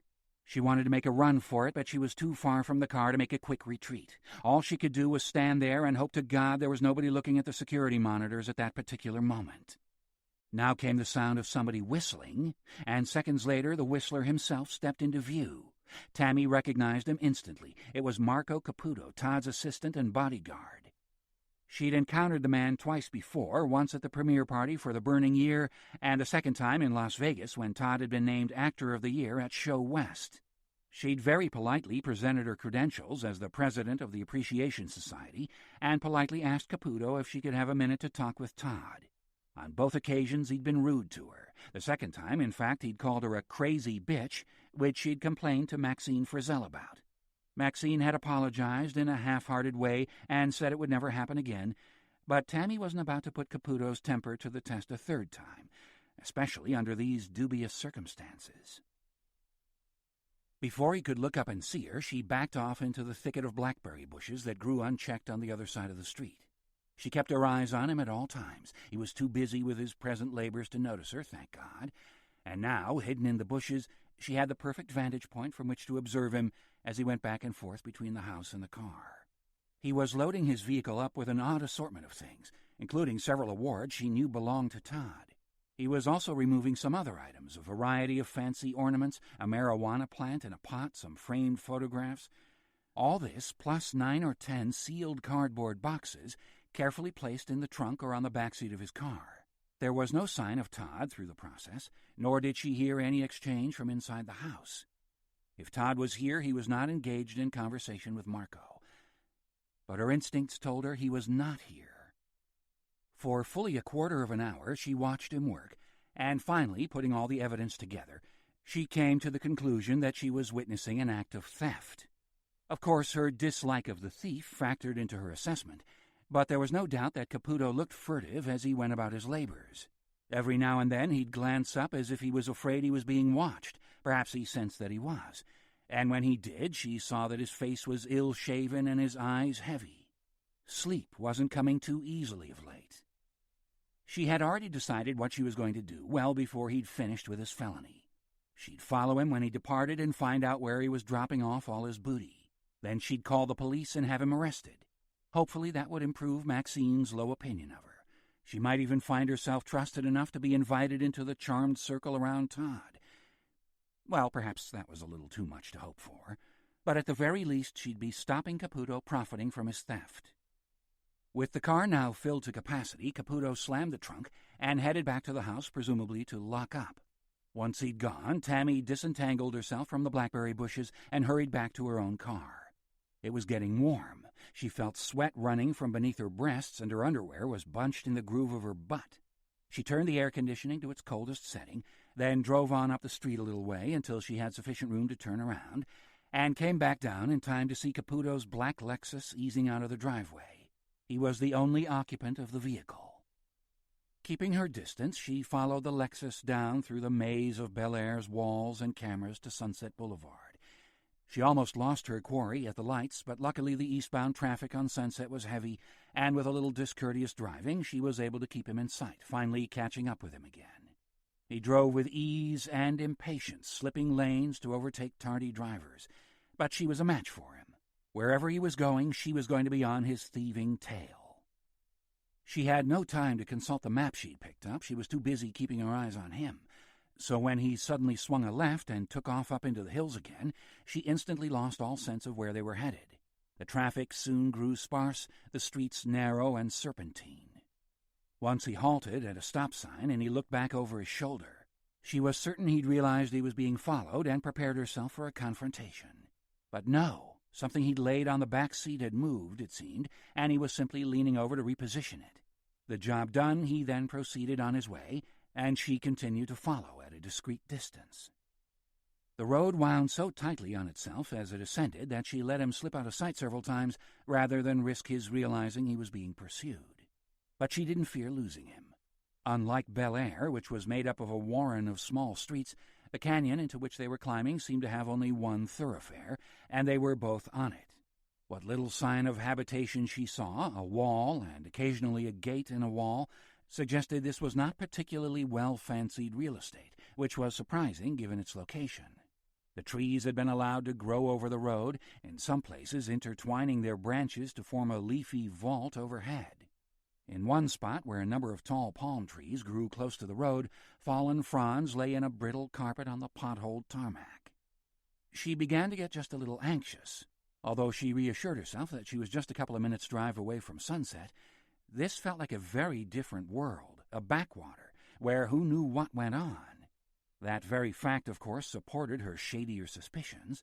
This was a perfect place for an illegal transaction. There didn't appear to be anybody here to witness Caputo's dealing, except, of course, herself. The black Lexus had been out of sight for quite a while when, as she turned a corner, she came upon it parked so badly that she might have plowed into the back of it had she not acted quickly to avert the collision. She swung wide of it, glancing back to see Caputo manually opening a pair of immense gates. The thief started to look round at her, but she put her foot on the accelerator and was out of sight before he could fix his gaze. She drove on a considerable distance, but the road came to a dead end, which left her with two options. One, to turn round and make a conspicuous retreat past the gates so that he was certain she'd gone, or to hope that the urgency of his mission would make him careless about her presence, and by the time she'd tracked back to his thieves' lair she would have been forgotten. She decided on the latter. She'd come too far to turn and run off now with her tail between her legs. The first thing she noticed when she got out of her car was the deep hush of the canyon. Though the Bel Air house was nicely situated, away from the din of any major thoroughfare, she'd still been aware that she was in the middle of a city. But here the only sound was the music of birds and insects in the grass. She was careful not to slam the door. Leaving the key in the car and the door just slightly ajar in case she needed to make a fast getaway, she headed back down the street to the gate. There were no cameras mounted along the perimeter this time, which surprised her. But then perhaps she was walking into a nest of infamous felons, and everyone in the vicinity knew to keep their distance. If so, if the people Marco was doing business with were real villains, then she was in trouble. She was alone up here, and nobody knew where she'd gone. This is insanity, she thought to herself as she walked, but she kept on walking. The prospect of coming out of this the unlikely heroine was simply too attractive to be turned down. Yes, there was a risk. But then perhaps it was time she took a few, instead of hiding away in her house and doting on her picture collection. She was in the thick of things now, and she wasn't going to allow herself to turn back on this adventure. If she did, if she got in her car and drove away, wouldn't she always wonder how different things might have been if for once in her life she'd had the courage of her instincts? Arnie had always called her a dreamer, and maybe he was right about that. Maybe she'd been living in a dream world for too long, with her little museum of photographs to dote on, hoping, though it could never happen, of course, that one day when she flicked through the pictures, Todd would look at her and smile at her and invite her into his world to stay. It was a silly dream, and she knew it. Whereas being here, now, walking on the hard street in the hot sun with an old cracked wall to the left of her, all that was real, perfectly real. So perhaps today was the day when the photographs became real too, the day when she finally found her way to a man of flesh and blood, to a Todd who would return her look finally, see her, and smile at her. The thought made her quicken her step, and she arrived at the gates breathing a little faster, exhilarated by the prospect that with the hazard she imagined the house contained, there was one possibility she could not properly imagine, though Lord knows she'd tried to conjure it over and over. The image of her idol appearing before her, and her with so much to say she wouldn't know where to begin. 10. She scanned the area around the gates, the bars of which were exquisitely interwoven with both wrought iron vines and the living variety, in search of the inevitable security cameras, but to her surprise, found none. They were either extremely well concealed, or else the owners of this house were so certain that their canyon was safe from visitors that they didn't feel the need for them. More surprisingly still, the gates had no locks. She was able to push one of them open wide enough for her to slip through. She could see some of the house from where she stood, though it was mostly hidden by the great riot of shrubs and trees that lined the curving driveway. Caputo's car was parked close to the front door. The trunk was open, and he was now unloading his loot. She wished she'd brought a camera. Then she could have simply photographed him in the middle of his illicit transaction and left with the evidence. But as it was, she felt obliged to get a little closer and find out who he was dealing with. If she didn't have some further evidence, it was going to end up being his word against hers, and she, after all, was the trespasser here.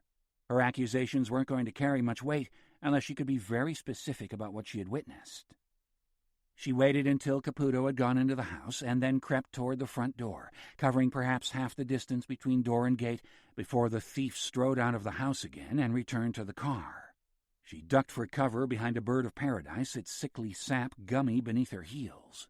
From there she watched while Caputo hauled another load of booty up out of the trunk. As he did so, there was a shout from inside the house, the voice curiously muted. "Marco, this picture's cracked." Shit. Marco set down the box he was lifting from the trunk and went back to the doorstep.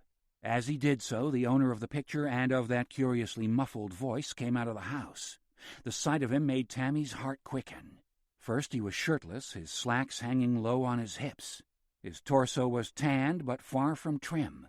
He looked to have a body that had once been well cared for, but was now quickly going to seed. The muscles of his upper arms were soft, and he had the beginnings of love handles spilling over his belt. His face was swathed in bandages.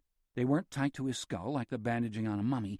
They were more irregular, patches of gauze held against his cheeks and brow and jaw and neck, with lengths of bandaging running all the way around his head to secure them, and locks of his lush, dark hair stuck up out of the bandages like tufts from the pate of a clown.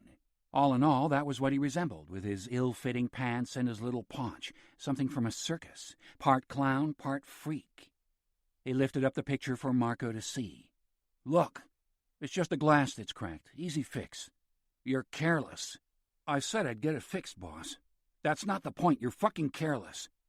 Only as the clown returned into the house, dropping the offending picture against the door jamb for Marco to pick up, did Tammy realize who she'd just seen. It was Todd. Oh, my Lord. It was Todd standing there on the doorstep, with his face all bandaged up and his stomach hanging over his trousers. Tammy heard herself gasping. She put a hand over her mouth to silence the sound, but she needn't have bothered. The men's fractious exchange had escalated into an argument loud enough to drown out any noise she might make. "You're so fucking clumsy. Some of the stuff slipped off the back seat, that's all. No big deal. It was an accident." "Well, there's too many fucking accidents around here for my liking." "Hey, I said I'm sorry. It's a picture of the house where I was born." "Yeah? Well, I'll get a new frame for it on Monday." The exchange about the broken glass apparently came to a halt there. Tammy watched while Caputo stood on the steps, staring into the house, muttering something under his breath. Whatever it wasn't for Todd's ears. He was just quietly letting off steam. He leaned on the car, lit a cigarette, and soothed himself with a smoke. Tammy didn't dare move. Even though Caputo wasn't looking directly at her, there was a better-than-even chance that he'd catch sight of her if she broke cover. All she could do was stay where she was, her mind filled with feverish explanations for what she'd just seen. Obviously, something horrible had happened to Todd, but what? Her first thought was that one of his ex-girlfriends had tried to harm him. He'd always had poor judgment when it came to women. Either that or there'd been some kind of accident. Was that what his remark about too many accidents had meant? Whatever it was, he was in terrible pain, or else why would he be acting the way he just had? Her heart went out to him. And to be stuck up here in this godforsaken place with only that cretin Caputo for company, it would drive anybody crazy.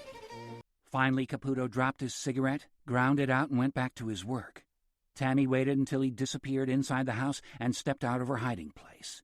What now? Back to the gate, up the street to her car, and away? Clearly that was the most sensible thing to do. But that would mean leaving without finding out what was wrong with her poor Todd. She couldn't do that. It was as simple as that. She couldn't do it. She was going to have to find a way into the house, and then discover some means to speak to him before Caputo intervened. Obviously, the front door wasn't the way to go, not with the thugs standing right there. She was going to have to try around the back. She retraced her sticky steps a few yards, and then crossed to the corner of the house. A paving stone path led down the flank of the house. It was a narrow, steep descent, and it plainly hadn't been used in many years. Roots had cracked the stones, and shrubbery choked the path in several places. It took her fully 10 minutes to make her cautious descent, but it delivered her into a far more beautiful spot than she'd expected. Somebody had once created a wonderful garden back here, and now, with spring early this year throughout the state, the place was glorious. Everywhere there were bursts of brilliant color, and hummingbirds going from flower to flower, and butterflies drying their newly exposed wings to the sun. The beauty of the place put all thoughts of jeopardy out of Tammy's head, at least for a few moments. She made her way through the bushes to what had once been an enormous lawn, though there were so many wild flowers in the tall grass and so much grass sprouting in the border that lawn and border had become virtually indistinguishable, and looked back up at the house, her gaze going from window to window, balcony to balcony, to see if there was anybody watching her. She saw nobody, so she grew a little more confident, and strode out into the middle of the lawn so that she could get herself a good look at the house. It was much larger than she'd assumed from the front, and even in its dilapidated state it was an elegant place, the curves of its balconies echoing one another, the ironwork of its railings delicate. That said, it was a strange house for Todd to be living in. She knew how hard he'd worked to perfect his residence in Bel Air. 4 architects, 2 interior designers, millions of dollars spent. So why was he here? There could be only one explanation. He was in hiding. He didn't want anyone to see him in his wounded state. She understood the logic of that. There were some people, some of his fans, who wanted to think he was perfect. Luckily, she wasn't one of those people. Far from it. The fact that he was here, all locked away, hurting and angry, made her feel all the more love for him. If she got a chance, she'd tell him so. If he'd let her, she'd peel those stifling bandages off his face. She didn't care what he looked like underneath. It was still her Todd, wasn't it? Still the man she idolized. For once, the fact that her breasts were too big would be a godsend. They'd be a comfortable place for him to lay his hurt head. She could rock him and keep him there, safe and sound. From the corner of her eye, she saw something move in the foliage. The blissful imaginings fled. Very slowly, she looked toward the shrubs where she'd seen the motion. The sun was bright, the shadows dark and solid. The leaves shook in the light breeze. Was that what she'd seen? The leaves shaking? Apparently so, for there was nothing else visible. She returned her gaze to the house, looking for the best way for her to get in. There were no open windows on the garden level, at least none that she could see, and the doors all looked to be securely locked. She pushed her way through a line of shrubs so as to see if the house was any more vulnerable elsewhere, but the foliage grew thicker around her as she proceeded, and then she somehow managed to become disorientated because when she turned back to try another way, she found that she'd lost sight of both the lawn and the house. She felt like Alice suddenly shrinking away. The flowers around her were huge, like sunflowers, only purple and scarlet, and the scent they gave off was achingly sweet.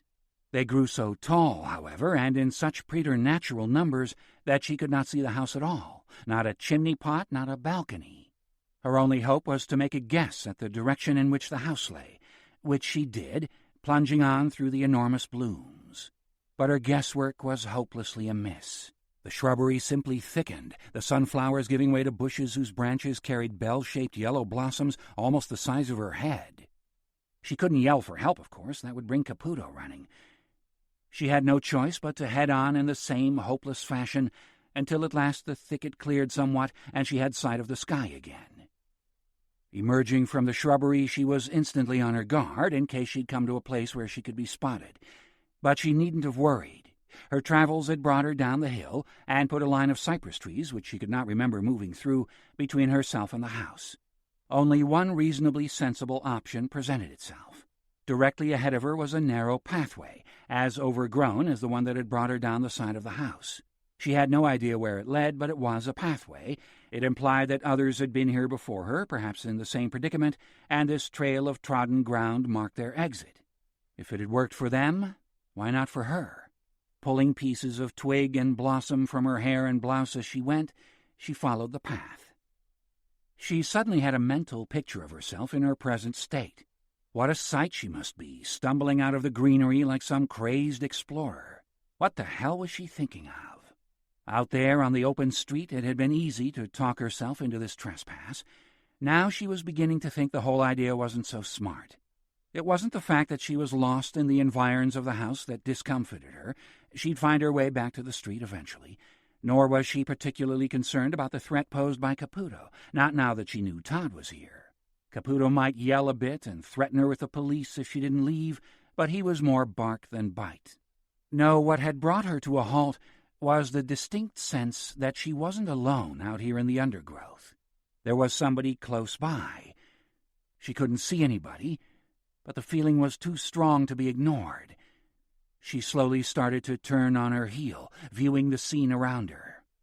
"Whoever you are," she said, doing her best to keep her voice as quiet and non-confrontational as possible, "please show yourself." There was a motion in the undergrowth, 5 or 6 yards from where she stood. Somebody or something had apparently moved from its hiding place. There was more than one creature in the vicinity, she guessed. It was several. There was foliage moving all around her now, as though those hiding in the shrubbery were getting ready to show themselves. She started walking again, faster than before, and her walking brought her into a place where the shrubbery cleared a little, presenting her with a most unexpected sight. There were perhaps 7 or 8 cages arranged on either side of a wide, flagged walkway. They varied in size. The largest might have housed 2 horses and left some room for maneuver. The smallest was perhaps half that size. Vines had wrapped themselves around the bars and fell here and there in tattered green curtains as though to conceal what lay inside the cages.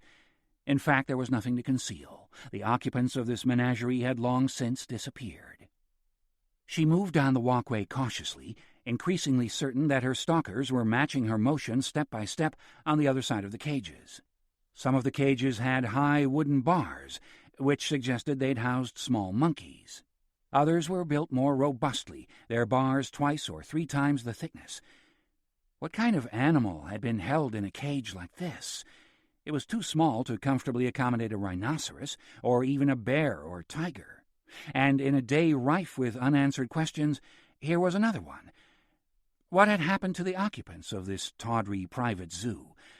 Was there a graveyard somewhere in the thicket where the animals had been laid to rest? Or had their owners set them free to roam the canyon? She was almost at the end of the walkway now. The final cage on her right was in a much better state than the others. Foliage had been interwoven with the bars so cunningly that there was practically nothing of the interior visible. Its gate, which was similarly covered, stood a little ajar. Tammy peered in. The air inside smelled of some subtle perfume, its source the candles which were set in a little cluster at the far end of the cage. There was a small cot set against the wall to her right, somewhat incongruously made up with 2 oversized red silk pillows and a dirty yellow comforter. There was a chair and a tiny table on the other side of the cage, and on the table paper and pen. Beside the cot there was an upended wooden box, which also functioned as a table. Books were piled high upon it, but her attention didn't linger on the books. It was drawn to the cluster of candles at the far end of the cage. There was a kind of altar there, roughly made, set on a few pieces of wood raised up on rocks. In the middle of the altar was what Tammy first thought was a piece of sculpture, representing the face of a beautiful young woman. When she got closer to it, however, she saw that it was a life mask. The mouth carried an oh-so-subtle smile, and there was a slight frown on the subject's otherwise perfect brow. Such beauty! Whoever this woman was, or had been, it was easy to understand why she'd been elected for this place of honor in the candlelight. It was the kind of face that made you gape at its perfection, the kind the camera loved. Ah, now, the mysteries of this house and place began to seem more soluble. Was this beauty the owner of this once great house, remembered here by some obsessive fan? Was this shrine made out of devotion for a woman who'd walked in these gardens once upon a time? Tammy took another step toward the altar, and saw that besides the life mask there were a number of other, smaller items set there. A scrap of red silk, one edge of it hemmed, a cameo brooch with the same woman's face carved in creamy stone, a little wooden box scarcely larger than a matchbox, which presumably held some other treasure, and lying flat beneath all of these, a cut-out paper doll about 12 inches tall of a woman dressed in the frilly underwear of a bygone era. The paper from which the doll was made had yellowed, the colors of the printing faded. It was something from the 20s, Tammy guessed.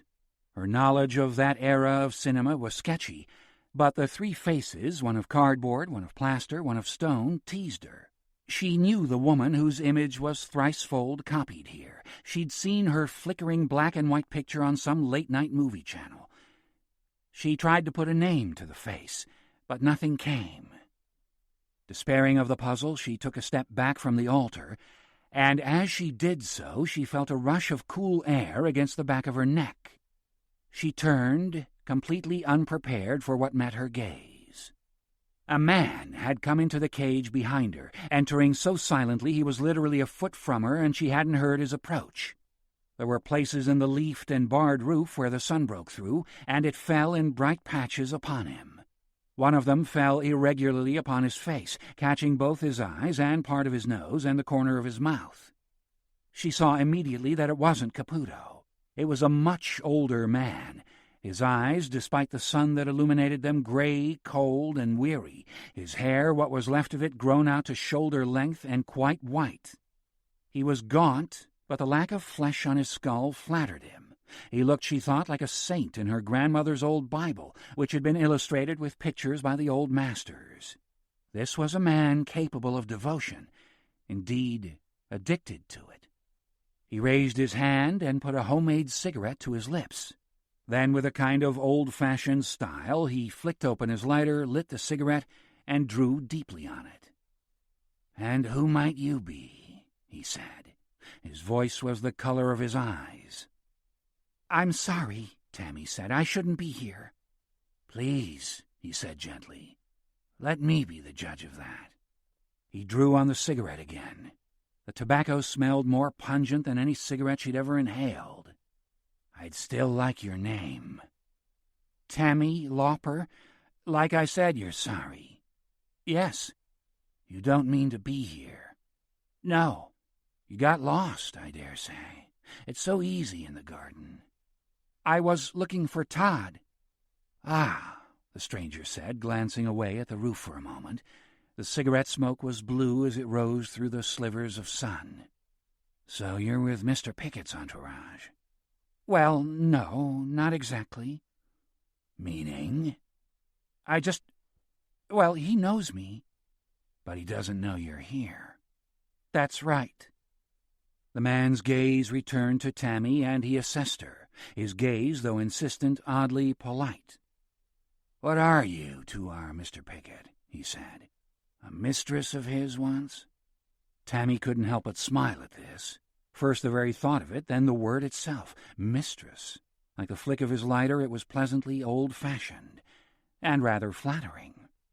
"I don't think Todd Pickett would look twice at me," she said, feeling the need to be honest with this sad gray man.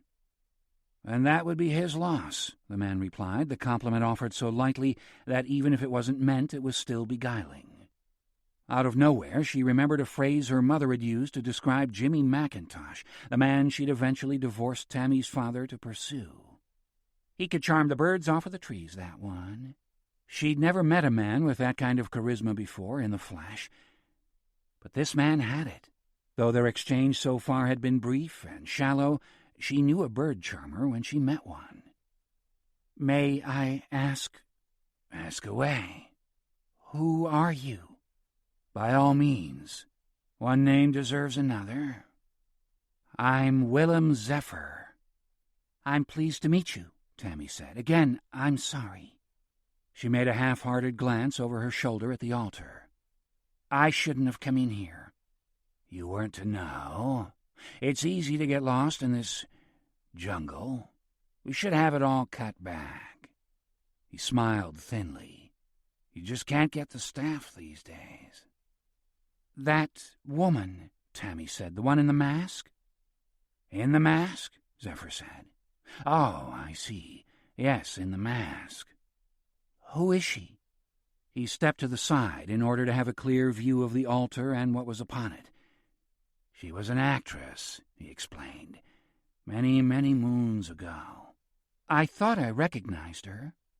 "Her name's Katya Lupi." "Yes?" The name rang a bell, but Tammy still couldn't name any of the movies this woman had been in. "Was she very famous?" "Very.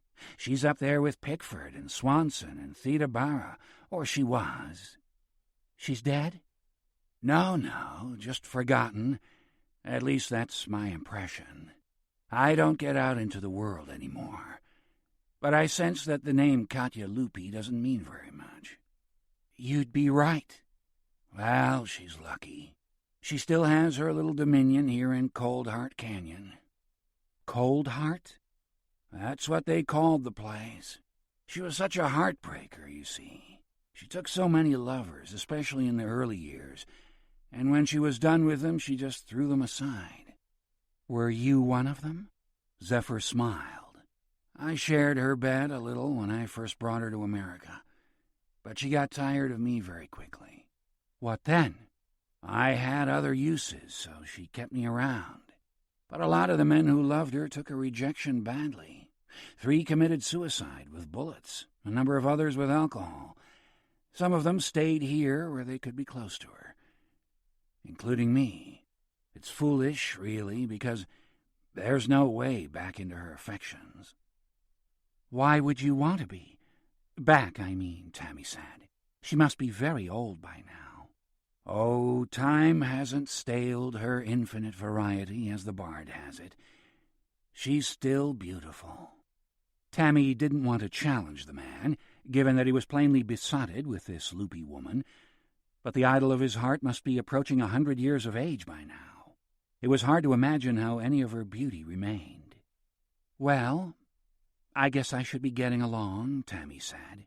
She gently pressed past Zephyr, who put up no resistance, and stepped out of the cage onto the walkway. It was so quiet she could hear her stomach rumble. Her Westwood breakfast seemed very remote now, as did the little diner where she'd eaten it. Zephyr came after her out into the open air, and she saw him clearly for the first time. He had been extremely handsome once, she thought, but his face was a mess. He looked as though he'd been attacked, punched repeatedly. Raw in places, pale and powdery in others, he had the appearance of a man who had suffered intensely and kept the suffering inside, where it continued to take its toll. She couldn't make quite so hurried an attempt to abandon him now that she'd seen him plainly. He seemed to read her equivocation and suggested that she stay. "Are you really in such a hurry?" He looked around him as he spoke. He seemed to be reading the peculiar stillness in the air. "Perhaps we could walk together a ways. It isn't always safe up here." Before she could ask him what he meant by this, he turned his back to the door of the cage and picked up a large stick that was set there. The way he wielded it suggested he'd used it as a weapon in the past and had some expectation of doing so again now. "Animals?" she said. He looked at her with those sorrowful gray eyes of his. "Sometimes animals, yes. Sometimes worse." "I don't understand." "Perhaps, with respect, it would be better not to try," he advised. The stillness seemed to be deepening around them, the absence of sound becoming heavier, if that were possible. She didn't need any further encouragement from Zephyr to stay close to him. Whatever this stillness hid, she didn't want to face it alone. "Just take it from me that Coldheart Canyon has some less than pretty occupants." Something behind the cages drew Zephyr's attention. Tammy followed the direction of his gaze. "What were the cages for?" she asked him. "Katya went through a phase of collecting exotic animals. We had a little zoo here, a white tiger from India, though he didn't live very long. Later there was a rhinoceros, that also perished." "Wasn't that cruel, keeping them here, I mean? The cages look so small." "Yes, of course it was cruel. She's a cruel woman, and I was cruel for doing her bidding. I have no doubt of that. I was probably unspeakably cruel in my casual way. But it takes the experience of living like an animal," he glanced back at the cage, "to realize the misery they must have suffered." Tammy watched him scrutinizing the shrubbery on the far side of the cages. "What's out there?" she said. "Is it animals that—" "Come here," Zephyr said, his voice suddenly dropping to an urgent whisper. "Quickly!" Though she still saw nothing in the shrubbery, she did as she was told. As she did so, there was a blast of icy air down the narrow channel between the cages, and she saw several forms, human forms, but distorted, as though they were in a wind tunnel, their mouths blown into a dark circle lined with needle teeth, their eyes squeezed into dots, come racing toward her. "Don't you dare!" she heard Zephyr yell at her side, and saw him raise his stick. If he landed a blow, she didn't see it. The breath was knocked from her as 2 of her attackers threw themselves upon her. One of them put a hand over her face. A spasm of energy passed through her bone and brain, erupting behind her eyes. It was more than her mind could take. She saw a white light, like the light that floods a cinema screen when the film breaks.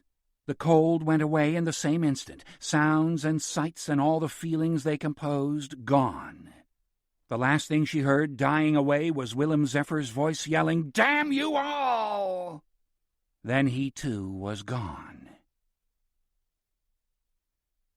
In the passageway in front of Katya's long-abandoned menagerie, Willem Zephyr watched as the forces that had broken cover carried Tammy Lauper away into their own horrid corners of the canyon, leaving him as he had been left so often in this godless place, helpless and bereft. He threw the stick down on the ground, his eyes stinging with tears. Then the strength ran out of him completely, and he went down on his knees at the threshold of his hovel, cursing Katya. She wasn't the only one to blame, of course. He had his own part to play in this tragic melodrama, as he'd admitted moments before. But he still wanted Katya damned for what she'd done, as he was damned, for the death of tigers and rhinoceros and the murder of innocent women. Part 4. Life After Fame. 1. 3 days after Tammy had pursued Marco Caputo up Sunset Boulevard and into the mysterious arms of Coldheart Canyon was Oscar night, the night of nights, the show of shows, when billions of people across the world turned their eyes on Tinseltown, and Tinseltown did a pirouette and a curtsy and pretended it was a lady, not a $5 whore. Todd had known from the start that there was no chance of his attending the ceremony. Though he could now see that his wounded face was indeed healing properly, it was plain that he was in no condition to step into the limelight any time soon. He had briefly considered hiring one of the great makeup men of the city to disguise the worst of the discoloration, but Maxine quickly dissuaded him. Such a plan would require them to share their secret with somebody else. This in itself was risky. Makeup personnel were legendary gossips. And there was always the chance that, however good the cover-up was, the illusion of perfection would be spoiled under the blaze of so many lights. All it required was one lucky photographer to catch a crack in the painted mask, and all their hard work would be undone. The rumor mill would grind into motion again. Anyway, she reminded him, you loathe the Oscars. This was indeed true. The spectacle of self-congratulation had always sickened him. The ghastly parade of nervous smiles as everyone traipsed into the Dorothy Chandler Pavilion, the shrill laughter, the sweaty glances. Then, once everyone was inside, the circus itself. The lame jokes, the gushing speeches, the tears, the ego. There was always a minute or two of choreographed mawkishness when the Academy carted out some antiquated star and gave him a last chance to flicker. Occasionally, when the taste level plummeted further than usual, the Academy chose some poor soul who'd already been stricken by a stroke or was in the early stages of Alzheimer's. There'd be a selection of clips from the poor victim's great pictures. Then, fumbling and bewildered, he or she would be led out to stand alone on the stage while the audience rose to applaud them, and you could see in their eyes that this was some kind of hell, to have their finest moments thrown up on a screen, their faces strong and shining, and then have the spotlight show the world what age and disease had done to them. "You're right," he'd said to Maxine, "I don't want to be there." So why, if he truly didn't want to be there, was he sitting at his bedroom window tonight, staring down the length of the canyon toward the city, feeling so damn sorry for himself? Why had he started drinking and drinking hard at noon, and by 2:30, when he knew the first limousines were beginning to roll up to the pavilion, was he in the depths of despair? Why, he asked himself, would he want to keep company with those hollow, sour people? He'd fought the battle to get to the top of the Hollywood Hill long ago, and he'd won it. He'd had his face plastered up on 10,000 billboards across America, across the world. He'd been called the handsomest man in the world and believed it. He'd walked into rooms the size of football fields and known that every eye was turned in his direction and every heart beat a little faster because he'd appeared. Just how much more adulation did a man need? The truth? Another 100 rooms filled with people stupefied by worship would not be enough to satisfy the hunger in him, nor another 100. He needed his face plastered on every wall he passed, his movies lauded to the skies, his arms so filled with Oscars he couldn't hold them all. It was a sickness in him, but what was he to do? There was no cure for this emptiness but love in boundless amounts, the kind of love God himself would be hard-pressed to deliver. As the cloudless sky darkened toward night, he started to pick out the Klieg lights, raking the clouds. not from the pavilion itself that lay to the west and was not visible from the canyon, but from the many locations around the city where his peers, both prize winners and losers, would in a few hours come to revel. Members of the press were already assembling at these sacred sites, Morton's, Spago's, the Roosevelt Hotel, ready to turn their cameras on the slick and the stylishly unkempt alike. A smile, a witticism, a look of glee from those burdened with victory. They'd have it all in the morning editions. Picturing the scene was too much for him. He got up and went down to the kitchen to fix himself another drink. By now he was on the second cycle of intoxication. Having drunk himself past the point of nausea by mid-afternoon, he was moving inexorably toward a deep, luxurious drunkenness, the kind that flirted with oblivion. He'd suffer for it for whatever part of tomorrow he saw, of course, and probably the day after that. He was no longer young enough or resilient enough to shrug off the effects of a binge like this. But right now he didn't give a rat's ass. He simply wanted to be insulated from the pain he was feeling. As he opened the immense fridge to get himself ice, he heard, or thought he heard, somebody, a woman, say his name. He stopped digging for the ice and looked around. The kitchen was empty. He left the fridge open and went back to the door. The turret was also deserted, and the dining room dark, the empty table and chairs silhouetted against the window. He walked on through it into the living room, calling for Marco. He flipped on the light. The 50-lamp chandelier blazed, illuminating an empty room. There were several boxes of his belongings sitting there, still unopened, moved from Bel Air but still unpacked. But that was all. He was about to go back to the kitchen, assuming the voice he'd heard was alcohol-induced, when he heard his name called a second time. He looked back into the dining room. Was he going crazy? "Marco?" he yelled. There was a long, empty moment.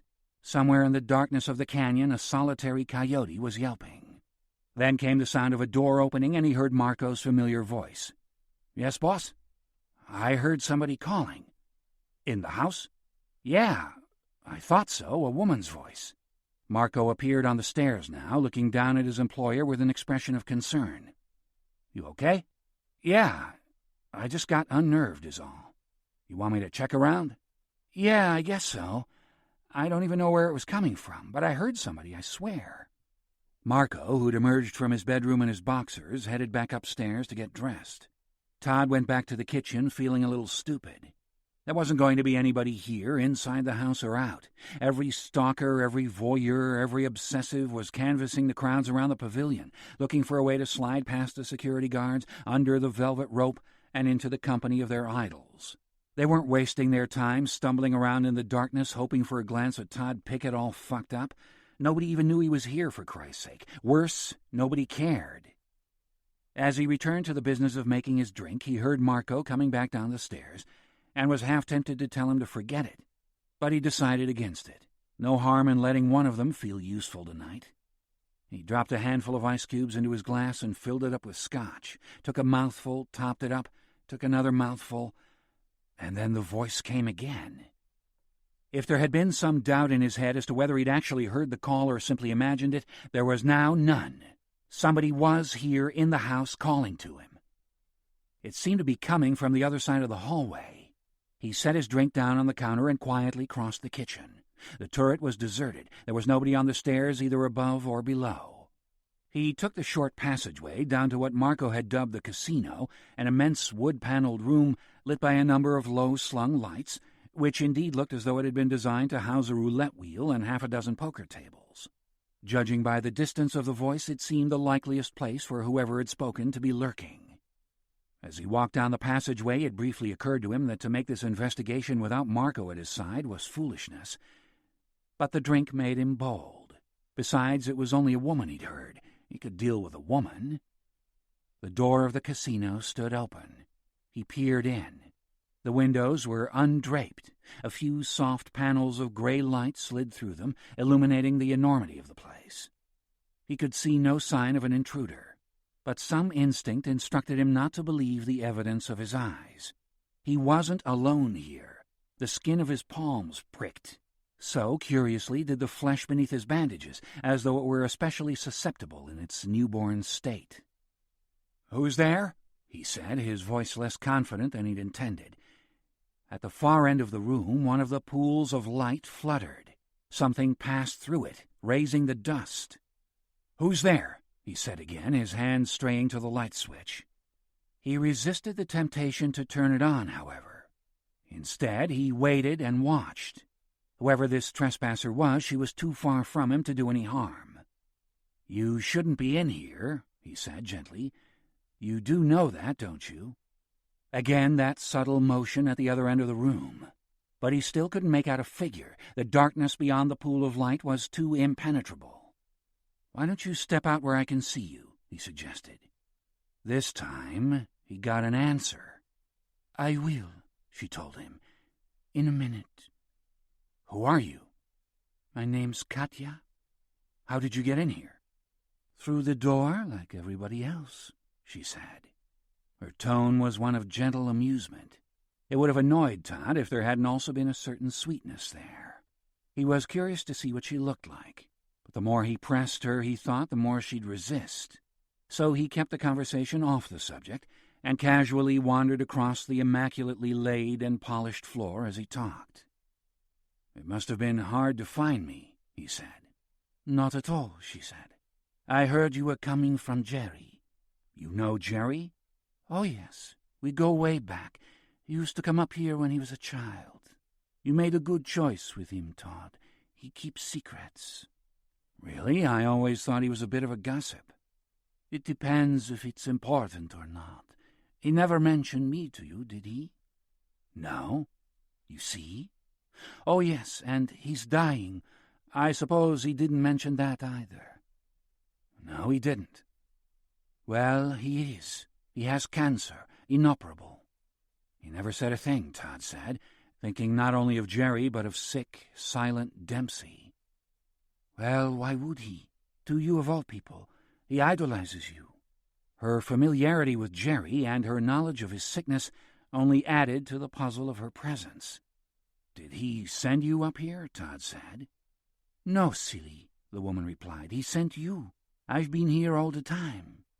"You have? Where?" "Oh, I mostly stay in the guest house." She spoke so confidently he almost believed her. But then surely if she were occupying the guest house, Brahms would have warned Maxine. He knew how important Todd's security was. Why would he let Maxine see the property and not mention the fact that there was somebody else living in the canyon? He was about halfway across the room now, and he could see his visitor's outline in the darkness. Her voice had not misled him. She was a young woman, elegantly dressed in a long silver gown, highlighted with sinuous designs in gold thread. It shimmered, as though it possessed a subtle life of its own. "How long have you been staying here?" he said to her. "A lot longer than you," she replied. "Really?" "Well, of course. When I first met Jerry, I'd been here 25 years. This was an absurd invention, of course. Even without seeing her clearly, it was obvious to him that she was less than 30, probably considerably less. "But you said Jerry was a boy when you met him," Todd said, thinking he'd quickly catch the woman in her lie. "He was. So you can't have known him." "I know it doesn't seem very likely, but things are different here in the canyon. You'll see, if you stay, that is. And I hope you will." "You mean buy the house?" "No, I mean stay." "Why would I do that?" he said. There was a moment's pause. Then, finally, she stepped into the light. "Because I want you to," she replied. It was a moment from a movie, timed to perfection. The pause, the move, the line. And the face, that was from a movie too, in its luxury, in its perfection. Her eyes were large and luminous, green flecked with lilac. Their brightness was enhanced by the darkness of her eyeshadow and the thickness of her lashes. Neither her nose nor her mouth was delicate. Her lips were full, her chin robust, her cheekbones high, almost Slavic. Her hair was black and fell straight down, framing her face. She wore plenty of jewelry, and it was all exquisite. One necklace lay tightly in the valley of her throat, another, much, much looser, fell between her breasts. Her earrings were gold, her bracelets, several on each wrist, all elaborately wrought. Yet she carried all this effortlessly, as though she'd been wearing a queen's ransom in jewelry all her life. "I'm sure you could find plenty of company besides me," Todd said. "I'm sure I could," she replied. "But I don't want plenty of company. I want you." Todd was totally bewildered now. No part of this puzzle fitted with any other. The woman looked so poised, so exquisite, but she spoke nonsense. She didn't know him. She hadn't chosen him. He'd come up here of his own free will to hide himself away. Yet she seemed to insinuate that he was here at her behest and that somehow she intended to make him stay. It was all pure invention. Still, she didn't look crazy, anything but.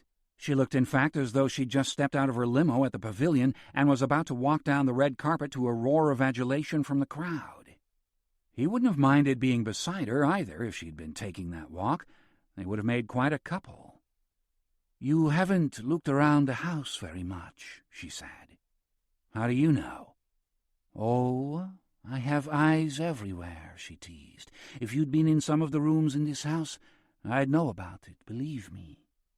"I don't find any of this very comforting," he said. "I don't like people spying on me." "I wasn't spying," she said, her tone going from pleasing to fierce in a heartbeat. "Well, what would you call it?" "I'd call it being a good hostess, making sure your guest is comfortable." "I don't understand." "No," she said, more softly now. "You don't. But you will. When we've had a chance to spend some time with one another, you'll see what's really going on here." "And what's that?"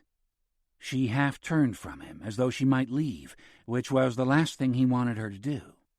"You know, maybe we'd be better leaving this for another night." "No," he said hurriedly. She halted, but didn't turn back.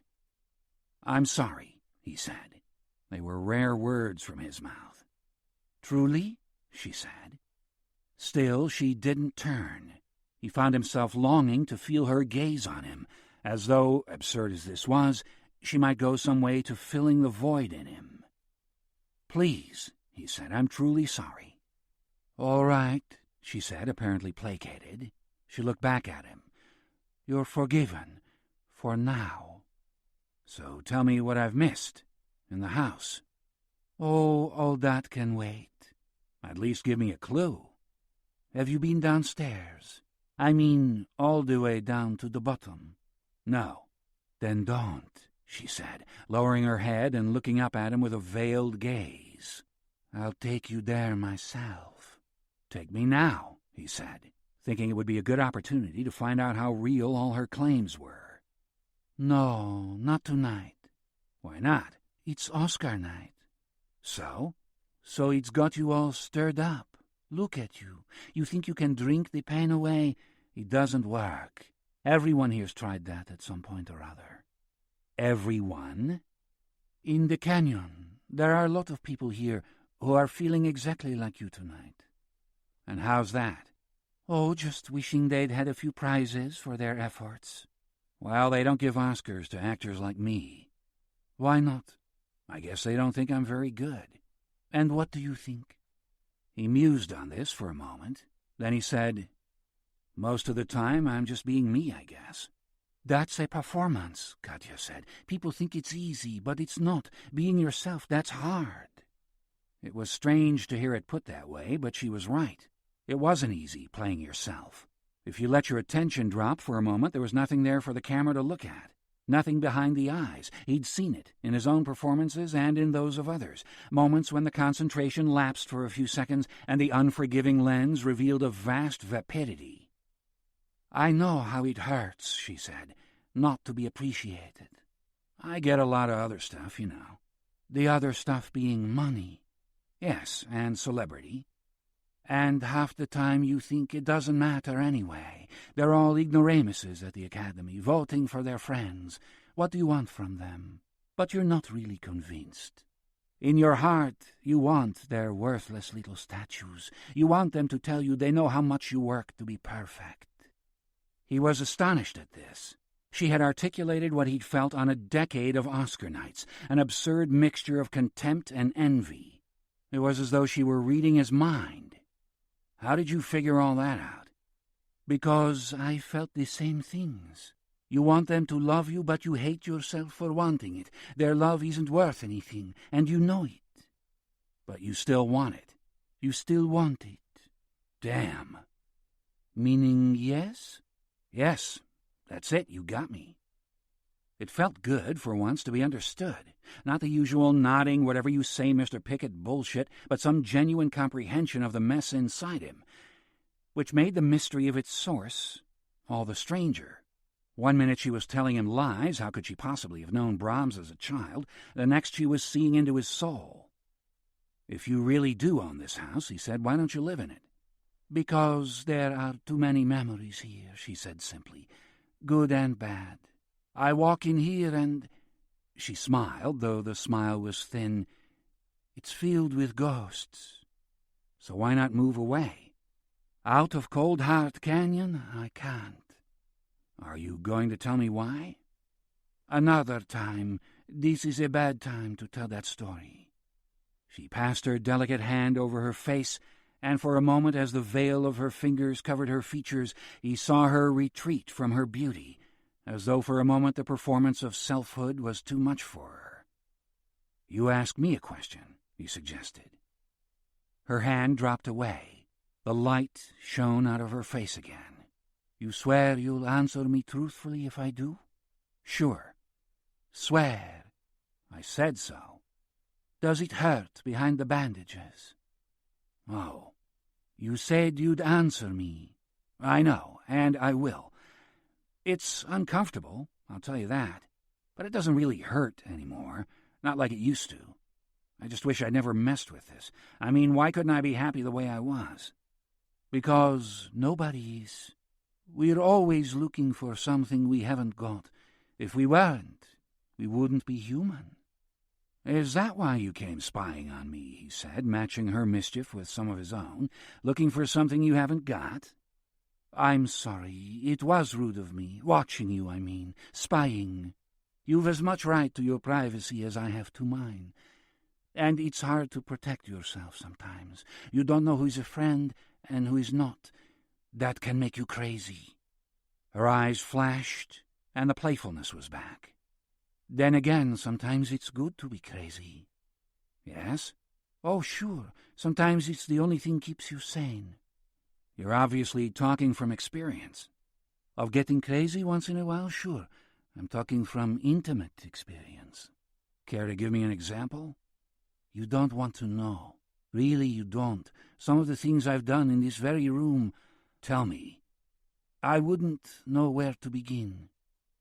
Her gaze flitted off around the room as though she were looking for some cue for her memories. If it was an act, it was a very good one. In fact, this whole performance was looking better and better. Finally, she said, We used to play poker here. Sometimes roulette. Marco and I figured that out. Sometimes, she said, her gaze returning to him, I was the prize. You? Me. I don't think I understand. You understand perfectly well. You'd give yourself to the winner. See? You understood. I didn't do it every night. I'm not that much of a slut. She was smiling as she spoke, lapping up his disbelief. She began to walk toward him, slowly, matching her approach to the rhythm of her words. But on the nights when you need to be crazy... What did you give them? A kiss? Pah! A kiss, as if I'd be satisfied with so little. No, down on the floor in front of the losers, that's what I'd give them. Like dogs if we felt like it. The way she stared at the ground as she spoke, it was clear she was remembering something very specific. The subtlest of motions went through her, as though her body were recalling the sensation of pressing back against a man to take him, all of him, inside her. Supposing somebody won that you didn't like? There was no such man. Not here in my house. They were all gods, beautiful men, every single one. Some of them were crude at first, but I taught them. She was watching Todd closely as she spoke, measuring his response. You like hearing this? He nodded. It wasn't quite the way he'd expected this conversation to go, but yes, he liked her confessions. He was glad his pants were baggy now that she was so close to him, or she'd have seen for herself how much he liked them. So let me be sure I got this right. The winner would fuck you right here on the ground, not on the bare boards.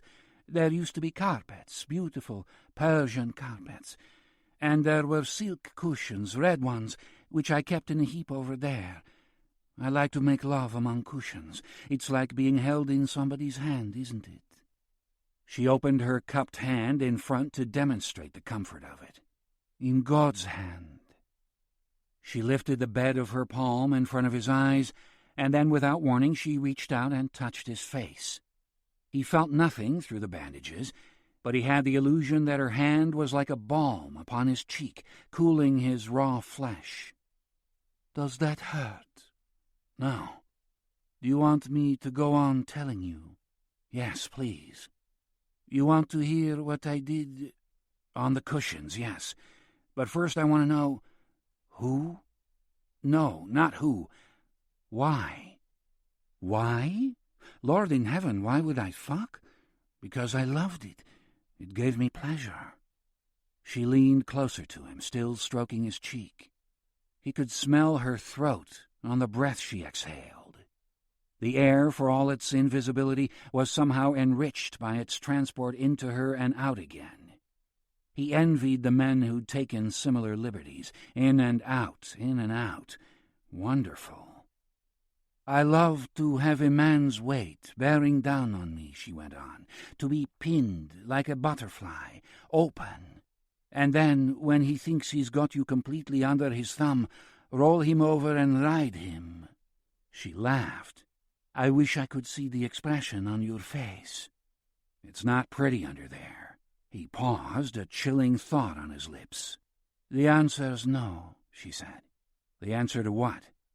"Have I spied on you while your bandages were being changed?" "No, I haven't." "Good." He took a deep breath, wanting to direct the conversation away from talk of what was behind his mask. "Go back to the game," he said. "Where was I?" "Riding the lucky son of a bitch." "Horses, dogs, monkeys. Men make good animals. Women too sometimes." "Women got to play?" "Not in here. I'm very old-fashioned about things like that. In Romania, a woman never played cards." "Romania, that's where you're from?" "Yes, a little village called Ravbak, where I don't think any woman ever had pleasure with a man." "Is that why you left?" "One of many reasons. I ran away when I was barely 12, came to this country when I was 15, made my first picture a year later." "What was it called?" "I don't want to talk about it. It's forgotten." "So finish telling me about riding the men. What else is there to say? It was the best game in the world, especially for an exhibitionist like myself. You too." "What about me?" "You've done it in front of people, surely. Don't tell me you haven't. I won't believe you." What the hell? This woman had him all figured out, pinned, like a butterfly. There didn't seem to be much purpose in denying it. "Yes, I've had a few public moments at private parties." "Are you good?" "It depends on the girl." She smiled. "I think you'd be wonderful with the right audience," she said. Her hand dropped from his cheek, and she started to walk back across the room, weaving between imaginary obstacles as she picked up her erotic tale. "Some nights I would simply walk naked among the tables while the men played. They weren't allowed to look at me. If they looked, I would thrash them, and I mean thrash. I had a whip for that. I still have it. The terroir, the terror. So that was one of the rules. No looking at the prize, no matter what it did to tempt them." She laughed. "You can imagine, I had 100 ways. Once I had a little bell hooked through the hood of my clitoris, tinkling as I walked. Somebody looked, I remember, and oh, they suffered." She was at the mantelpiece now, reaching up and under the fireplace, and took a long silver-handled switch from its hiding place. She tested it on the air, and it whined like a vengeful mosquito. "This is the terroir. I had it made by a man in Paris who specialized in such things. My name is chased into the handle." She passed her thumb over the letters. Katya Lupi, it says. Actually, it says more. It says, this is her instrument to make fools suffer. I regret having that written there, really. Why? Because a man who takes pleasure in being given pain is not a fool. He's simply following his instincts. Where's the foolishness in that? You're big on pleasure, Todd said. She didn't seem to understand what he meant. She cocked her head, puzzled. You talk about it a lot. Twice I've mentioned it, she said. But it's been in my mind a little more than that.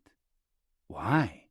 Don't be coy, she said a little sternly, or I'll beat you. I might not like that. Oh, you would. Really, he said, with just a touch of anxiety in his voice. He could not imagine having that thing, her terror, give him pleasure, however expertly it was wielded. It can be gentle, if I want it to be. That, he said, gentle? Oh, yes. She made a scooping motion with her free hand. If I have a man's sex in my palm here. He got an instant and uncannily sharp picture of what she had in mind. Her victim on all fours, and that scooping motion of hers, the taking up of his cock and balls, ready for her. Completely vulnerable, completely humiliated. He'd never let a woman do anything like that to him, however much she promised it was to give him pleasure. I can see you're not convinced, she said, even when I don't have your face to look at. So you'll just have to take it on trust. I could touch men with this, and they'd shoot like 16-year-olds. Even Valentino. Valentino? And he was queer. Rudolph Valentino? Yes. You didn't know he was that way? No, it's just... He's been dead a long time. Yes, it was sad to lose him so quickly, she said. She obviously had no difficulty agreeing with him about how long the great lover had been deceased, even though it made nonsense of her story. We had a great party for him out on the lawn 2 weeks after he'd been taken from us. She turned away from him and laid the switch back on the mantelpiece. I know you don't believe a word of what I've told you. You've done the mathematics, and none of it's remotely possible. She leaned on the mantelpiece, her chin on the heel of her hand. What have you decided? That I'm some kind of trespasser, a little sexually deranged but essentially harmless? I suppose something like that? She mused on this for a moment. Then she said, You'll change your mind eventually. But there's no hurry. I've waited a long time for this. This? You. Us. She left the thought there to puzzle him a moment. Then she turned. The dusting of melancholy that had crept into her voice over the course of the last few exchanges brushed away. She was bright again, gleaming with harmless troublemaking. Have you ever done it with a man? Oh, Jesus. So you have. He was caught. There was no use denying it. Only twice or 3 times. You can't remember. Okay, 3 times. Was it good? I'll never do it again, so I guess that's your answer. Why are you so sure? There's some things you can be sure of, he said. Then, a little less confidently, aren't there? Even men who aren't queer imagine other men sometimes. Yes? Well, perhaps you're the exception to the rule. Perhaps you're the one the canyon isn't going to touch. She started to walk back toward him. But don't be too certain. It takes the pleasure out of things. Maybe you should let a woman take charge for a while. Are we talking about sex? Valentino swore he only liked men, but as soon as I took charge... Don't tell me he was like a naughty schoolboy. No, like a baby. Her hand went to her breast, and she squeezed it, catching the nipple in the groove between her thumb and forefinger as though to proffer it for Todd to suckle. He knew it wasn't smart to show too much emotion to the woman. If there was some genuine streak of derangement in her, it would only empower her more. But he couldn't help himself. He took half a step backward, aware that the trenches of his mouth were suddenly running with spit at the thought of her nipple in his mouth. You shouldn't let your mind get between you and what your body wants, she said. She took her hand from her breast. The nipples stood hard beneath the light fabric. "I know what my body wants." "Really?" she said, sounding genuinely surprised at the claim. "You know what it wants deep down, all the way down to the very darkest place." He didn't reply. She reached out and took gentle hold of his hand. Her fingers were cold and dry. His were clammy. "What are you afraid of?" she said. "Not me, surely." "I'm not afraid," he said. "Then come to me," she told him softly. "I'll find out what you want." He let her draw him closer to her, let her hands move up over his chest toward his face. "You're a big man," she murmured. Her fingers were at his neck now. Whatever she was promising about discovering his desires, he knew what she wanted. She wanted to see his face. And though there was a part of his mind that resisted the idea, there was a greater part that wanted her to see him, for better or worse. He let her hands go up to his jawline, let her fingers rest on the adhesive tape that held the mask of gauze against his wound. "May I?" she asked him. "Is this what you came here to do?" She made a small, totally ambiguous smile. Then she pulled at the tape. It came away with a gentle tug. He felt the gauze loosen. He stared down into her face, wondering in this long moment before it was done and beyond saving if she would reject him when she saw the scars and the swelling. A scene from that same silent horror movie he'd seen in his mind's eye many times since Burroughs had done his brutal work flickered in his head. Katya as the appalled heroine, reeling away in disgust at what her curiosity had uncovered. He the monster, enraged at her revulsion and murderous in his self-contempt. It was too late to stop it now. She was pulling at the gauze, coaxing it away from the hurts it concealed. He felt the cool air upon his wounds, and cooler still her scrutiny. The gauze dropped to the floor between them. He stood there before her, more naked than he'd ever been in his life, even in nightmares of nakedness, more naked, awaiting judgment. She wasn't horrified. She wasn't screaming, wasn't flinching. She simply looked at him without any interpretable expression on her face. "Well," he said. "He made a mess of you, no doubt about that. But it's healing, and if my opinion is worth anything to you, I'd say you're going to be fine, better than fine." She took a moment to assess him further, to trace the line of his jaw, the curve of his temple. "But it's never going to be perfect," she said. His stomach lurched. Here was the heart of it, the bitter part nobody had wanted to admit to him, not even himself. He was spoiled. Perhaps just a little, but a little was all it would take to shake him from his high perch. His precious face, his golden face, the beauty that had made him the idol of millions, had been irreparably damaged. "I know," Katya said. "You're thinking your life won't be worth living, but that's just not true."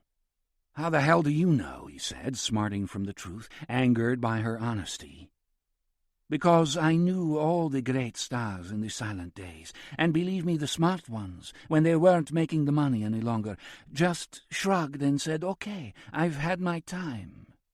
"What did they do then?"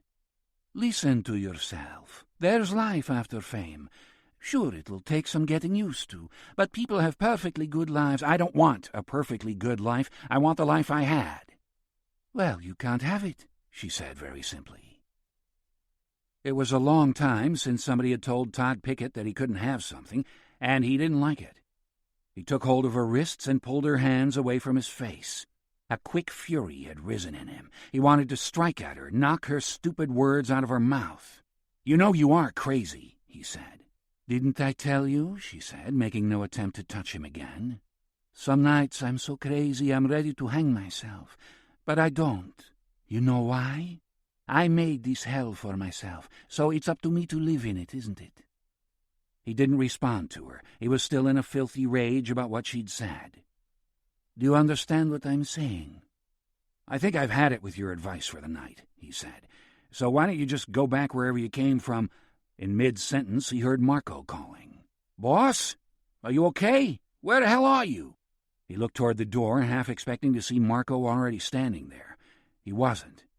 Todd then looked back at Katya, or whoever the hell she was. The woman was retreating from him, shaking her head as if to say, "Don't tell." "It's okay," he yelled to Marco. "Where are you?" "I'm fine. Go make me a drink. I'll meet you in the kitchen." Katya had already retreated to the far end of the room, where the shadows from which she had originally emerged were enclosing her. "Wait," Todd said, his fury not yet completely abated. He wanted to make sure the woman didn't leave thinking she would be allowed to come back, come stalking him while he slept, damn her. But she had turned her back on him now, ignoring his instruction, so he went after her. A door opened in the darkness ahead of him, and he felt a wave of night air, cool and fragrant, come in against his face. He hadn't known that there was a door to the outside of the house at the far end of the casino, but she was out through it in a heartbeat. He saw her silhouette as she flitted away along a starlit path, and by the time he reached the door, she was gone, leaving the shrub she'd brushed as she ran, shaking. He stepped over the threshold and looked around, attempting to orient himself. The path Katya had taken led up the hill, winding as it went. Back to the guest house, no doubt. That was where the crazy lady was in residence. She'd made herself a nice little nest in the guest house. Well, that was easily fixed. He'd just send Marco up there tomorrow to evict her. "Boss?" He walked back into the casino and stared down at the expanse of floor where she'd had him picturing her making love. He'd believed her, too, a little. At least his dick had. Marco was at the other end of the room. "What the hell's going on?" he said. Todd was about to tell him there and then, about to send him up the hill to oust the trespasser, but Marco was bending down to gingerly pick something up from the ground. It was Todd's discarded bandages. "You took 'em off," he said. "Yeah." The rage he'd felt started to seep out of him now, as he remembered the tender way she'd looked at him. Not judging him, simply looking. "What happened, boss?" "I found another door," he said rather lamely. "Was there somebody here?" Marco said. "I don't know," he said. "Maybe. I was just wandering around, and I came down here. The door was open?" No, Todd said. He closed the door with a solid slam. "I just tried it, and it was unlocked." "It needs a new lock, then," Marco said, his tone uncertain, as though he was suspicious of what he was being told, but playing along. "Yes, it needs a new lock." "Okay." They stood for a moment at opposite ends of the room in silence. "Are you all right?" Marco said after a pause. "Yeah, I'm fine." "You know, pills and liquor will be at a debt to you." "I'm hoping," Todd replied, his joviality as forced as Marco's. "Okay. If you say you're okay, you're okay." "I'm okay." Marco proffered the bandages. "What do you want me to do with these?" "What do you think?" Todd said, getting back into the normal rhythm of their exchanges now. The door was closed, the woman and the path and the nodding shrubs were out of sight. Whatever she'd said he could forget, at least for tonight. Burn them. "Where's that drink? I'm going to celebrate." "What are you celebrating?" "Me losing those damn bandages. I look like God knows what." "Burroughs might want you to keep 'em on." "Fuck Burroughs. If I want to take the bandages off, it's my choice." "It's your face." "Yeah," Todd said, staring again at the ground where the crazy woman had claimed she'd lain, imagining her there. "It's my face." 2. Maxine came up to the house the following afternoon to tell Todd about the Oscar festivities, reporting it all, the ceremony itself, then the parties, with a fine disregard for his tenderness. Several times he almost stopped her and told her he didn't want to hear any more, but the dregs of curiosity silenced him. He still wanted to know who'd won and who'd lost. There'd been the usual upsets, of course, the usual grateful tears from the usual surprised ingenues, all but swooning away with gratitude. This year there'd even been fisticuffs. An argument had developed in the parking lot at Spago's between Quincy Martinero, a young, fast-talking filmmaker who'd made 2 movies, been lionized, and turned into a legendary ego all in the space of 15 months, and Vincent Dinny, a vicious writer for Vanity Fair who'd recently profiled Martinero most unflatteringly. Not that Dinny was a paragon himself. He was a waspish, embittered man in his late 60s who, having failed in his ascent of the Hollywood aristocracy, had turned to writing about the town's underbelly. Nobody could have given a toss for his pieces had they not carried a certain sting of truth. The piece on Martin Arrow, for instance, had mentioned a certain taste for heroin, which was indeed the man's vice of choice. So who won, Todd wanted to know. Quincy broke 2 fingers when he fell against his car, and Dinny got a bloody nose. So I don't know who won. It's all so ridiculous, acting like children. Did you actually see them fighting? No, but I saw Dinny afterward, blood all over his shirt. There was a pause. I think he knows something. What? He was quite civilized about it. You know how he is, shriveled-up little prick. He just said to me, I hear Todd's had some medical problems, and now you've got him under lock and key. And I just looked at him, said nothing, but he knows. This is so fucked. I don't know how we deal with it, frankly. Sooner or later he's going to suggest a piece to Vanity Fair, and they're going to jump on it. So fucked, Todd said more quietly. What the hell did I do to deserve this? Maxine let the question go. Then she said, Oh, by the way, do you remember Tammy Lauper? No. She runs the fan club. Oh, yeah. Fat. Is she fat? She's practically obese. Did she come to the office? No. I got a call from the police in Sacramento asking if we'd seen her. She's gone missing. And they think I might have absconded with her? I don't know what they think. The point is, you haven't seen her up here? Nope. Maybe over in Bel Air? I haven't been over in Bel Air. Ask Marco. Yeah, well, I said I'd ask you when I asked. Todd went to the living room window and gazed out at the bird of paradise trees that grew close to the house. They hadn't been trimmed in many years and were top-heavy with flowers and rotted foliage, their immensity blocking his view of the opposite hill. But it didn't take much of an effort of imagination to bring the canyon into his mind's eye. The palm trees that lined the opposite ridge, the pathways and the secret groves, the empty swimming pool, the empty koi pond, the statues standing in the long grass. He was suddenly seized by an overwhelming desire to be out there in the warm sunshine, away from Maxine and her brittle gossip. I gotta go, he said to Maxine. Go where? I just gotta go, he said, heading for the door. Wait, Maxine said. We haven't finished business. Can't it wait? No, I'm afraid this part can't. Todd made an impatient sigh and turned back to her. What is it? I've been doing some thinking over the last few days about our working relationship. What about it? Well, to put it bluntly, I think it's time we parted company. Todd didn't say anything. He just looked at Maxine with an expression of utter incomprehension on his face, as though she had just spoken to him in a foreign language. Then, after perhaps 10 seconds, he returned his gaze to the birds of paradise. You don't know how wearying it gets, Maxine went on. Waking up thinking about whether everything's okay with Todd, and going to sleep thinking the same damn thing, not having a minute in a day when I'm not worrying about you. I just can't do it anymore. It's as simple as that. It's making me ill. I've got high blood pressure, high cholesterol. I've made you a lot of money over the years, Todd broke in to observe. And I've taken care of you. It's been a very successful partnership. You made me rich, I made you famous. You didn't make me famous. Well, if I didn't, I'd like to know who the hell did. Me, Todd replied, raising the volume of his voice just a fraction. It's me people came to see. It's me they loved. I made myself famous. Don't kid yourself, Maxine said, her voice a stone. There was a long silence. The wind brushed the leaves of the bird of paradise trees together like the blades of plastic swords being brushed together. Wait, Todd said. I know what this is about. You've got a new boy. That's it, isn't it? You're fucking some kid, and I'm not fucking anybody, Todd. You fucked me. Twice, a long time ago. I wouldn't do it today. Well, just for the record, neither would I. Maxine looked at him coldly. That's it. I've said what I needed to say. She went to the door. Todd called after her, Why do it to me now? Why wait till I'm so fucking tired I can hardly think straight? His voice continued to get louder, creeping up word on word, syllable on syllable, and then screw me up like this. Don't worry, I'll find somebody else to look after you. I'll train them. You'll be taken good care of. It's not like I'm walking out on you. Yes, you are. He turned to look at her finally.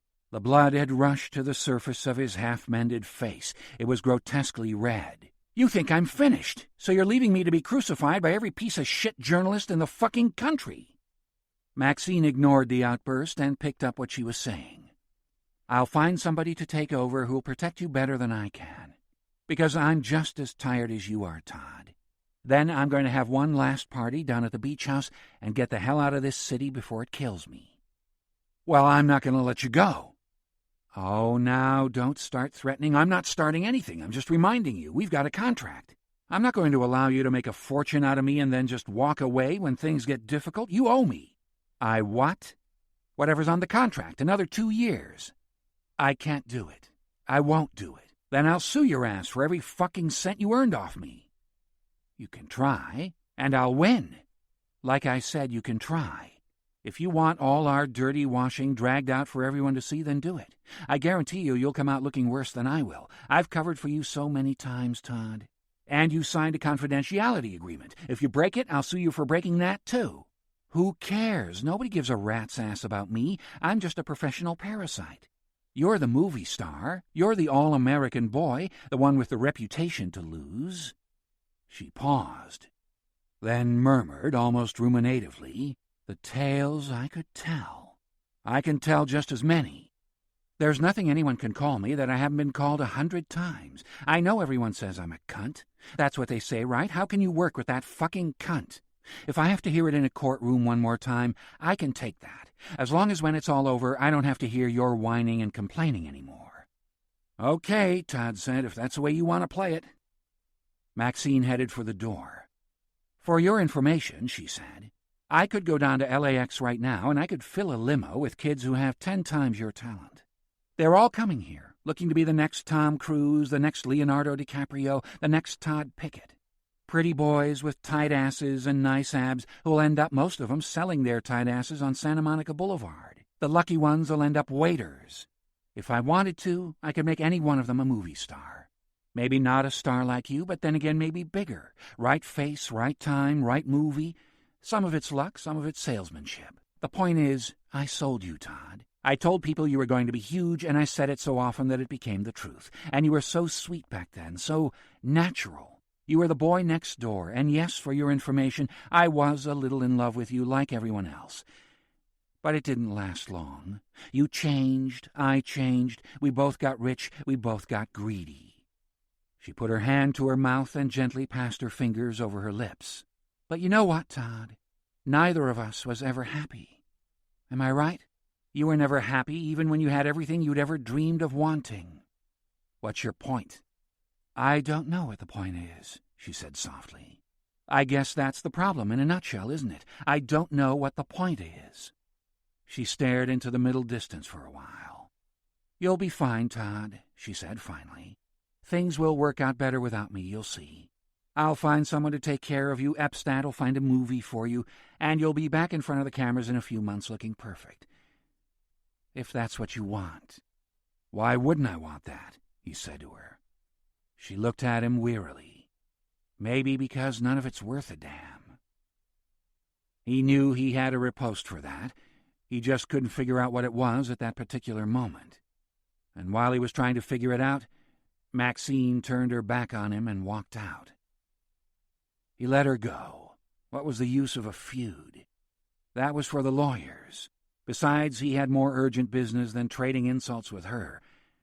He had to find Katya. The afternoon sun was not just warm, it was hot, and the foliage was busy with hungry hummingbirds, and the canyon was quiet and perfect. He threaded his way through the overgrown bushes, past the tennis courts and the antique sundial, up toward the guest house. The gradient became quite steep after a time, the narrow steps decayed by time and neglect, so that in some spots they'd collapsed completely. After a while he realized the path had divided at some earlier point, and that he'd taken the wrong turning. The mistake took him on a picturesque tour of the garden's hidden places, bringing him first to a small grove of walnut trees, in the middle of which stood a large gazebo in an advanced state of disrepair, and then into a garden within a garden, bounded by an unkempt privet hedge. Here there were roses, or rather the remains of last year's blooms, the bushes fighting for space and strangling each other in the process. There was no way through the thorny tangle to pick up the path on the other side, so he was obliged to try to get around the garden from the outside, staying close to the hedge. It was difficult to do. Though the plants he was striding through didn't have thorns, they were still unruly and wild. Twigs and dead flowers scraped at his face, his shirt was quickly soiled, his sneakers filled with stony dirt.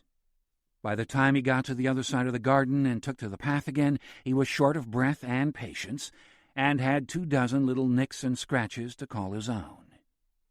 His wanderings had brought him to a spot that offered a spectacular view. He could see the big house below him, surrounded by palms and birds of paradise. He could see the Baroque weather vane on the top of the gazebo he'd passed on his way here, and the orchid house which he had come upon during one of his earlier trips around the garden. All this bathed in clear, warm California light, the crystalline light which had brought filmmakers here almost a century before. Not for the first time since coming to the house, he had a pleasurable sense of history, and a measure of curiosity as to the people who might once have walked here, talked here. What ambitions had they plotted as they ambled through these gardens? Had they been sophisticates or simpletons? What little he knew about old Hollywood he'd heard from Jerry Brahms, which meant he'd only ever really been half listening. But he knew enough to be certain those times had been good, at least for a man like himself. Douglas Fairbanks and Rudolph Valentino, Charlie Chaplin, the Barrymore clan, and all the rest had been like royalty, lording it over their new dominion in the West. A bean-counting prick like Epstead, with his demographics and his endless corporate maneuvering, would have had no power in the world this canyon still preserved. Having caught his breath, he now continued his ascent. The shrubbery became denser the closer he got to the guest house. He would have needed a machete to hack through it efficiently, but lacking one had to do with a branch he picked up on his way. The flowers gave up their perfume as he beat his way through them, and he recognized their scent. It was her scent, the scent on Katya's skin. Did she walk naked among them, he wondered, pressing the flowers against her body? Now that would be a sight to see.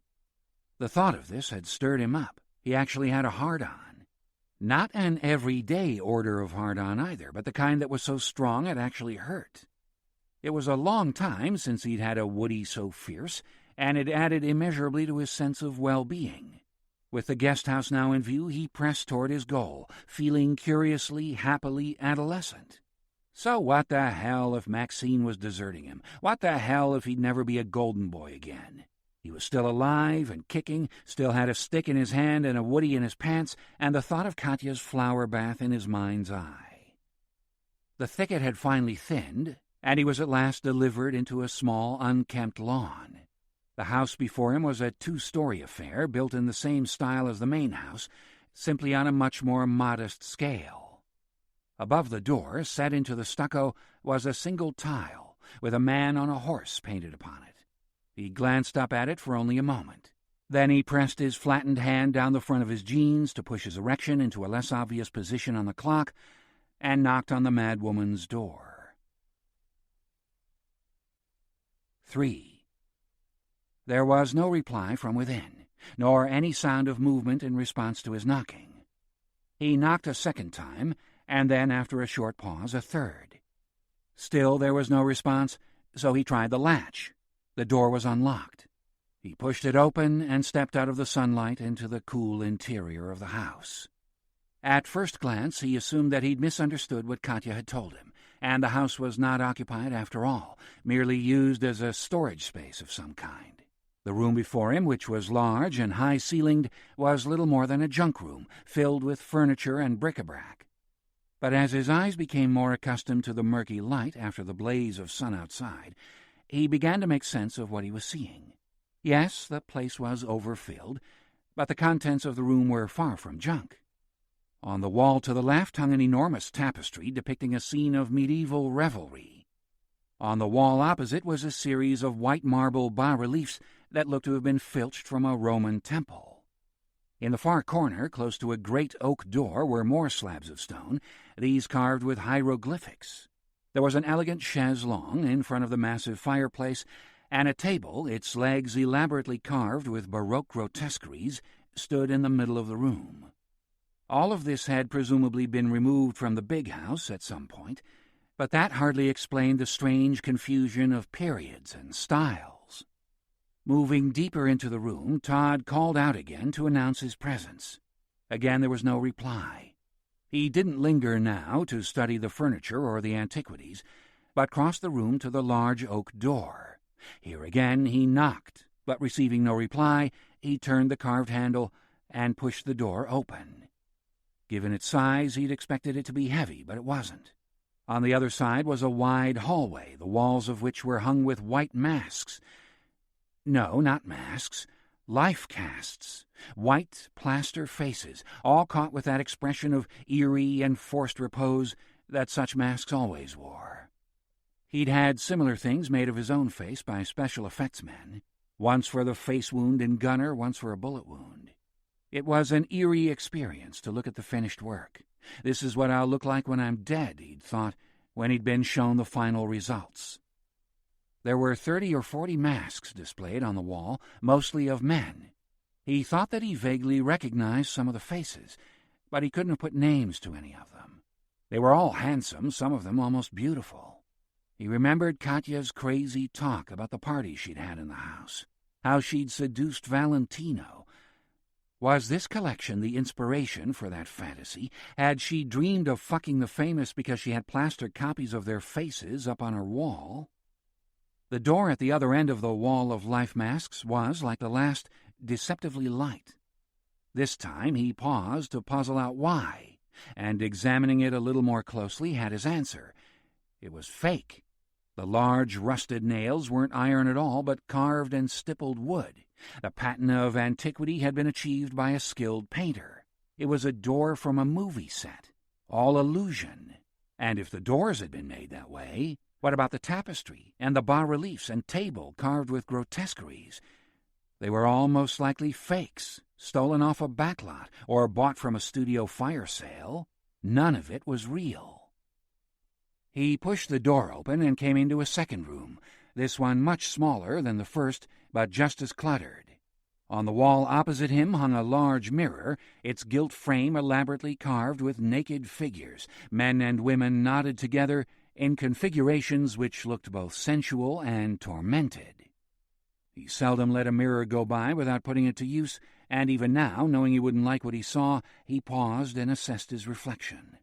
He was a sad sight, his clothes in disarray from his trip through the shrubbery, his face like an inept copy of its finer self. He wondered if perhaps he shouldn't turn back. He was in no condition to present himself to Katya. Even as he was thinking about this, the door to the left of the mirror creaked a little, and, caught by the wind, opened a couple of inches. Forsaking his sorry reflection, he went to the door and peered into the room beyond. The sight before him put all thought of retreat from his mind. Inside was an enormous four-poster bed, its columns decorated in the same lushly erotic style as the gilded frame of the mirror. A swath of dark purple velvet hung in ripe folds like a half-raised curtain.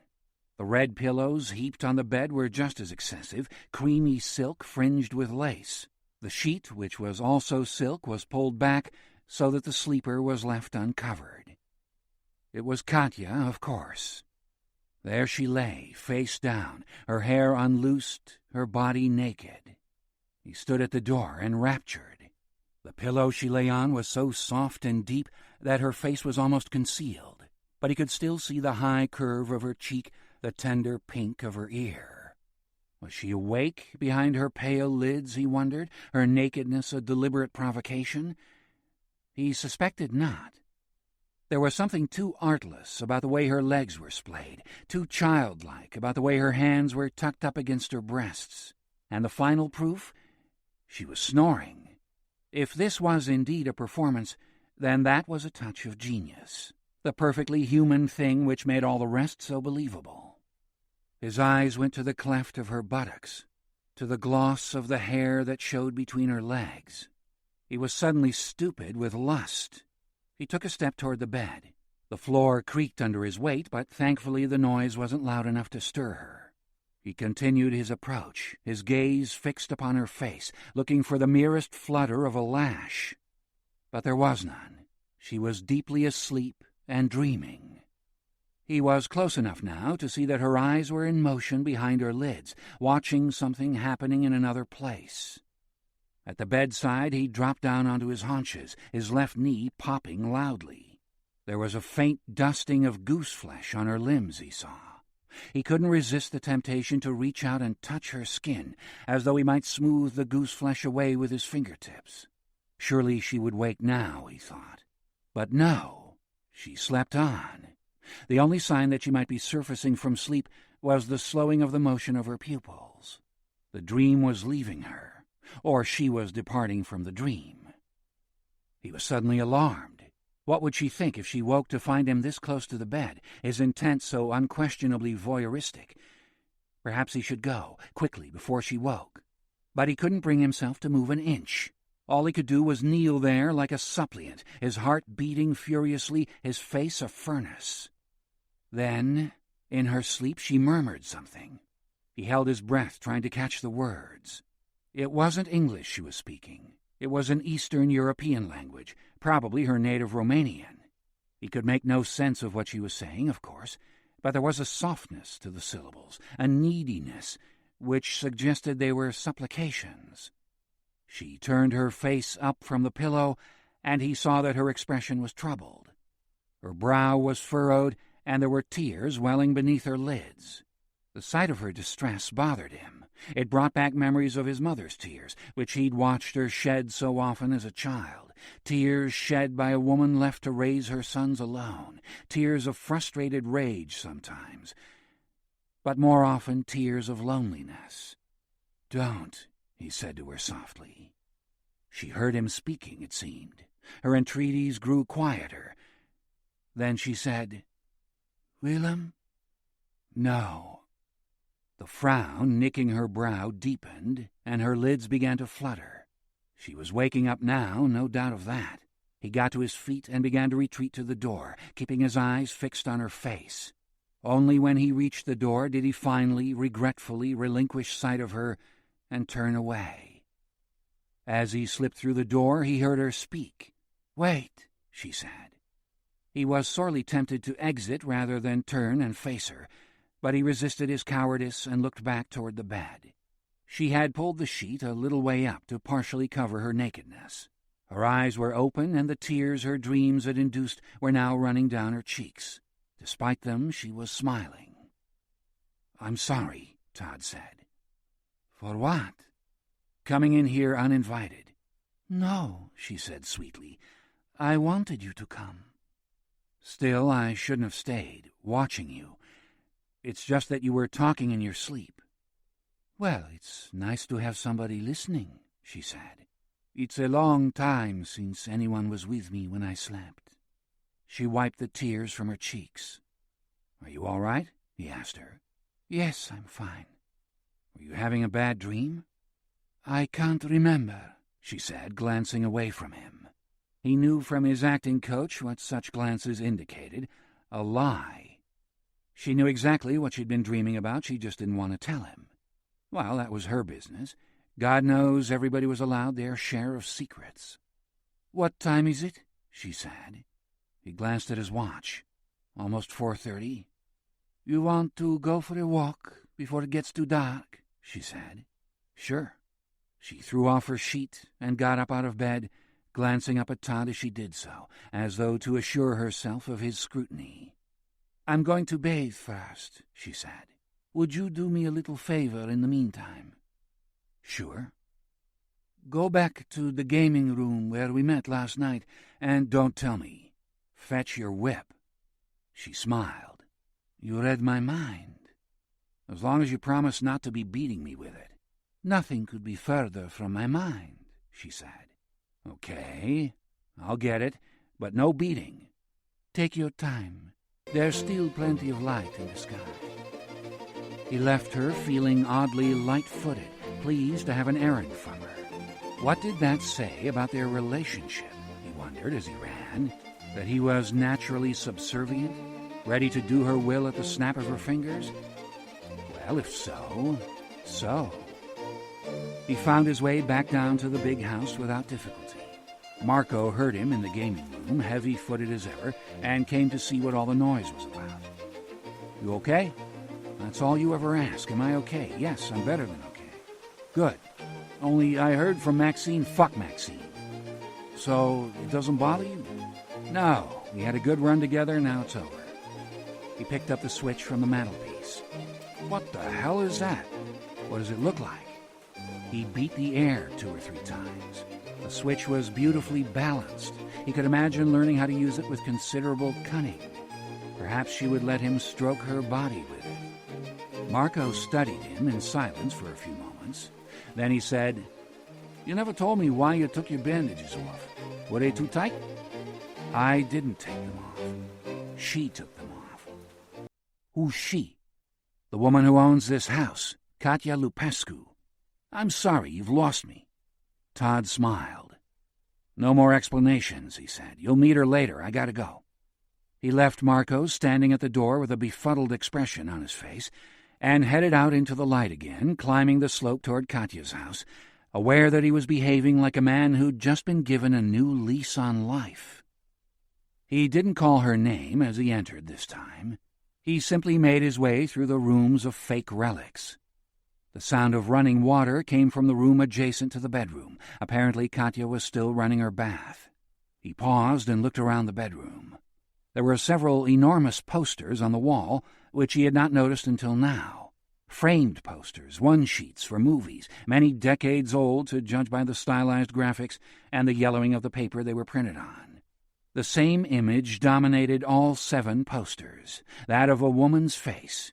She was represented in 2 of them as a waif, a child woman lost in a predatory world. But in the other she'd matured beyond the orphan, and these were the images that reminded him of the woman he'd met last night, an exquisite femme fatale glowering from the frames as she planned her next act of anarchy. There was, of course, no question who the woman was. Her name was on the posters, big and bold. The Sorrows of Frederick, starring Katya Lupi. The Devil's Bride, starring Katya Lupi. She is Destruction, starring Katya Lupi. What the hell was he to make of this new piece of evidence?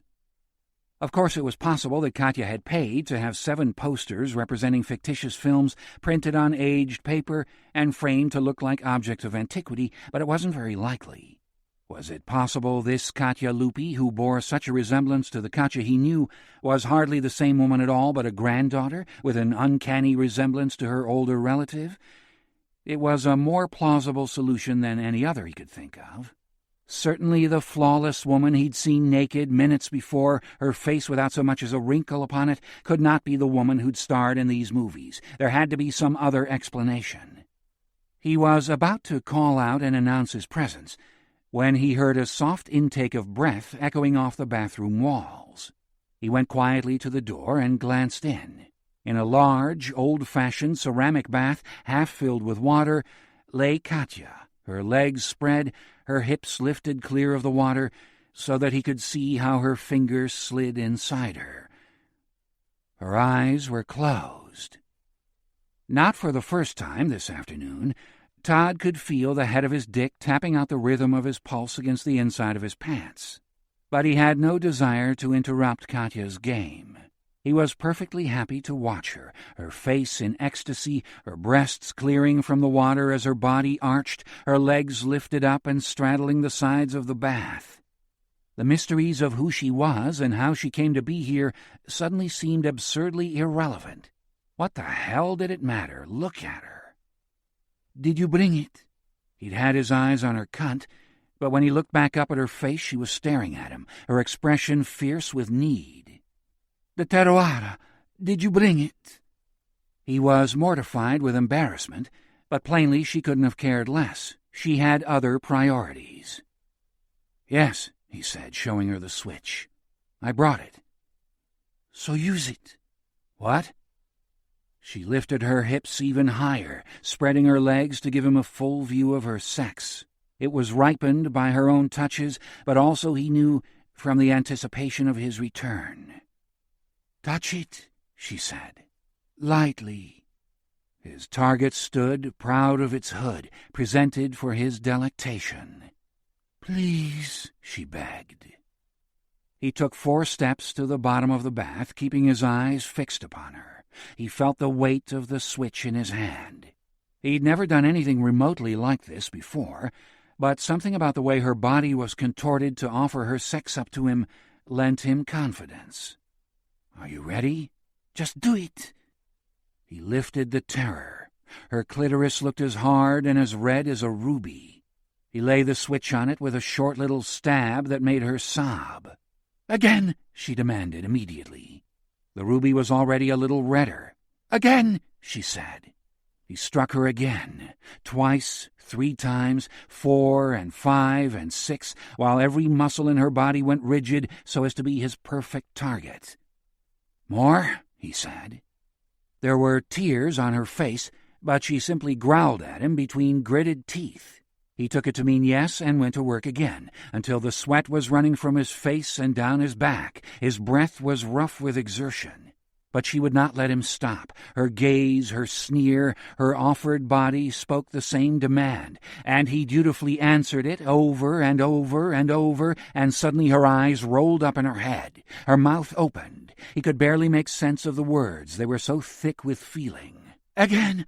Her pupils had almost gone from sight. "Once."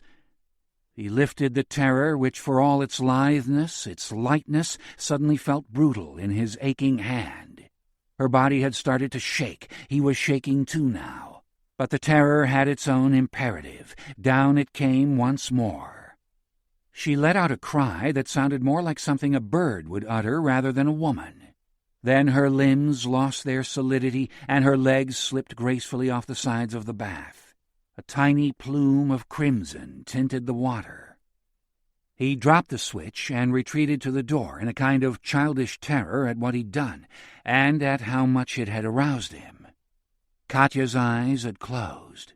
The expression on her face was one of childish contentment, an infant sleeping in the arms of innocence. He slid down the door frame into a squatting position, and there, exhausted by the intensity of the previous minutes, he must have briefly fallen asleep, because when he opened his eyes again the water was still moving, but Katya had vacated the tub. Vacated the bathroom, too, in fact. He didn't have to get up to find her. He merely had to swing his head round to see that she was sitting on the edge of the bed, her legs open, looking at her reflection in the long oval mirror. The expression of contentment had not left her face, but now there was a little smile on her lips, too. She had a wide repertoire of smiles, he thought, or at least it seemed he'd seen a lot in the short time they'd known one another. There was her teasing smile, her mischievous smile, her dark smile, her dry smile. This one had a little of everything in it. She knew he was watching her, so there was something of her performance smile in it. But it certainly wasn't phony. How fake could someone be when she just let her body lead her into such extremes? Surely he was one of a rare order of men, those to whom she'd given herself in that profound way. He thought of the tinted blood rising up between her legs, and felt a peculiar mingling of retroactive alarm. What had he been doing, risking her most tender anatomy with nothing but the look on her face to guide him, and exhilaration that they'd come through it together, their first shared insanity. Whoever she was, trespasser, lunatic, stalker, star, all other possible definitions paled before this. She was the woman who had taught him how insignificant the flesh between his legs was when it came to the pleasuring of certain women. "Come here," she said. He pushed himself up off the door frame and went over to her. "Let me see," she said, unbuckling his pants. "I came." "I know." His trousers were massively too big, which was the way he liked to wear them. As soon as his belt was unbuckled, they fell down. He was afraid his dick would make a sorry show by now, shriveled up in a crinkled skin of dried semen. But no, his erection had been so furiously hard it remained quite impressive, even though it was sodden. He could not imagine any other woman with whom he'd had sex taking such guileless pleasure in the perusal of his quarter-hard dick. Nor would any of those women have leaned forward, as Katya now did, and kissed it. "May I look at you?" he said. She assumed he didn't mean her face. She spread her legs. He hoisted his pants back up and went down on his knees. "Does it hurt?" he said. "Yes," she said. She put her hand on the back of his head, gently pressing him toward her body. "Look inside me," she said. "Don't be afraid. You did it. See what you did?" He could see without opening her up. Her whole pubic region was puffy and inflamed. "Go on, look," she said. "Enjoy what you did." He gently parted her labia, which were sticky beneath his fingertips. Not blood, not sweat, just the natural juices of an aroused body. "You see," she said, pressing his fingers deeper into her. She was like a furnace in there. "You've got thoughts going around in your head you never imagined having, am I right?" He replied by gently scooping her juices out on his fingers and putting them deep into his mouth. "You want to leak me out?" He shook his head. "I'm afraid I'd draw more blood. Maybe I'd like that. Give me time." She took his fingers out of his mouth and replaced them with her tongue. "You're right," she said when they'd finished kissing. "We've got all the time in the world." She stood up. He stayed where he was, at her feet, still not quite believing they'd come so far so fast. "It isn't a dream," she said, reading his doubts, as she'd read so many other thoughts of his in the last 24 hours. "Sometimes it seems that way, but that's just the canyon." He held onto her leg for a moment, kissing the inside of her thigh. "We were going to walk, remember?" she said. "You still want to?" "Oh, yes, I'd love to. It's a perfect night for introductions." Part 5. Desire. 1. The canyon had once been a kind of Eden for Zephyr. Its bowers had been places of comfort, an escape from a world that was growing too tawdry too quickly for his taste. But that was many, many years ago. Now he hated his sometime paradise. It was a place of confinement and punishment, a lush hell, made all the more agonizing because he knew that just beyond the perimeters his mistress Katya had set were streets that he'd once driven around like a lord. The passage of years had transformed them, of course, probably out of all recognition. 7 decades was a long time. And if he climbed the southern flank of the canyon and stood on the ridge, which was on the very limits of his proscribed domain, then he could see the towers of what looked to him like a city within a city, where in his day there had been little more than a dirt road and some sagebrush. They had owned land down there, he and Katya, once upon a time. Probably the lawyers had taken their profits and died by now. But then he couldn't remember signing papers over to any other authority, so it was just possible that if someone were to question who owned the land on which that gleaming city stood, the paper trail would lead back to Katya Lupi and Willem Matthias Zephyr. There had been a time when Katya had been quite acquisitive. She'd been rich, and the land had been cheap, so she'd had him buy large plots of it, hundreds of acres, in fact, as an investment. She'd got the idea from Douglas Fairbanks and Mary Pickford, who had also made large purchases, saying with considerable foresight that as long as there was a hunger for people to be distracted from their unhappiness, there would be a need for this new world of theirs, this Hollywood land. It followed, then, that the ground on which that new world was built would only grow in value. Many times Zephyr had been tempted to leave the canyon and venture down the hill to discover what it all looked like now. But he didn't dare. Katya had told him plainly what the consequences would be if he ever tried to leave. There would be no way back for him. She would see to it that he was torn limb from limb by those among the haunters of these hills who were loyal to her, the creatures she referred to as los niños, the children. He didn't doubt that she would enforce the edict. She knew what power she held and how to keep it. His death would be a fine lesson for those among the clans here who were less than loyal, and muttered their unrest in the ears of coyotes and plotted the undoing of their mistress. They called her by many names in many languages, being men and women who had come from all over the world, and now in this strange afterlife were returning to the tongue they knew best. To some she was La Catin, the bitch. To others she was simply the Duchess of Sorrows. But none of these name-callers dared confront her. Whatever they whispered, whatever they plotted, they were too afraid of what they would lose if they went up against her and failed to win the day. Not only did they hope for her clemency at some time in the future, but they prayed with all their hearts that they'd be let back into the house, so that they could once more venture down the stairs into the devil's country, where they had once tasted something that was in their blood now permanently and could not be satisfied except by more of the same. He understood their hunger. He shared it. And if she would let him back into the house, then all the agonies of this half-life of his would be erased, all pain forgotten, all need dispatched. But Willem had few hopes of such clemency. Katya was crazy. She always had been, of course. Indeed, in earlier times it had been part of her glamour.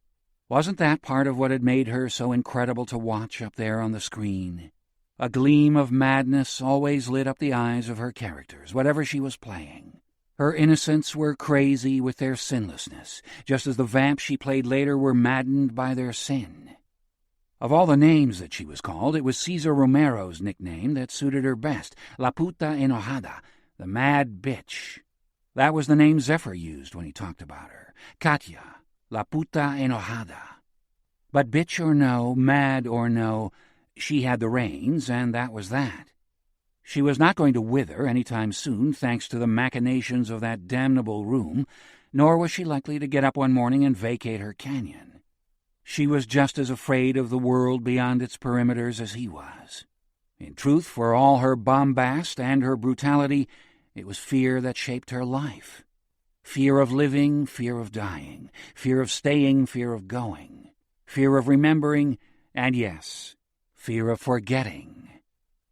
But every now and again, even in this despairing paradise, there would come a glimpse of hope, a hint of a chance that things might finally change for the better. Such hints and glimpses usually appeared in the form of interlopers, people whose unplanned presence in the canyon had the potential to subtly change the balance of power in La Puta Enojada's feudal realm. There had been perhaps a dozen such opportunities during the time in which Zephyr had been a prisoner of the canyon, all in their way dangers to the status quo, and all carefully managed by Katya, so as to prevent the destruction of her autocracy. The most notable, until now, had been the appearance of a runaway child, one Jerry Brahms, who had fled his minders into the canyon, ignorant of the mysteries he was treading among. He'd almost brought her down, that one, coming into the house without anyone's realizing he was there and getting his fingers into places they had no business being, opening doors, letting the ghosts sniff the hunt. The fact that he was a child had made her indulgent of his mistakes. Rather than have him killed, Katya had let him live. Brought him to her bosom, in fact. It was an act of trust that had served her well as the years had passed. Brahms the boy had become Brahms the man, and his loyalty had remained unwavering. Zephyr had never entirely understood what had happened between them, but he had his suspicions. Katya had shown Brahms pleasures that had marked him as hers forever. That meant, most likely, that she had taken him down to see the hunt. Once you'd walked in the devil's country, smelt its ancient air, you belonged to that place in some unspeakable way. It owned you. He didn't need to look any further than his own body for evidence of this. Since Katya had forbidden him to enter the house, keeping him from close proximity to the tiles, he had started to look and feel his true age. His hair had turned white, his bones and joints ached perpetually. Why was he surprised? Nobody lived forever, not movie goddesses nor the men who served them, and certainly not houses, however much rapture they contained. Every facade cracked, finally, and crumbled, and went away to dust. It was only a question of time. Which thought brought him back to the newest trespasser in their sealed world. the most promising opportunity for an undoing of long-held certainties he'd seen in many years. She was a strong one, this big-boned, big-breasted woman with her unhappy eyes. She was trouble, thank God. Under the right circumstances, a woman like that could do all kinds of mischief, if, of course, she was still alive. She'd been snatched away by Los Niños, the corrupt children of the canyon, offspring of unsavory couplings between animals and ghosts. Zephyr had witnessed such intercourse many times over the years, vile marriages between ghost women and coyotes, ghost men and deer or dogs, even once a woman and a bird. Somehow such consummations were often fruitful, though the birthings were not anything he could have imagined until he laid eyes on them. The animals who produced infants this way almost always died in the process. Every now and again he would come upon one of their rotted carcasses on the hillside, and he'd know that another hybrid had been added to that unholy tribe.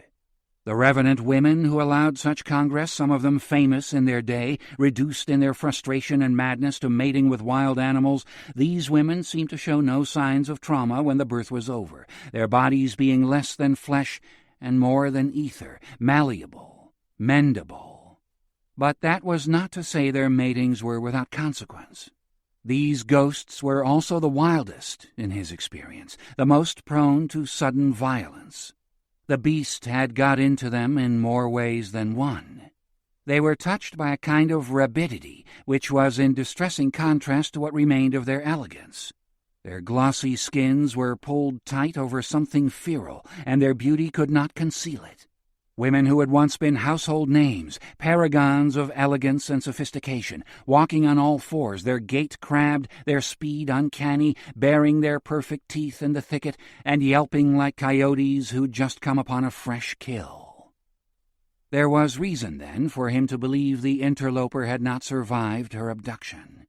If they'd caught up with her, Los Niños might have toyed with her for a while, but they were stupid things, and their attention spans were short. It would not take them long to decide that there'd be more sport in hurting the woman than in teasing her, and once her blood began to run, they'd become frenzied and fall upon her, taking her limb from limb. That was his fear. The source of his hope? That he had not heard any death cries in the canyon since she'd been gone. It was a tiny reason to believe that something good might come of the woman's arrival here, but he had to have some little measure of hope, or there was nothing. So, in the absence of hearing the woman's screams, he allowed himself to believe that there was one in the canyon who might be the undoing of Katya Lupi. 2. Tammy was indeed alive. She knew she was alive because she was hungry. It was the only thing about her present condition which she really recognized. The rest was a kind of fever dream filled with blurred horrors, remote pieces of what might be real and what she hoped to God was not. She had been carried by her abductors to the far end of the canyon, where there was no sign of any habitation. The area was pretty much jungle, dense thickets of barbed shrubs overshadowed by stands of immense shaggy palms. There was no way to climb up any of these trees to escape those who'd brought her here, though even if she'd been able to do so, she was certain they would have sniffed her out. Nor was there any way to move more than a few steps through the thicket. So she was left with only one option. She had to confront her abductors. It was her mother's gift to her, this even-headedness. In circumstances that would have brought lesser minds to the point of collapse, Edith Huxley, Ma Edie, to everyone who'd ever known her for more than a day, had been uncannily calm. And the more panicky people around her became, the calmer she'd get. It made her an ideal nurse, which was the work she'd done all her life. She soothed the hurt, she soothed the dying, she soothed the bereft. "Everything's fine," she would say in that soft voice of hers, another of her gifts to Tammy, and by some miracle everyone would believe her. Very often, because people believed her, the panic ceased and everything was fine. It was a kind of self-fulfilling prophecy. So now, sitting in the thicket in the midst of this fever dream, with its voices and its faces and its stink, she repeated Ma Edie's mantra to herself over and over. "Everything's fine, everything's fine, everything's fine," waiting for it to turn out true. Her head still throbbed from the white light that had wiped out the world before her abduction, and her stomach was certainly in need of filling, but she still had all her limbs, for which she was grateful, and a voice in her throat. So, once she'd calmed herself down, she started to talk to whatever it was that had come after her, and was still there in the vicinity, her volume quiet, but her tone insistent enough that she would not be mistaken for somebody who was afraid. "I'd like to get back to the house now," she said to them. "So will one of you please escort me?" She scanned the bushes. They were watching her. She could see the glitter of their eyes, the gleam of their teeth. What were they? They didn't seem quite substantial. She had the feeling that their flesh was not as solid as hers, as real, perhaps. Yet they'd possessed enough strength to remove her from the vicinity of Zephyr's cage to this corner of nowhere, so they weren't to be disrespected. "Do you understand me?" she said, keeping her tone even. "I need to go back to the house." Off to her left she saw a motion in the thicket, and one of the creatures approached her, coming close enough that for the first time she had a proper view of one of the abductors. It was a female, no doubt of that, and vaguely related to a human being. The creature's naked body was scrawny, her ribs showing through flesh that seemed to be covered with light gray-silver hair. The front limbs were extremely delicate, and she surely had hands and fingers, not pads and claws.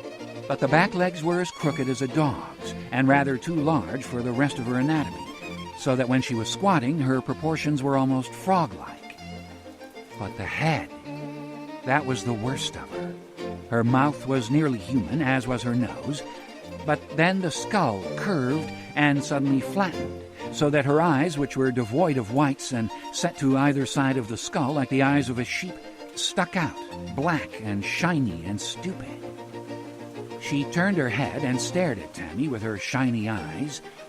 Then from those human lips came the scraps of a voice. "It's no use to beg," she told Tammy. "We eat you." Tammy took this in her stride, or at least did all she could to give that impression. "I'm not begging you for anything," she said very calmly, "and you're not going to eat me." "Oh?" said another voice, this time over to her right. Tammy moved slowly so as not to invite anything precipitous. She looked at the second speaker, who, like the female, had come closer to her. She guessed this was a male, one of the creatures who'd snatched her away from between the cages.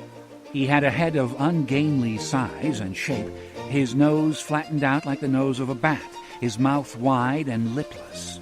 Only his eyes were human, and they were unexpectedly and exquisitely blue. "What shall we do with you, then?" he said to Tammy, the slits of his nostrils flattening as he inhaled her scent. "Help me," she said. The male lowered his lumpen head and stared at her from under the weight of his brow. "I need to get back to the house," Tammy said. "You know the lady?" said the female. "What lady?" "In the house." A third voice now, a thin, reedy voice in the darkness behind the female. "Katya," the voice said. "Katya?" Tammy said. "Yes," said the male, "Katya." He had come closer to her and was now sniffing around her hair. She didn't protect herself, even though the flecks of his cold phlegm were hitting her neck and face. She just kept her focus as best she could. Perhaps these freaks, for all their bizarrity, knew something about why Todd was here. If she was going to free him, she had to know what she was freeing him from. "What do you want with Katya?" Tammy said, keeping her options open as to whether she knew the woman or not. At the mention of Katya's name, a series of little convulsions had taken over the female. She threw back her head, showing a throat as lovely as Garbo's. After a moment, the convulsions subsided. Once they were governed, the woman gave Tammy her answer. "She is the one who has the hunt." There wasn't much illumination to be had from this, but Tammy pursued the questioning, not hoping for much. "What hunt?" she asked, keeping her voice low and even. "The devil's hunt," said the male, still close to her. "You seen it?" the female said. "No," Tammy replied. "Liar!" "If I'd seen it, I'd tell you I'd seen it, but I haven't." "You been in the house?" "No, I haven't," Tammy said. "Why, is this hunt you're talking about in the house?" "The hunt's in the house." This part was even more puzzling than the earlier stuff. Plainly her sources were not terribly reliable. Were they referring to some sort of game that Katya played? "Have you ever been in the house?" she asked them. "No," said the female. "But you want to go?" "Oh, yes," she said. "I want to see how it is." "Well," Tammy said, "perhaps I could help you get in to the house." The female regarded her warily, moving her head back and forth to assess Tammy with both eyes. "It's not possible," she said. "Why not?" It was the male who answered, and the phrase he used was powerful but incomprehensible. "Death at the threshold," he said. There were mutters and growls from others in the undergrowth at the mention of the threshold. She had no doubt that for all their apparent strength these creatures were deathly afraid of the house, and no doubt of its mistress. "Has this woman Katya done you some harm?" she asked the female. The creature shook its wretched head. "Kill her one day." "You want to kill her?" "Yes." "Why?" The woman just stared, her stare containing a profound distrust, not just of Tammy, or indeed of Katya, or of the world, but of being alive. It was as though every breathing moment was conditional, an agony, and despite the brutal foulness of the thing's appearance, Tammy felt some measure of sympathy for it. "Maybe I could get this Katya to come out," Tammy suggested. The male growled, deep in his chest. "You'd do that?" Tammy was ready to make any promise right now to get out of her present predicament. She nodded. There was a long moment in which the freaks did not reply.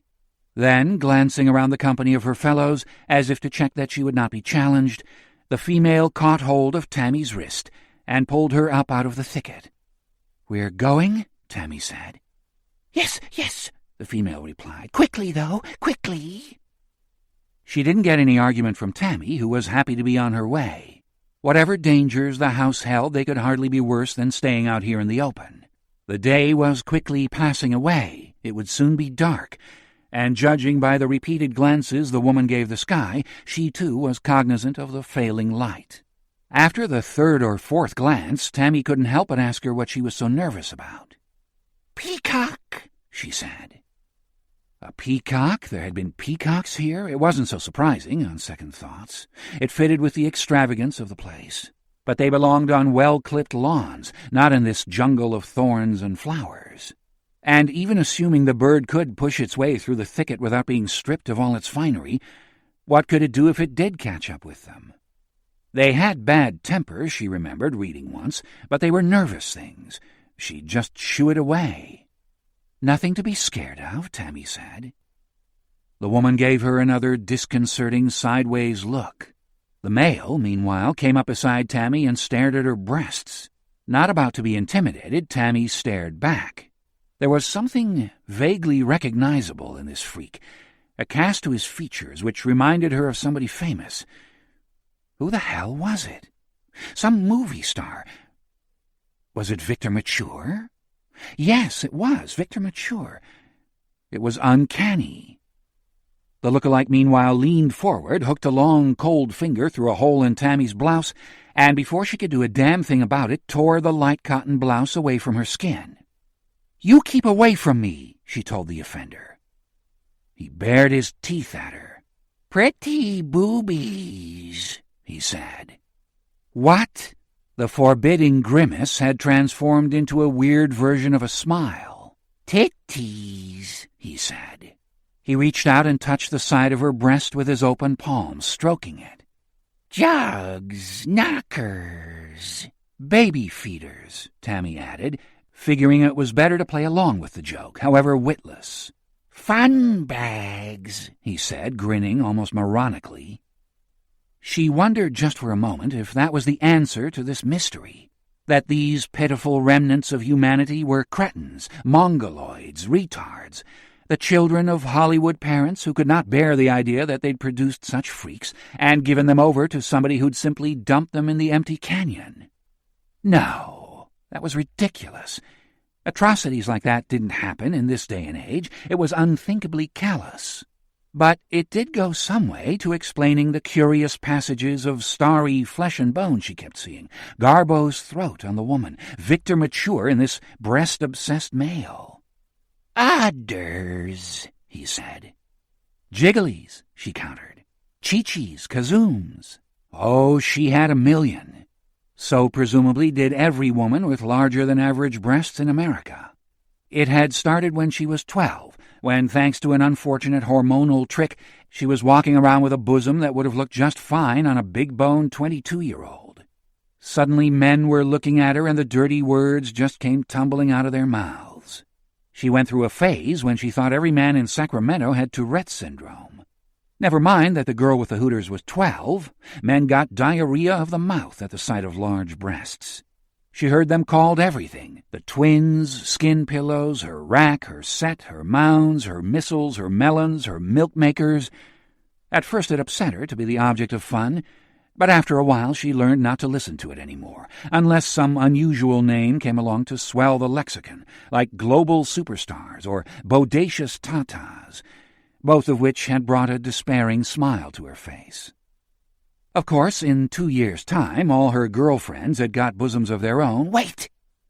The female had halted, its body suddenly besieged by nervous tics. What's wrong? Tammy said. The woman governed her little spasms and stood still, listening, then pointed off to her right, and having pointed, she quickly bounded away, dragging Tammy after her. As they fled, and that's what it was suddenly, fleeing, Tammy glanced back over her shoulder. They were not taking this journey unaccompanied. There was a contingent of freaks coming after them, though they were keeping their distance. But it was not the freaks, however, that the female was so afraid of. It was something else. "What?" Tammy gasped. "What?" "Peacock," the woman replied. She didn't speak again. She simply let go of Tammy's arm and threw herself into the cover of the thicket. Tammy turned and turned again, looking for the creature that had caused this unalloyed panic. For a moment she saw nothing, and all she heard was the sound of the female racing off through the thicket. Then, almost total silence. Nothing moved in any direction, and all she could hear was a jet high, high above her. She looked up. Yes, there it was, crawling across the pristine blue, leaving a trail of vapor tinted amber by the setting sun. She was momentarily enchanted, removed from her hunger and her aching bones. "Beautiful," she murmured to herself. The next moment, something broke cover not more than 10 yards from her. This time Tammy didn't stand there mesmerized as she had at the cages. She threw herself out of the path of the shape that was barreling toward her. It was the bizarrest of all the freaks she'd encountered. Like all its kin, it had some of her own species in its genes, but the animal it was crossed with, yes, a peacock, was so utterly unlike a human being that the resulting form defied her comprehension. It had the torso of a man, and the stick-thin back legs, scaly though they were, also belonged